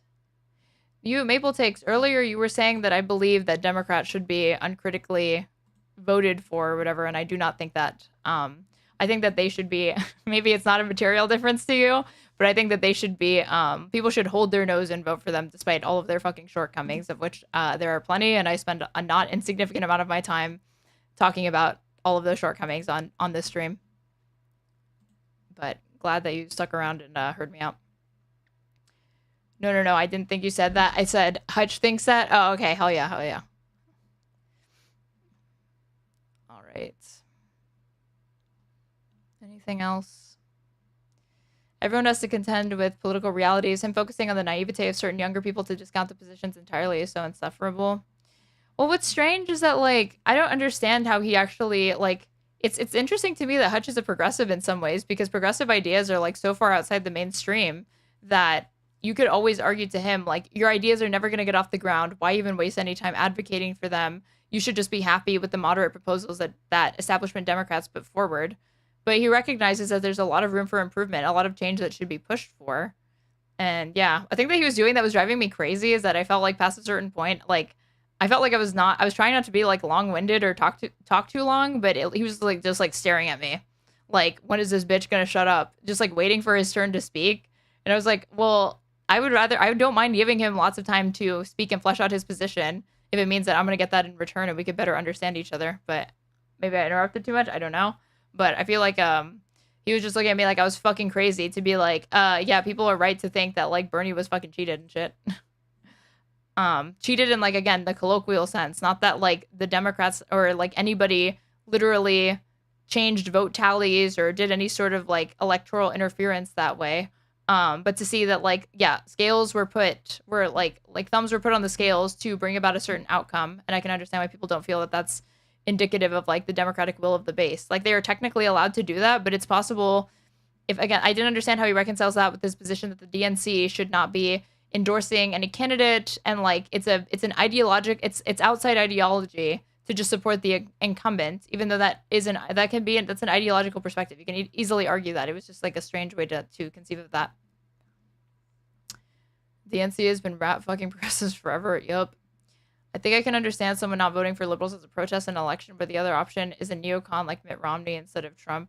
Yeah, well, he knows how far I'm willing to go to oppose Trump, because he asked me one time, if you had to vote, if it was between Mitt Romney and Trump, what would you do? And I said, God, I would be so fucking depressed. I'd probably like stay home and video game myself. And he was like, no, you have to pick. And so I was like, okay, well, if I have to pick, then I would go with Mitt Romney, but I would fucking hate it the entire time.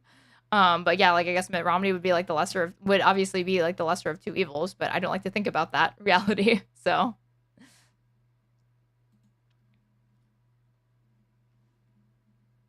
at the Galaxy Cyan, my Discord is like at Straighterade. If you just search Straighterade, it'll be there. Do you notice liberal Zionists bite bullets they don't actually believe? Like Hutch said he'd argue against someone saying Trump should be impeached. That was strange. That was strange that he said that. I didn't understand why he said that. I also didn't understand why he was like, I felt like antsy when I was like, what needs to happen before you would support like, I don't know. He was like, but I'm like against what's happening. I'm like for a ceasefire or something. I don't think he ever said it was a genocide, but he was like, I'm for those things. But then like every single time I was like, are you for like this solution? Are you for people protesting for it? Can like a Palestinian American Democrat speak on the stage? And it was like, well, no, not that. Well, no, not that. Well, they can't ask for that. Well, I'm not on board with that. And I just think that if you're opposed to a genocide, or at least a war, if you conceive of it as a war, even though it's not a war, it's a genocide, why are there so many preconditions for being willing to recognize like the dignity of Palestinians? I don't know. Like I can understand having like red lines for certain things, but that as more of like a strategy or like a tactic. But it's like, if you think something's a genocide, it was like, yeah, it is a genocide, but since there are some people in the movement that post cringy things online, I don't really want to I guess like, you know, I'm too pure to allow myself to ally with them to oppose it. That just seems strange to me. It seems like something's not true here. Either the prior assumptions and what you argue from them, which is that you think it's a genocide, but you're more worried about how that'll look, so you oppose it, is not true, or you don't really think it's a genocide. It's hard for me to like reconcile those beliefs, because I feel like if you thought it was a genocide, you would be more urgent about it. He thought Kamala chasing the moderate Republican was a good idea. Oh, well, when I tried to bring up that tweet, he got very, very upset. But that tweet was, I didn't care about who he was responding to. I was just trying to analyze the content of what he had said. I should look up what he did say. I don't know. I don't even know what to look at. I was like trying to find like what to search. I swear at one point I had like bookmarked it, but I don't know what to put to get it. But I didn't care who he was responding to. That was not like the point that I was making. The point that I was making is like, you think that these people are irrelevant, but now you're blaming them for Trump losing. But how does that work? If they're irrelevant, how can they be responsible for Trump for Trump winning? How old is Hutch? I think he's in his 30s. I don't know. Hutch wants a coalition with leftists so that he can scold them and bully them into a moderate position. I don't know what he wants. What led to this debate happening? This debate happened because of this tweet where I said, where is it?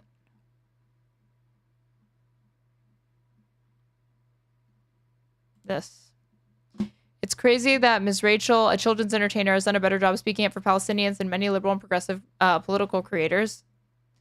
And then he said, what is your specific problem with her post? And instantly ratioed me, unfortunately. And I said, there are a few points Contrapoints makes that I agree on, but overall it reads to me like a long-winded rationalization for an action that's framed as moral nuance. She acknowledges the ongoing genocide and has donated to Palestinian causes, which is more than many and commendable, but devotes more energy distancing herself from those protesting said genocide than from those supporting it, tacitly or otherwise. I'll be discussing this more on stream. And then he said, we should discuss it if you're ever up for a stream combo. And I said, absolutely. And then I was confused because when right before I entered into the call, you were mugging him in that debate tweet. Wait, how do you mean? This one? But before I entered into the call, it was like debating Straighterade on like Contrapoint / H3H3. And I was like, why is H3H3 going to come up? We're not talking about H3H3. And he like kept trying, he like tried to drag it there multiple times, and I was like, I don't want to talk about H3H3 for an extended period of time. Like I didn't know what the point of that was going to be. No, the one with your pictures. Since you're a longtime Contrapoints viewer, do you consider her politics to be liberal or leftist / progressive? I think that I think it should be liberal / progressive and then leftist, because I don't think that, I think Contra used to be further left than she is now. I would say that Contrapoints is a progressive.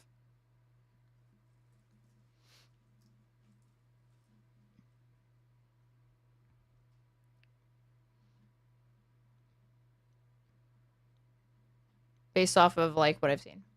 These people are obsessed with Hassan. I don't want to talk about what is it, like Hassan and Ethan or whatever. Like it was like I guess just crying. I would have talked about Hassan if like Contrapoints had ever like specifically called him out at any point on this, but I don't know. It is hard because she did say like many leftists feel this, like the leftist pro-Palestine movement, but then at one point she says the online left, and so I made the assumption that the entire time she was talking about the online left. It just seemed like that's why I said like at different points, like he's playing fast and loose with what she's talking about. Like the criticism was so broad that it could encompass a criticism of like in-person activism, and then the criticism was so narrow that it was just going to be about the online left at different points, and he would like go back and forth between that when it was more suitable to the argument that he was making. Seemed like she was genuinely anti-capitalist at one point, definitely liberal now. She is, yeah, for sure, like maybe even progressive is a stretch. She's at least a liberal. Like my benchmark is like in 2020, like if you've supported Bernie Sanders and like that was all I know about you, regardless of what, like whatever else I know, whatever like other position that you have, if you're willing to put the one vote that you have behind Bernie Sanders in the primary, then that to me that signaled that you're progressive.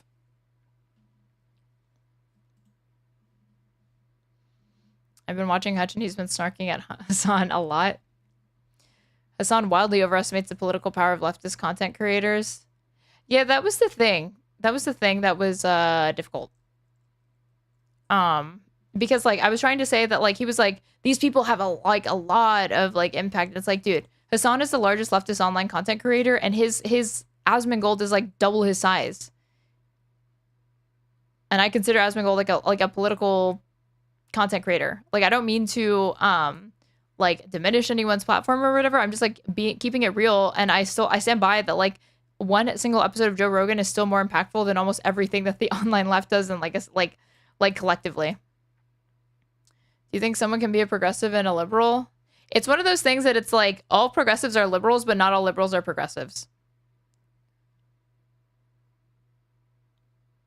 He thinks everything his algo shows him is what it shows everyone. I think he was really underestimating the extent to which like this stuff has to be fleshed out.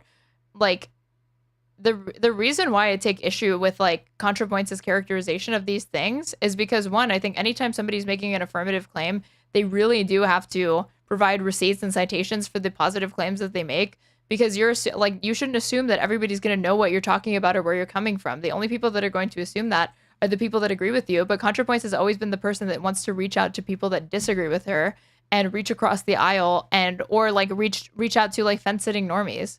So her videos are always like well researched and well cited, and this statement like misses the mark. It just seems like slapdash. Wait, many progressives aren't that hot on liberal ideas? How do you mean? Hutch does get attacked by lefties a ton, fights back. That's his algo. I mean, he said that he likes to argue with the left because it's like more intellectually stimulating or whatever. I think I don't know about that. Like, I know it's more fun. He doesn't like arguing with MAGA. To me, arguing with MAGA, I don't know if it's intellectually stimulating, but it's very, very fun to me.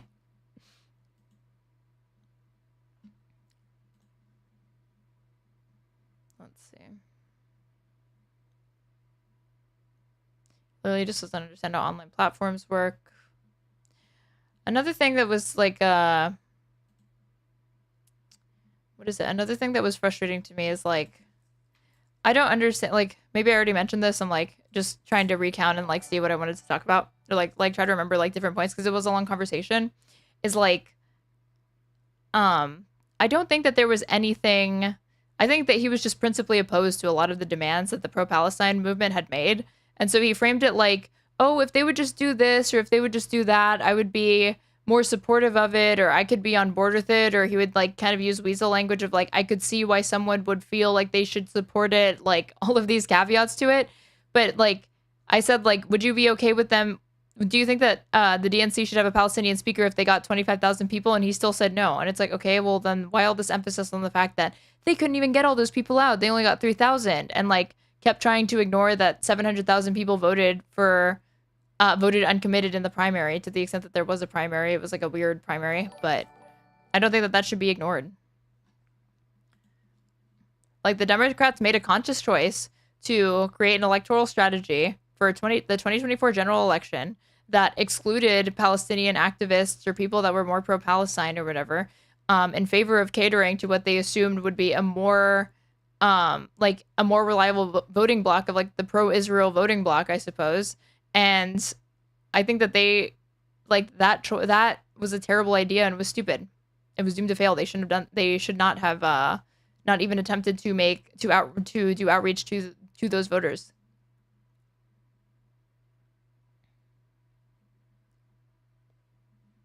Let's see. Progressives are against abundant stuff. That's pretty hot with liberals right now. I mean, like the libs have always loved deregulating, and abundance is like a deregulation frenzy. So I'm not surprised. Like that's why liberals love it. I think we need to contest the idea that the DNC needs to just be a pony show and not a place for debate. Hutch is abundance pilled. Yes, he does like abundance. But okay. All right. Enough of a post-mortem.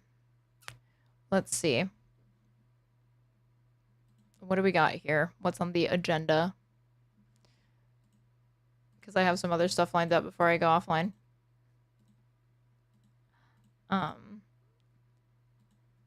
Let's see. Oh, dude, I was cringing looking at this. Trump not wanting to get off the fucking stage. I don't like the FIFA guy tries to get Trump off the stage and he just stood there like a moron that he is. Has turned to gold. Chelsea, the FIFA Club World Cup champions.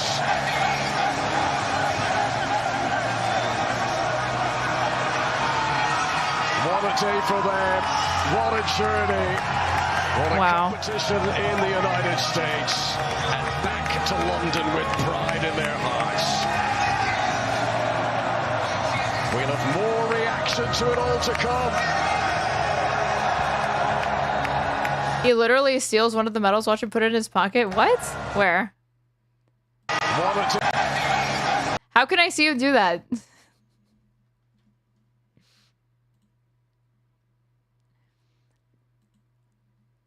Okay. Let's see. And then what else did I want to see? Like, these are just like different clips and shit. Okay, I wanted to see this. Let's get into this fucking Trump. Hello. My name has just passed the big, beautiful bill.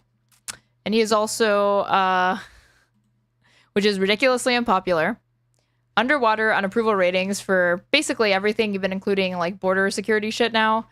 And he thought it would be a good idea to do a puff piece interview on Fox News with Lara Trump to shield himself from all this criticism going on. Oh, and also all the shit related to FEMA and his mishandling of the Texas floods, which have like killed over 100 people. Killed him and what an honor to be here in the White House with you.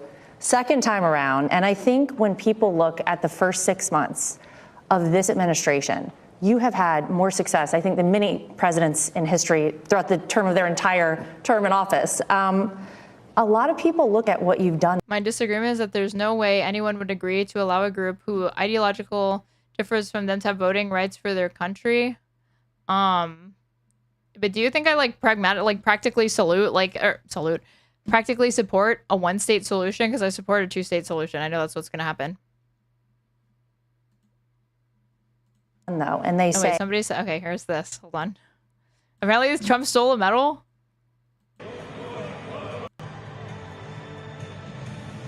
It was. Are we sure it wasn't his to keep?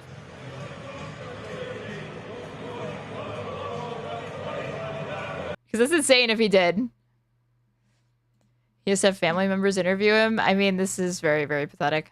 Had you not had 4 years in between, maybe all this success would not be possible. Do you agree with that? As devastating as the 2020 loss was, as bad for the country as the last 4 years were, do you think you'd be as successful as you have been without the 4 years in between? Well, experience is very important in life. I think talent is more important than experience, but if you can have them both, somehow it's a very good thing. But experience is very important. I think it also helped. It was very bad for the country, but it also helped to have 4 years of horror. What went before me was horror. And by comparison, I think anything looks good. And I don't want to demean what we've done, because we've done a lot of records. But what they've done to our country should never be forgiven. Allowing millions and millions of people to come into our country that shouldn't be here. It's such a big aspect of what we're doing now with the borders, and it could have been so easy. When I gave over the country, the border was great. Now it's better than it was, but it was much worse than it was in 2016 when I took it over. That was a border problem also. But I think when people see the horror show that we had for 4 years, an absolute horror show, they tried to kill, it was almost like they tried to kill our country.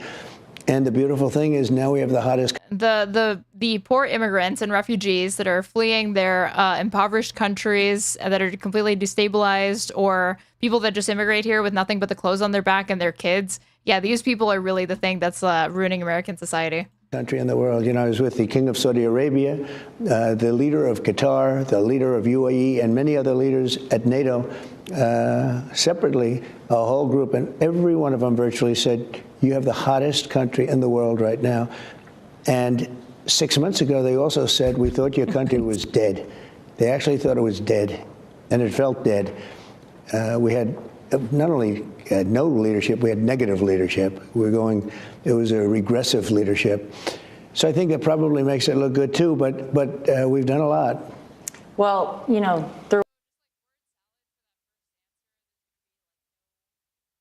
follow-up questions for anything, and then we're just going to move right on to the next one. Throughout the 4 years, while you were not here at this White House, I know that there were some very dark times, some times where people counted you out, thought that you'd never come back, yet you're here right now. So in those moments, what was it that kept you going? Why is it that you are back here in this White House now, despite so many people saying it wasn't possible?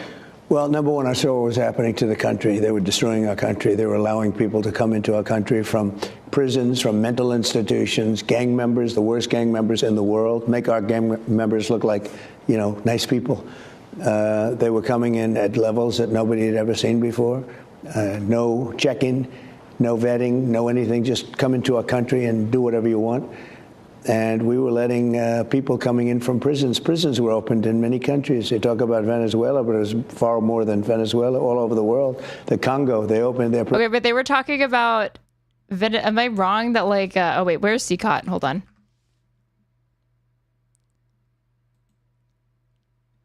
Oh, this is El Salvador. Sorry. I was like, aren't they only talking about this because it was in fucking, because Kilmar Abrego Garcia was sent there?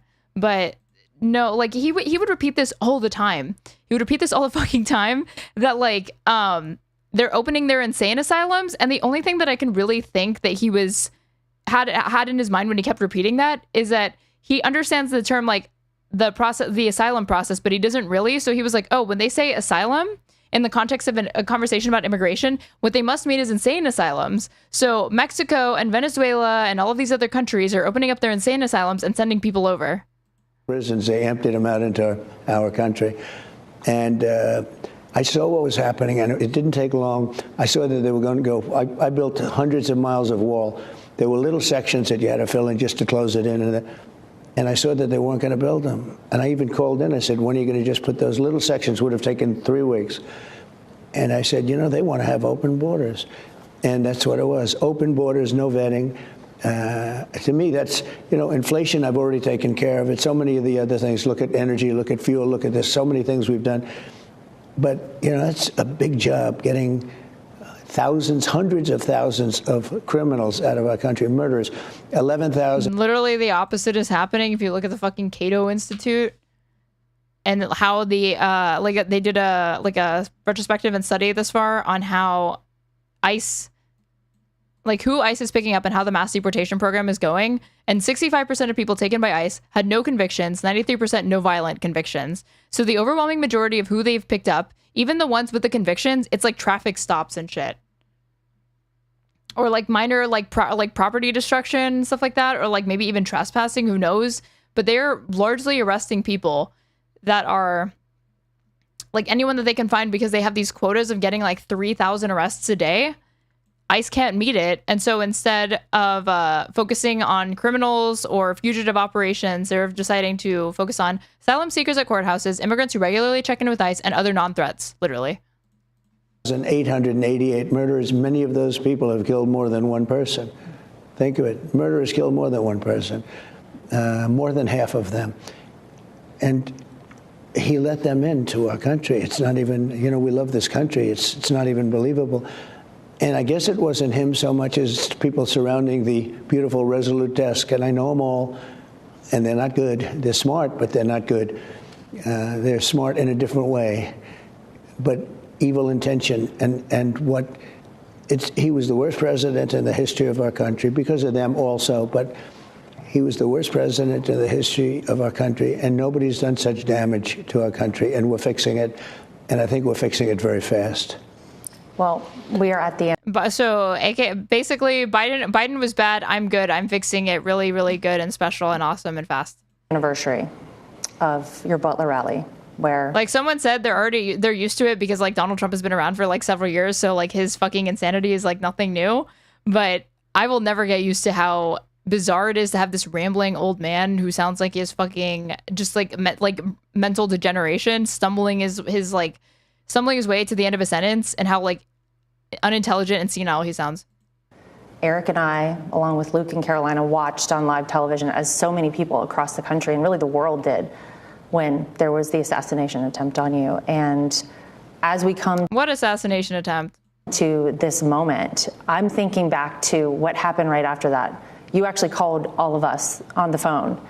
And it was amazing to me that that was what you thought to do, that you wanted us to know that you were okay. And I know that's a moment none of us will ever forget, and I'm sure for you, tenfold.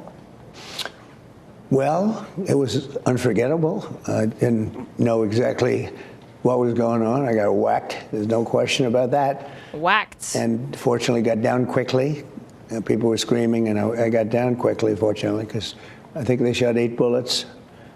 And one got me, and one got another one, and one got another one, and one killed Corey, the firefighter, great guy. And, we had... a necessary sacrifice to protect glorious dear leader Donald Trump. A tremendous, massive crowd. Tens of thousands of people were there. And our sniper, within less than 5 seconds, was able to get him from a long distance with one shot. If he didn't... I'm getting my Discord link for people on YouTube and Twitch chat. Hold on. ...do that, you would have had an even worse situation. It was really bad. But he really did his name is David, and he did a fantastic job. It went about his business just about 4 seconds, and that's when it all stopped, and he got him perfectly from a very long distance. So we got a little bit lucky in that regard. A little bit lucky. There was so much conversation after that, though. You had members of Congress visiting the site there, people really on top of wanting to get answers to that. But I think we still are wondering. Yeah. Do you know, are we going to get answers? Will the American people get answers as to what ultimately happened there that day? So they briefed me numerous times. The FBI, the Secret Service, sort of everybody. DOJ, Pamela's doing I think she's doing a fantastic job. But they briefed me. And Is he talking about Pam Bondi? Satisfied with it. I'm satisfied with it. They should have had somebody in the building. That was a mistake. They should have had communications with the local police. They weren't tied in. And they should have been tied in. So there were mistakes made.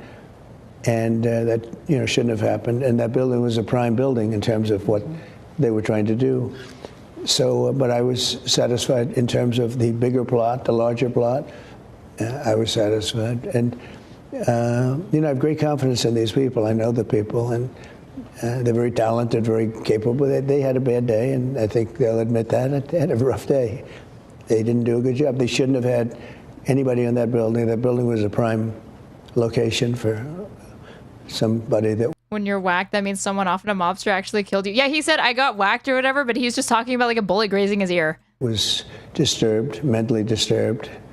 And we had, you know, a couple of other... Is that the right Discord? Yeah, it is a Discord. It's like one that I'm in with my friends. It should say like the Pond Scum Collective. I usually stream from it, but they are also live right now, so I'm not streaming from it.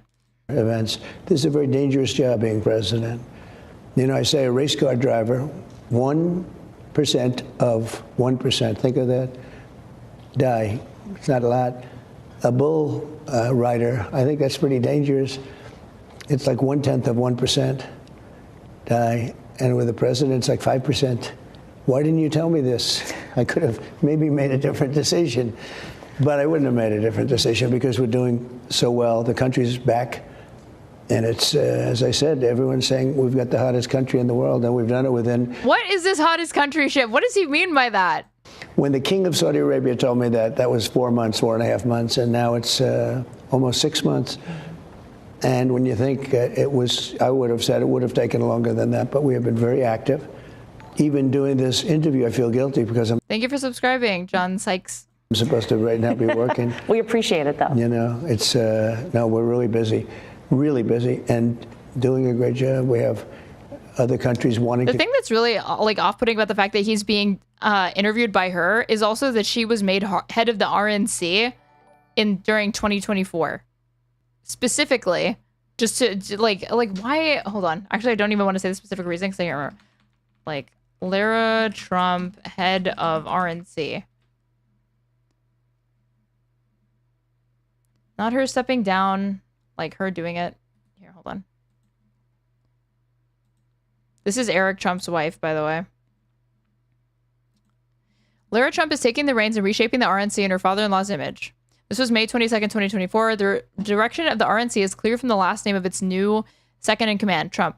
My number one goal is making sure that Donald Trump is the 47th president, said Lara Trump, the RNC co-chair, in an Associated Press interview. It's one more step in solidifying Trump's hold over the Republican Party. The daughter-in-law of the former president wasted no time in rebranding the typically staid committee in Trump's image, embracing her own version of his pugilistic politics and brash management style in ways that affirm his sway over the Republican establishment. The RNC has fired dozens of longtime staffers and sought alliances with election deniers, conspiracy theorists, and alt-right advocates the party had previously kept at arm's length. Lara Trump, who is married to Trump's third child, Eric, has been an outspoken defender of the former president and has not hesitated to blast his foes, promising 4 years of scorched earth political retribution if he wins the election. This is who he installed as like helped install as the fucking head of the RNC. To do business with us. To make sure that there was like absolutely no dissent. So badly. They never appreciated it. Now they do. You know, they took advantage of our country on trade, on the military, on NATO. You saw I solved the NATO problem last week. And we had every country is... I solved the NATO problem last week? What? Trump, NATO. I can't even search like last week. What is he talking about?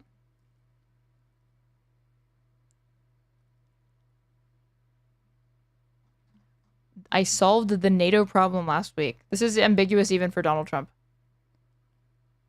Oh, the NATO countries are going to buy weapons to give to Ukraine. The funny thing is that his position on this now is basically close to Biden. How did your convo with father go? 10 of 10, comrade. I guess you'll have to watch it back. I'm also live on YouTube if you want to watch it back and tell me. I appreciate any feedback that I got. Now paying substantially more money, like from 2% to 5%, and they weren't paying the 2, but they're paying the 5, and it's over $1 trillion a year. He says he got NATO countries to pay more. Think of that, over $1 trillion a year, and it's going to make it something. And we got that done, and we have a big voice in NATO now. We had really not much of a voice. With Biden, you had no voice at all. He didn't know where he was. And so we're doing well. The trade thing is going to be very big, and we're sending out letters as we speak. They literally just started going out, and I signed the letters. And it's basically... Yeah, the trade thing is that like we're doing tariffs on Mexico as well. I saw that. Trump, tariffs, Mexico, that people didn't think was going to happen. And EU. Let's see.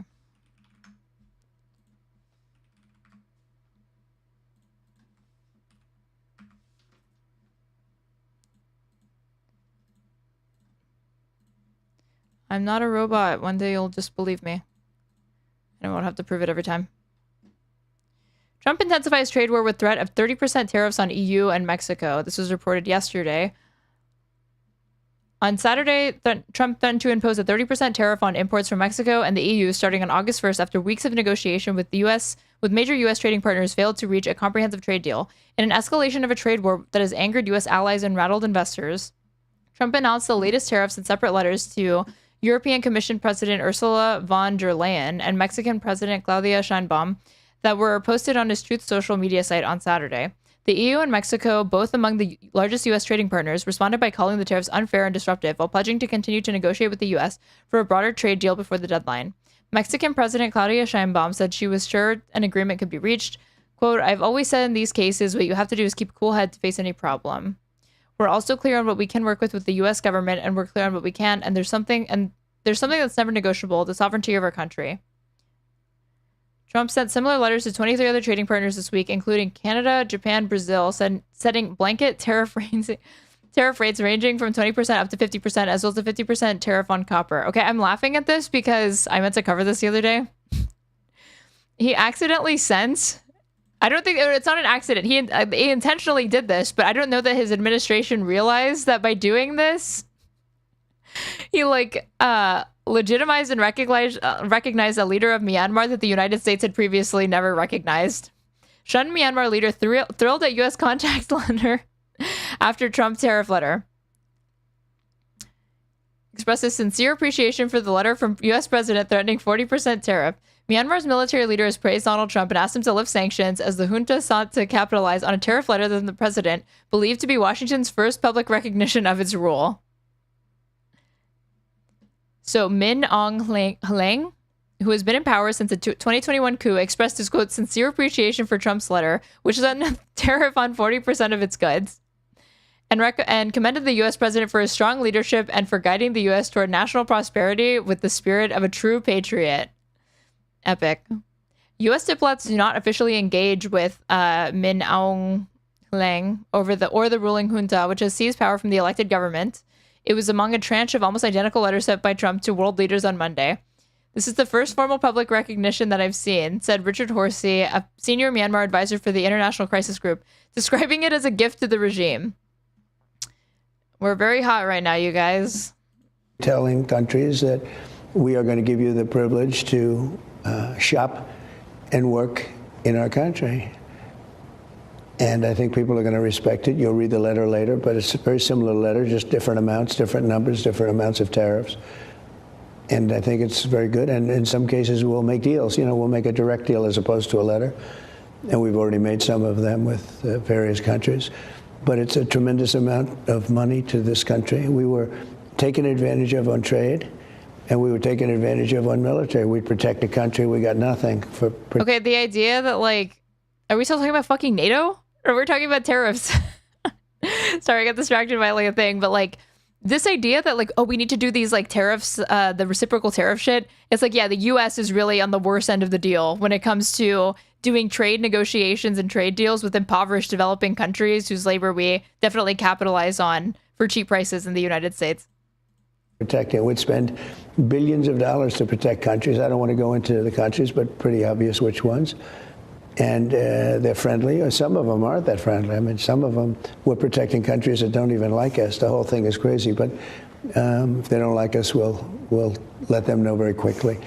But it's really incredible. The potential of this country is incredible. It's been run very foolishly. It's been run stupidly, so stupidly. And some of the countries are very upset now because they've been taking advantage of us for 30, 40 years. And I had it stopped. I was stopping in the process, and then we had the COVID in the last part of my administration. But we had the strongest economy in the history. The COVID in the last part of his administration, very telling that he thinks that that's just a minor thing that was part of his final year in office. Our country. Thousands and thousands and thousands of Americans dying from a thing that he failed to handle. And this is going to be better. I predict this is going to be better. The money coming in, the tariffs coming in, hundreds of billions of dollars are coming in, they're pouring in. And I had started that. China paid us a lot of money. No other president got anything from China, not 10 cents. And China definitely got the better of this deal. Where is this? There was like a PBS article talking about if I put like Beijing, I don't know, maybe China trade tariff Trump. Let's see. This one. Analysis. Trump's truce with China on tariffs comes at a cost to U.S. credibility. This was May 13th of this year.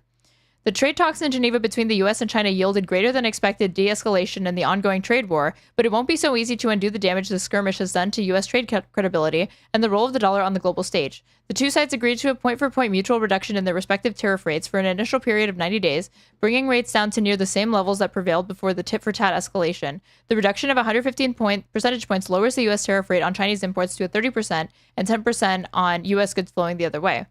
In effect, the deal extends to China the same treatment that the Trump admin already granted to other countries on April 9th when it announced a pause to the implementation of reciprocal tariffs. Chinese goods are still subject to the universal 10% tariff on the U.S. imports in addition to sectoral tariffs, which brings the effective tariff rate on Chinese goods to around 40%, still significantly higher than a year ago. So this provides relief, but when getting into the analysis of clarifying the winners and the losers, the 90-day tariff reprieve on Chinese goods completes the Trump administration's walkback of its reciprocal tariff policy, the signature part of the April 2nd, aka Liberation Day, announcement. But it's too late to undo the long-term harm already caused. The dollar has weakened significantly against major currencies like the euro and the yen, which will result in less purchasing power of U.S. households and higher everyday costs.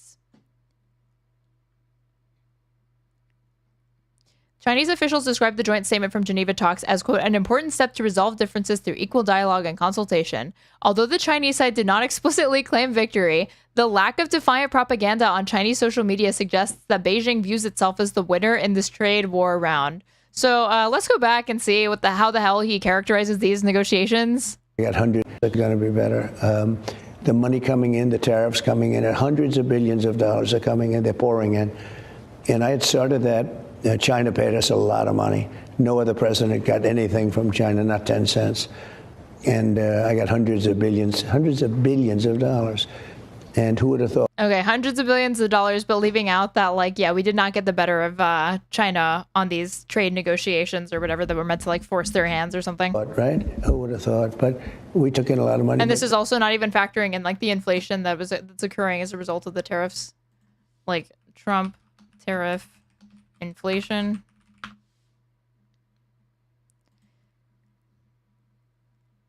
Yeah, Trump tariffs don't cause inflation because of patriotism buying, according to the White House. But according to everybody else, June inflation expected to show tariff-driven uptick as Trump escalates trade war threats. This was July 14, 2025.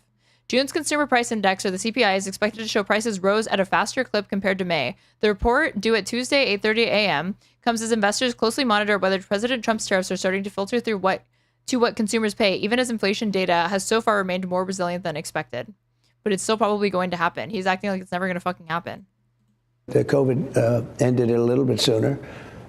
And we did a good job with that, but we helped other countries. We made the ventilators. We became the king of ventilators, right? But we did a good job with it. But it was what it was, a vicious, very hard to guard against disease, plague, whatever you want to call it. And I think we saved a lot of lives. Well, you talk about all the money. Disease, plague, whatever you want to call it. Coming into the country, how big, the tariffs will be and leveling the playing field. You asked to have the one big beautiful bill on your desk to sign on July 4th. You got it on America's birthday. And I think it was such a huge success for you, for House Republicans, for the House Senate, for the Senate. The question I think a lot of people have is when will they actually start to see the positive impact from the one big beautiful bill in their lives? The tax cuts, all of the big things that we could see from that. They're already seeing them, and we are getting investment because of that bill. We're having investment made in this country that nobody's ever believed. We're up to close to $15 trillion. Other administrations, they wouldn't do that in 4 years. $15 trillion, and we did it in, that was a number from a couple of months ago, and now it's substantially higher than that. We're having car companies come in and build their plants here, which they wouldn't have even thought about. They would have never done it. We have AI, which is the big hot thing, and they're building this.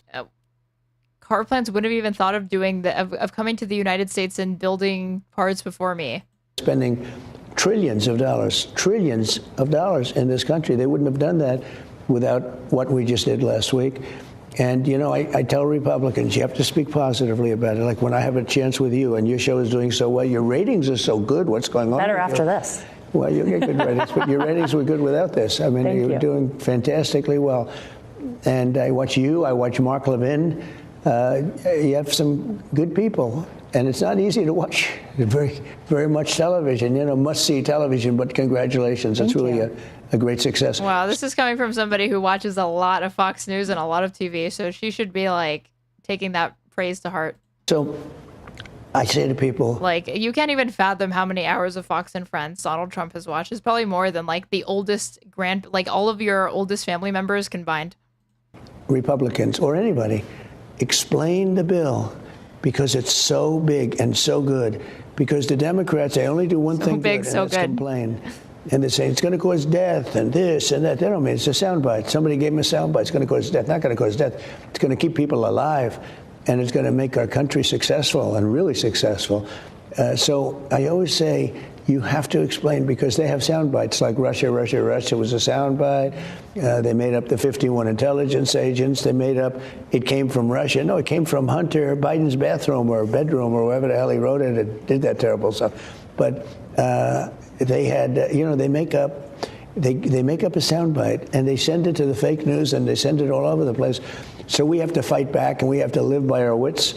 And it's unbelievable. It's the most incredible bill, one of the most incredible bills ever passed, and it's the biggest.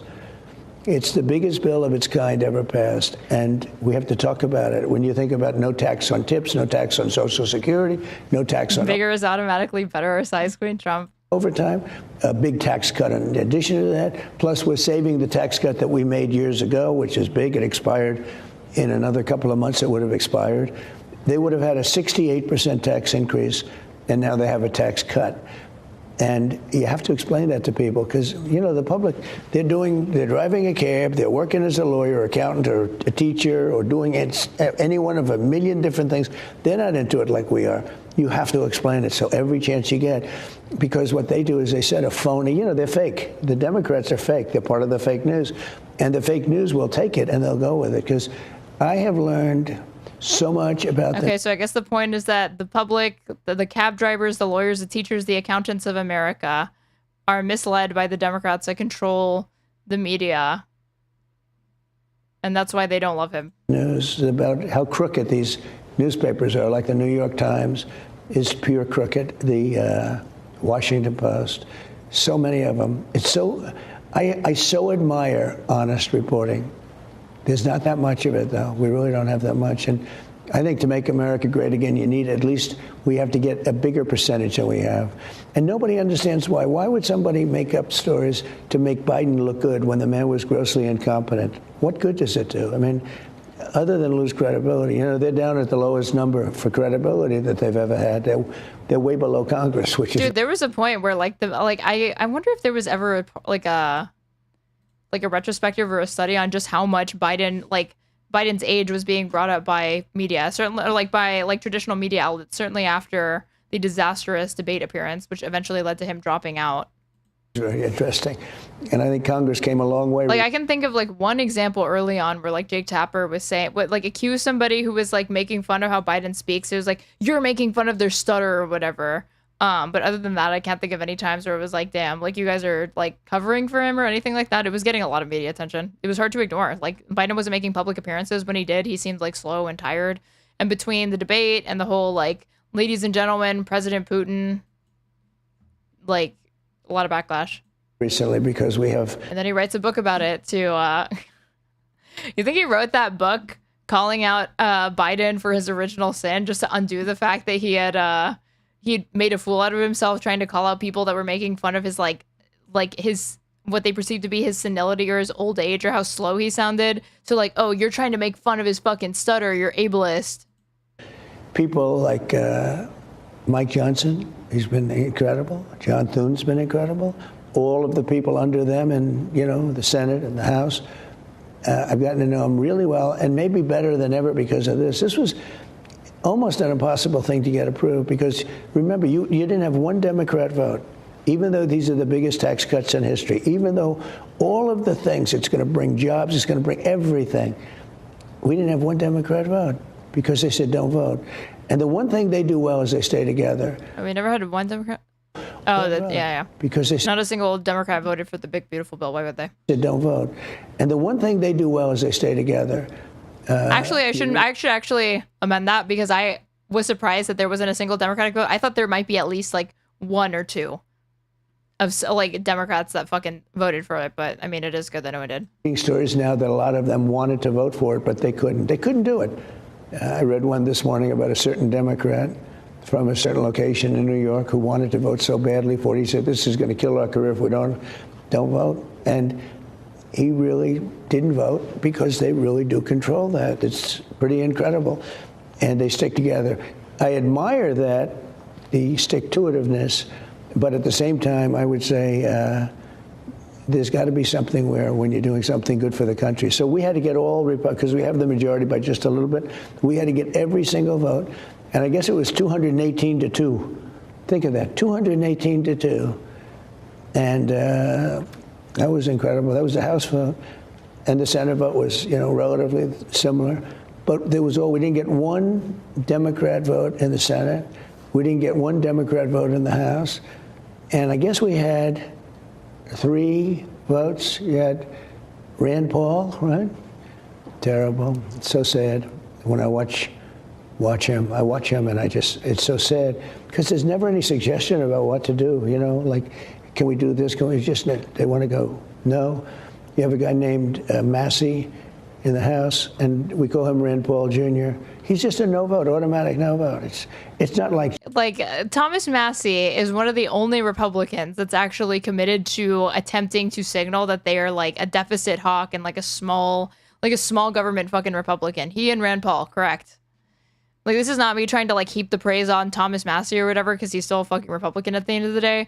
But he's like so ass mad about Thomas Massey, and I honestly don't think it's just the big beautiful bill. I think he's also bothered that he like was opposed to the strikes on Iran. He was like the lone Republican voice that was doing that. Forget Marjorie Taylor Greene. Just because Marjorie Taylor Greene made like some mean tweets did not mean that she actually voted against it. Because Thomas Massey actually voted for the War Powers Resolution, and Marjorie Taylor Greene did not. But he just like, he's so ass mad again that he cannot have like 100% fealty, like unquestioning fealty from the Republican Party, even though it's like, dude, you're literally 99.9999% there. She was, fight for something. There's no fight. It was just no vote. I think they think it's good publicity for them. I think they think that. But it was very sad. Susan Collins, as you know, in the Senate voted no. It's shocking, and so good for their areas. But you got it done. We got it done. No, but when you think that out of all those votes, like in the Senate, we couldn't have more than 3, and we got it done. And in the House, we couldn't have more than 3. The House was 218 to 2. It's pretty amazing when you think of it. You just don't do that. It's almost impossible, and we got it done. And the reason we got it done because it's so good. And remember this: the Democrats wanted to vote for it. Most of them, many of them. Because it's all good stuff. I mean, it's all lower taxes and incentives and this, that, so many good things.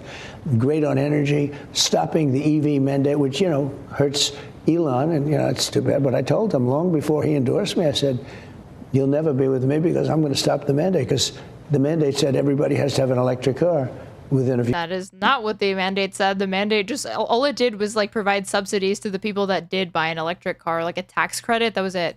Few years. And I said, that's not going to happen because not everybody wants an electric car. They want to have a hybrid or they want to have a gasoline powered car. I don't think Lara Trump over here has fucking done anything except just like nod her head. For whatever reason, they want. Ponscam Raid. Thank you for the raid, Ponscam Pod. We're fucking going through President Trump stumbling his way through an interview, quote unquote, on Fox News just about tariffs. Something else. Electric's like at 7%, and we opened it up to electric, but we ended the EV mandate. You don't have to have an electric car now. But I said, Elon's never going to love this. And I told him before he endorsed me, he gave me this beautiful endorsement. I said, I'm against everybody have an electric car. He said, you know what, as long as I'm on the same footing as everybody else. I thought it was a great statement, but it turned out not to be so because he was very upset about it. Well, you seem to have a knack for putting people around you who are successful and make you even more successful. I think this has been sort of a trait of yours your entire life. If you go back to the Trump Organization, you gave people opportunities that maybe they would never have taken themselves. And I feel like you've often seen things in people that they don't even see in themselves as well. Especially women. You did it for me. That was not the exchange that I expected to just happen. You see things in people they don't normally see in themselves, which is already like, what are you talking about, woman? And then he says, especially women. Well, I would say that for me as well. But a lot of women. Your cabinet is comprised of Oh, I think he said a lot of women. I thought he said, I know women. Still weird. So many incredible people, and people that even a year ago, so many would never have imagined, like RFK Jr., who a year ago was running for president as a Democrat. Why do you think you have this ability? And I feel like it What is it about you that attracts grifters to your party and your administration? Has really been to your benefit. Look at this incredible cabinet you've put together. They're all people who are working to make America great again. They've been incredible, actually. The cabinet's been incredible. And I had a lot of good people in my first term. But again, I came here. I had never done it before. And I'm picking people that I never heard of. And I'm taking recommendations of, people that were sort of stupid people, like a John Bolton. He's a stupid guy. Or Jesper, who was terrible. I mean, he was terrible. I know John Bolton. I don't know who Jesper is. But I took some recommendation. But overall, I got it right. I mean, we rebuilt our military. We did so many great things. But I now know the people. I know so well. I know better than anybody. I spent 4 years with. Sometimes you hit and miss, and sometimes you don't. But we had great people the first time. But we have really good people this time, and they get along with each other. They love each other. They love the country, and it's smoother. I think it's smoother. We did. A lot of people thought my first term was phenomenal. I did. I thought, we got the largest tax cut in history, the biggest tax cut in history, the biggest regulation cuts in history by 4 times. Nobody even came close. We rebuilt our military. They gave some of it away to Afghanistan in one of the most embarrassing moments ever. But, we terminated ISIS. ISIS was 100% gone and terminated. They started making a little bit of a comeback since Biden got in, as you know. But y'all remember when ISIS was eradicated by Donald Trump? Apparently, also this whole we remade our military. There was never a point where the military budget was decreased and then we redid it. I have no clue what the fuck he is even referring to. Gone, and we'll take care of it.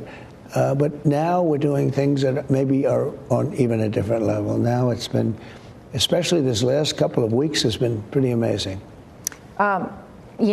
This may be a bit of a self-serving question, but how important has family been to you? And I mean, I'm going to say the last 10 years in all of this. Isn't it great when nepotism is what guides journalistic choices and questions? It's awesome that his daughter-in-law is the one conducting this highly consequential interview with the head of state. Well, your husband is great. I mean, he's great. Whether he was my son or whether he was an executive, you can't hire anybody like him. He's so good. And he runs the business, and Don helps run the business, and Ivanka is doing a lot of things. She's an amazing person, and she's a little bit involved. Thank you for the bit, Saging Millennial. That was a great debate with Hutch. I can't believe he had a head full of hair before the debate started. Riff follicles. Thank you for the bits. Involved a little bit, when they want words of wisdom or whatever. She's she did a very good job here. All she wanted to, she could have had any job. I told her, I'll put you at the UN. She would have blown somebody like Nikki Haley would have gotten blown away by Ivanka. She could never compete with Ivanka, but she did a good job at the UN, but it wouldn't be the same ball game. And I gave Ivanka choices of things that you might have taken and I might have taken, and all she wanted to do is get people jobs. She said, no, Daddy, and she got hundreds of thousands of jobs for people. She'd go around, worked hard, never got credit for it, but she'd go out and she'd go to Walmart, she'd go to ExxonMobil, she'd go to all these big companies, and she'd get people jobs by the thousands. Who is this? Who the fuck is this? She's talking about Ivanka. Ivanka went to Walmart and Exxon and got thousands of people jobs, but they were so unfair to her. No one thanked her enough. Just added up to, I could tell you what the number is, but like bragging about his daughter in the Puff Piece interview with his daughter-in-law. I want to say because nobody would believe it, but she worked hard and so competent, and she did a great job. Never, if I were a Democrat, she would have been a legend. You all would have been legends, but I think you're legends anyway. If you think about it, you wouldn't be doing any better. Now it's somehow there's a different mindset, but the kids have been amazing. I have really, really good kids. Well, some people have called you the bodyguard. He's just a family man, simple family man. Of Western civilization. She got them shitty jobs. Yeah, apparently they're supposed to be grateful for non-union jobs that pay minimum wage in a state where Republicans have always opposed raising it, I'm sure. Yeah. How do you feel about that title? Well, I understand what they mean. Wait, what title? Of Western civilization. A bodyguard of Western civilization. This is like the Western civilization thing in the context of talking about Republicans. It's definitely a dog whistle, but what the fuck are you talking about? Yeah. How do you feel about that title? Well, I understand what they mean. It was going bad. We were going bad. This country. How does it feel to be like that? Some people call you, I won't say who, the defender of all good against the disgusting unwashed masses. Was going bad. Who the fuck called him that? Probably some white nationalist. And I don't know that. Probably fucking Tucker Carlson. Would have had when the King of Saudi Arabia talked to me about how we have the hottest. He said, "Your country was dead. We actually thought it was dead and gone." And they were already starting to talk to China about, getting involved in China, which was unnatural for them. A lot of people were talking to China and others about getting involved because we were a dead country. We were gone. And in the minds of many, I tell you, in my mind, one of the reasons I ran, I saw what was happening very early on. When I saw people pouring across our border, I said, no, put up that little, it would have taken three weeks to put up little sections of wall that we laid out because of legal reasons. Just put up a fence. Condemnation reasons, different things. And because we wanted to bring our equipment back in through the wall, because we built hundreds of miles. And I said, why aren't they filling that in? It would have then it would have been complete. In fact, I added a lot more. I built a lot more than I said I was going to build. I made it much longer. But I said, they want to have open borders. That was the first time I realized it. I didn't think it would be possible for anybody to want open borders because, who would want open borders? And open borders where people come in totally unvetted and unchecked, totally, just walk right in, walk right through. And some of the people, I know I want to be politically correct, but some of these people, you can look at them and you can say, these people are trouble. This is a rough group of people. And we're right now getting them out. And you know what? I want to be politically correct, but these are rough people. Border Patrol, Tom Holman, Christie's been amazing. Tom has been amazing. Tom was one of my first people that I put in. I said, you got to just do the border. He didn't want to do anything else. He just wanted to, because that's what he wants to do. But you have a big deal with lots of other things there. And I said, who'd be the best to head it up? Homeland Security. And he said, I'd like Christie Noem. And I said, that's great. Now, I knew her very well, but I didn't know her that way. She was a great governor, South Dakota. Really did a good job. But boy, she's been great. And every one of I can't think of one who hasn't been at least very good. They've all been terrific, and it's been really good. But I think we get a lot of credit on the border because last month we had 0 people come into our country. We had people come in, but they had to come in legally. They come in through a process. We want people to come in. We need people. Because we have a booming business climate now, and the farmers need people, and hotels need people, et cetera. But coming in illegally, we had 0. Now, even I'm not sure that I can believe that number. It's not that there's 0. It's just that the overall people attempting to even cross into the United States has declined. But that was already trending downward even when Biden was in office. You're talking about hundreds of thousands, millions of people came in through Biden. And they say 0. But, and the people that do the list tend to be a very liberal group, I will tell you, that have been there a long time. And I said, I'll accept it. But it was close to that number. I'll tell you what, they said 0, and I'm going to take it. But it's hard to believe that it's 0. You're talking about hundreds of miles of border. We've done a great job. And the problem with doing a great job that fast is people forget, Last time I did a great job, we had a border problem, nothing like it was this time. But we had a border problem, and I solved it in about 4 weeks. And I'd make speeches and talk about the border, and my people would say, sir, you shouldn't even waste your time. Nobody wants to hear about the border. Now it's starting to be again. You don't hear about the border anymore. We did numbers that were unbelievable, and I almost can't talk about it because nobody wants to hear it. But it was a big problem. But we do have a different problem. We have to get the people out that came in that are really bad, because we have some bad people that came in. Just to wrap up here. I mean, he knows it's not zero. He knows it's not zero, but he has no problem insinuating that it is anyway. You're talking about people not remembering. I don't think anyone will ever forget President Donald J. Trump. But when history looks back on this time in our country, when history looks back on you, how would you like to be remembered? A good person, but a person that saved our country. I really believed our country was going down for the fall. I don't know if it ever could have come back. It was very close to the edge.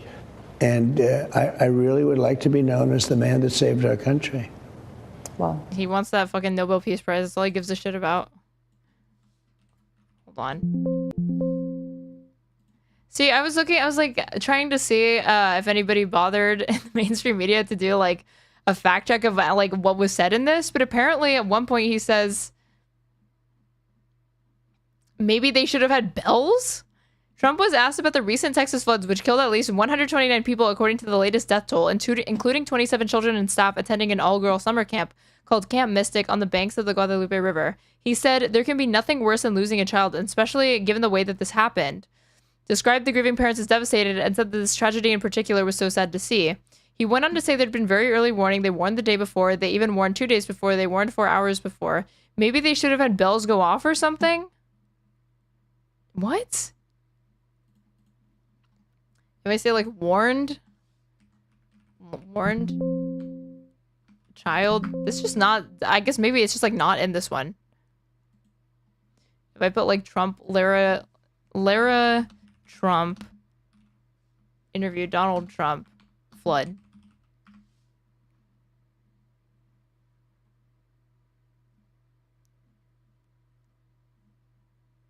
Heartfelt message to flood victims. Let's see if it's in this, maybe. If you have pink salt, apple cider. Okay. Thanks, Oprah.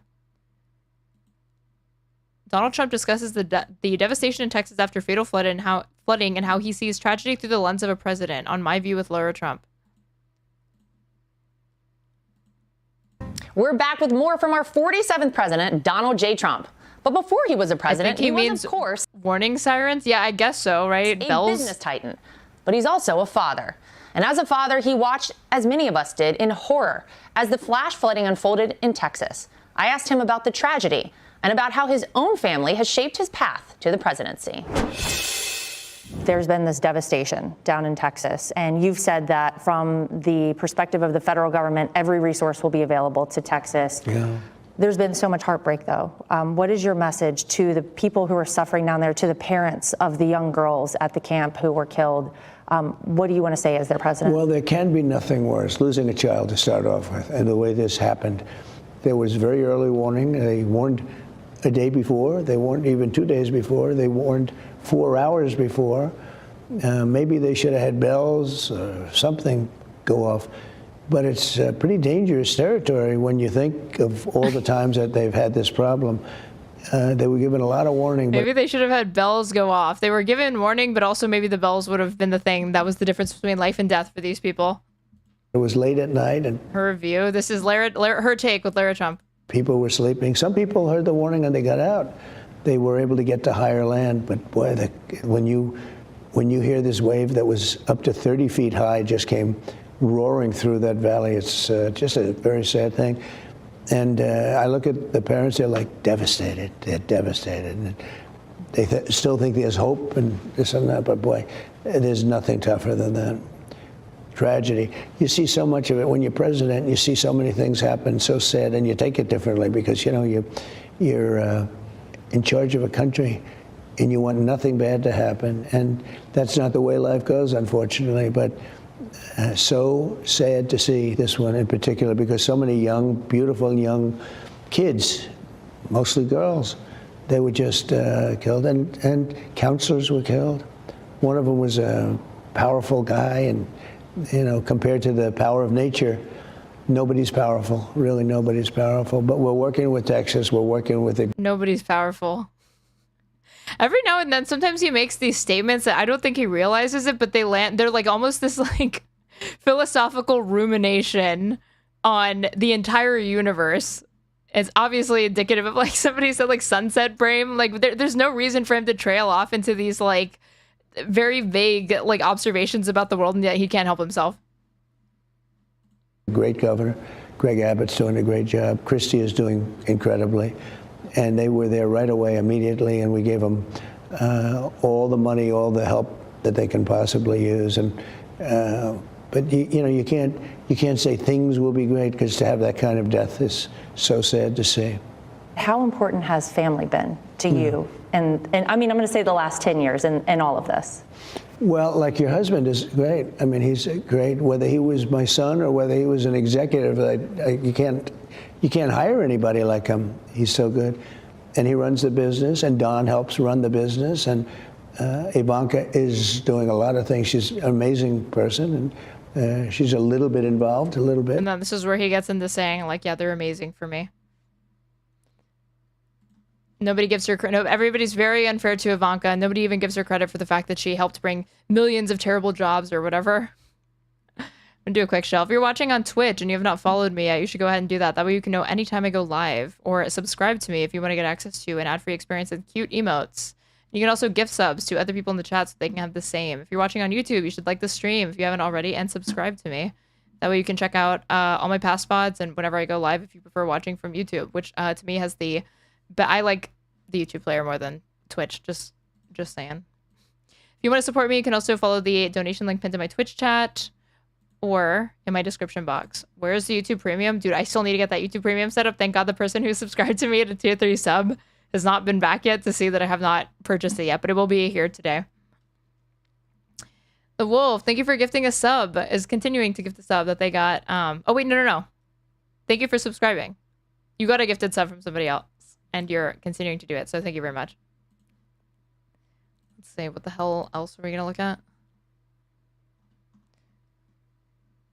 Okay, I wanted to see this Coffeezilla video on what the fuck Trump got up to with Epstein.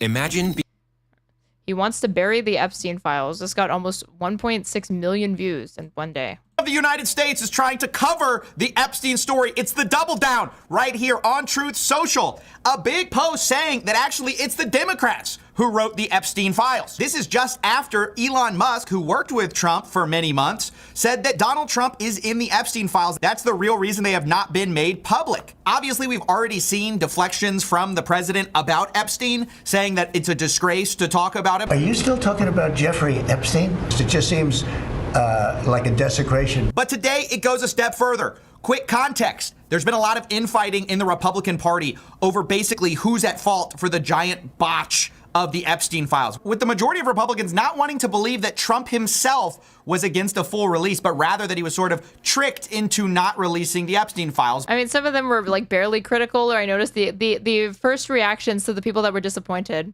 was to just express their disappointment, try to scapegoat Kash Patel, Don Bongino, or Pam Bondi, not mention Trump's name, and then when Trump continued to tweet out in Truth Social that, like, yeah, stop talking about all of this shit, I don't care about it, move on, getting mad at reporters that were even bringing it up, then it pivoted to he's being held hostage by somebody within the deep state, and that's what they settled on. By one of his lackeys. But today, Donald Trump came out and basically backed Pam Bondi, saying they're all going after Pam Bondi, who's doing a fantastic job all over a guy who never dies, Jeffrey Epstein. For years, it's Epstein over and over again. Why are we giving publicity to files written by Democrats who conned the world with the Russia hoax? They created the Epstein files just like they created the fake Hillary Clinton Steele dossier. Now, this is such a smokescreen and a deflection. This is not a left versus right issue. Epstein never has been. It's the people versus the predators, not left versus right. The people versus the pedophiles, the people versus the people on planes. There ain't no left versus right here. In fact, some of the people who want this the most are people on the right, even on Truth Social. Obviously a hugely Trump-favored place. Everybody is saying, no, this is unacceptable. You have... I saw this apparently, like, media, if I put, like, Trump ratioed, it's so weird that, like, anybody even keeps track of this. Yeah, Trump gets ratioed by his own Truth Social followers over Epstein post. President Donald Trump tried to shut down growing chatter about the Jeffrey Epstein files, but it didn't just fall flat. It exploded in his face. In a rare and telling moment, the president got ratioed on the very social media platform he owns, Truth Social, by the very MAGA loyalists he could once count on to amplify every single post. So it's not just the vocal MAGA influencers who aren't buying it. It's the very rabble he loves to rouse who are calling bullshit. And then they explain what the fucking ratio is. In a bizarre plot to a Saturday evening, Trump posted that it was time to quote-unquote move on from the Epstein story, calling it a quote-unquote massive distraction, meant to take away attention from what he deemed some great administration success. But instead of calming the waters, the message sparked a firestorm in the replies, and not from left-wing critics or deep state conspiracists. These were his own followers turning on him in real time. The backlash was immediate. Swarmed with skeptical and angry comments, the post replies vastly outnumbered the likes and reposts. This kind of ratio isn't just a matter of bad optics, it's a warning flare from Trump's base. This statement breaks my heart, Mr. President, replied at Rosie26. I have 4 daughters and live in Texas where families lost little children. I can't even begin to comprehend the flip narrative that it was so long ago. Why are we still talking about this and nobody should care? We want the elite pedos exposed. You promised us that. Pam promised us that. Cash promised us that. Now it's our fault because we want that promise fulfilled and called Pam out every time she lies. This is, like, I guess the only time I was expressing skepticism to Pisco because he was like, do you think this is going to be the nail in the coffin for the Trump? And it's like, it never is until there's something that they actually feel like they need to criticize him so much that they actually will consider moving their support away from him. I feel like it's not serious. Like, I don't take the criticism from his base to him too much to heart. And I really never even see them criticize him to begin with. And I said the only time I've ever seen them do that when it was he talked about vaccines, like Operation Warp Speed at a rally. And him bragging about them led his the audience there to boo him. That was the only time I've ever seen them buck Trump. Now I guess this is the second time. We were promised everything was gonna get exposed, and the deep state thugs were gonna get exposed. Respectfully, ... release the files. Transparency or complicity? More gaslighting. I thought you were above this. Have to release the files. Later in the post, Trump also says that these are radical left-inspired documents and to not waste time and energy on Jeffrey Epstein, somebody that nobody cares about. But actually, we all do care about it. You know who doesn't actually want this out? The elites. That's why they've never done it. That's why it was a compelling pitch when Donald Trump hinted to his base that maybe he was going to release the files. People largely didn't trust the job that Biden had done. That's why it was a compelling story. So the idea now that it was Biden and Obama who invented the Epstein files is absolutely preposterous. They don't want that out either. And maybe that's because, as a producer of 60 Minutes alleged, Ghislaine Maxwell implied that there were tapes on Trump and also tapes on Clinton. You know who else said it? Mark Epstein, Jeffrey Epstein's brother, saying Epstein said, what I know about both candidates, the 2016 election would have to be canceled. So this whole... I wonder if that's even true, because that kind of stuff is like hearsay, and it obviously generates a click or something like that. But with how shady Trump is being, I don't really feel the impetus to be like hyper skeptical of any of the conspiracism surrounding this, except for like the worst excesses of it, because it's funny watching the Trump base actually get mad at him over this, like, I don't want to say it's inconsequential, but like, it's just like to be more worried. These people are clearly more worried about the fucking Epstein, like the Epstein files than they are about like the big beautiful bill passing and a bunch of people getting kicked off Medicaid. Whole idea that this is a left or right thing, it's not. It's the elites. Anybody who was on that plane, anybody who was associated with Epstein, seen with Epstein, even if they did nothing wrong, they don't want that out. Everyone who wasn't seen with Epstein, wasn't on that plane, of course they all want the files out. And what's interesting is obviously the Trump administration has sort of played footsie with this idea for a long time, playing to their base. They know this is a big issue. They had the influencers stand out there with a bunch of released material, but we also showed clips of Donald Trump. And all of that released material was stuff that had already been out in the public for a year, like for a long time. Implying that maybe Bill Clinton and Prince Andrew were doing bad things on the island. Bill Clinton. Got a lot of problems coming up, in my opinion, with the famous island.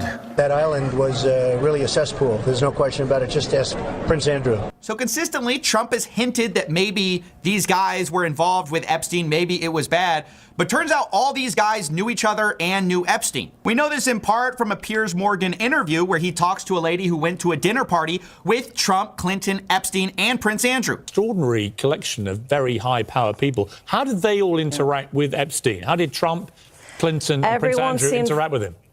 Everyone was very, very pally with him. You know, it was like there was close bonds. You could see that. So these guys knew each other, apparently had dinner parties together, all of them together. Trump later accuses two of the guys of doing bad things. And then when we release the files, can we release the files? Well, no, actually, no, we can't do that. Nobody cares about that. The reason why seems obvious. Epstein knew Prince Andrew. Yes, he knew Bill Clinton. Yes. But he also knew Donald Trump. And recently tapes were released of Epstein talking and calling Donald Trump his closest friend. So how do you know this? So it makes intuitive sense to distance yourself from files that may or may not have your name in it, and even distance yourself from the people involved. It's worth stating Trump actually denied knowing Prince Andrew. I don't know Prince Andrew. Of course, this was immediately debunked by photos showing the two together. And of course, showing that they clearly knew each other as of 2000. Now, the reason you would deny knowing Prince Andrew, even though you did, is obvious. At the time, he was facing allegations related to Epstein. By the way, allegations that now are basically over. Prince Andrew free to travel abroad as FBI ends probe into Royals Jeffrey Epstein links. Prince Andrew is very happy. This was July 10th. About us dropping the... So this was real. Or this was recent. The Epstein probe. A source for The Sun said he's only been abroad once since the scandal erupted. Prince Andrew has always been very nervous about going abroad and always looking over his shoulder, as he should be in my opinion. But now he's very happy because the guy who never met him but was photographed with him in 2000 just ended the investigation. Now I have to say Trump's been pretty consistent on the fact he has no interest in releasing the Epstein files in full. He said this multiple times. The reason most people have... Consistent king. He is always basically...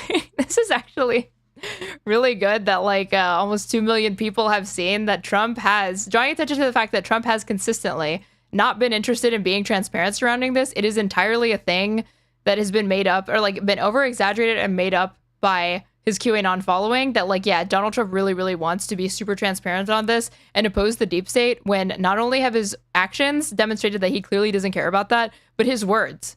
He wants to shut down the conversation. He's more interested in defending Pam Bondi than he is like anything related to Jeffrey Epstein. He floated fucking, according to like a biographer, he floated pardoning Ghislaine Maxwell.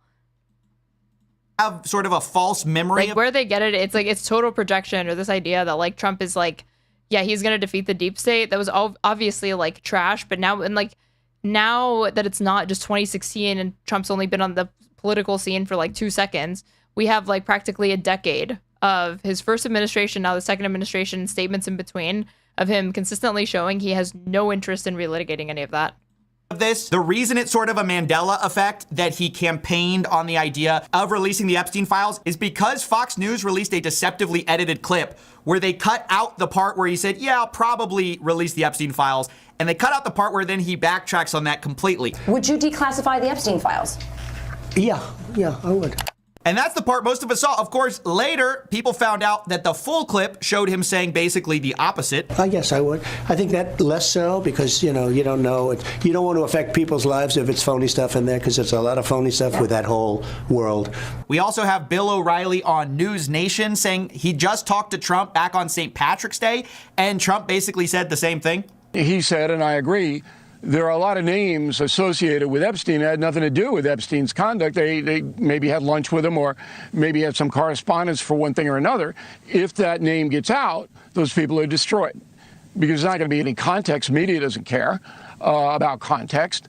So you can't do that. So over and over, we've seen Bill O'Reilly looks fucking terrible. The same answer from the president, not the fact that, oh no, the Epstein files, it's a lefty conspiracy. No, actually, it's the worry that people in the files are going to have their lives destroyed by the files. That sounds a lot more like covering for the people in the files than it does covering the victims. We've heard Kash Patel and Pam Bondi talk about, oh, we got to protect the victims. Go through it very cautiously to protect all the victims. We're not going to re-victimize women. We're not going to. The strawman that they created is the idea, or like what they would engage with is acting like people, what they wanted released was like CSA materials and not the client list or the transparency surrounding like any of the indictments or any of that. Put that back out there. But when we actually hear the president talk about it and the real reason, right, because he's ultimately the decision maker on whether this gets released, what the real reason is cited is not about victims. It is about the people, the names in the thing. So I find it disgusting. They're using the victims of Epstein as a shield for the people who are actually in these files. Now, of course, who specifically is he worried about? Well, maybe it's his friends, maybe it's people he has dinner parties with, and of course, maybe it's him, Donald Trump, that he's worried about. The journalist Michael Wolff actually quotes Steve Bannon as saying Jeffrey Epstein was really feared in 2016 for what he knew. I was there, and it was that moment, and Bannon said to Epstein, and he said this in a good humor. He said during the campaign, it would be the 2016 campaign, you, meaning Jeffrey Epstein, were the only person I was afraid of. So that is 3 independent sources. You've got the Ira Rosen quote, the Michael Wolff quote, and that Mark Epstein quote, all saying that there is some type of damaging information on Trump. 2 of those people specifically implying that it's also on Clinton as well. You also have the Elon Musk allegation from left field, but he doesn't source anybody, so we won't count that. Either way, I must say, I don't know for sure if Bill Clinton, Prince Andrew, Donald Trump were heavily involved in anything nefarious or not. That is exactly why we should all demand that we open these files. But the possibility of both Democrats and Republicans being implicated in some of these files, whether they did it or not, or just knew him, may give a plausible reason for why the Epstein files have been heavily redacted this whole time. There are very powerful people involved. We've known that. There's no reason to think that Donald Trump is not involved because he fucking sues anybody who even looks at him the wrong way. He's suing CNN currently for reporting on the Iran strikes, I believe. So Musk saying those statements and then him, like Trump, not suing him for like defamation or libel or slander or whatever. Very weird. Been given, of course, is that, we've got to protect the victims. The real reason behind the scenes is really they're protecting the powerful people. Now, the most charitable interpretation is, as Bill O'Reilly said, it's because those people would have their lives ruined. They had nothing to do with Epstein, but we know some of them probably did. We know this from the Miami Herald because the FBI agents who searched Epstein's house found a cache of thick black binders all labeled with names that contained hundreds of naked or semi-naked photographs on CDs that Epstein stored in various places. The labels on the binders were redacted from photos because prosecutors said they were names of third parties who were not relevant to the case they are mounting against Ghislaine Maxwell. So my question is, are those some of the third parties? Their names are on binders with a bunch of explicit photographs that Epstein was storing? That seems like something we should be investigating. Or what about the fact that since the FBI is saying there's no blackmail involved with Jeffrey Epstein, we investigate the Wall Street Journal report that Jeffrey Epstein allegedly tried to extort Bill Gates over an extramarital affair? Because I thought there was no blackmail. A Russian bridge player, apparently. Involved. And my real plea to people is to not allow comments like this, these statements about partisan politics, to trick you into thinking this is some type of left versus right issue. That is the Trump play right now. I don't think it's going to work. I think it's a disaster. I think it's very stupid. I think people on the right are just as interested as people on the left. I think this is a universal issue, as it should be. If there are predators in the highest offices in the land, be they Democrat or Republican, we want to know about it. We want to know about it. All right, you guys, if you're watching on Twitch, you haven't subscribed to me already, you should. You can get access to an ad-free experience as well as cute emotes, or follow me so you can at least know when I go live. You can also gift subs to other people in chat so they can have the same. If you're watching on YouTube, you should like the stream or subscribe to me. If you want to support me, you can follow the donation link pinned in my Twitch chat or in my YouTube description box. And I'm at Straighterade _ on everything. And I will be back tomorrow. But in the meantime, YouTube viewers, I am sending you to watch the Vanguard debate. The Live and Learn crew, which includes Josiah, aka Pondering Politics, Hutch, Econo Boy, and Pisco. And Twitch, I'll probably do the same, okay?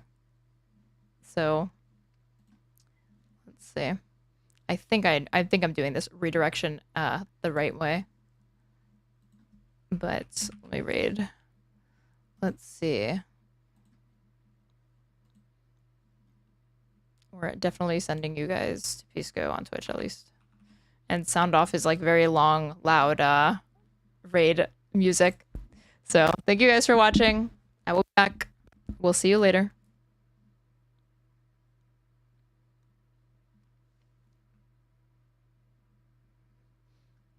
Okay, bye.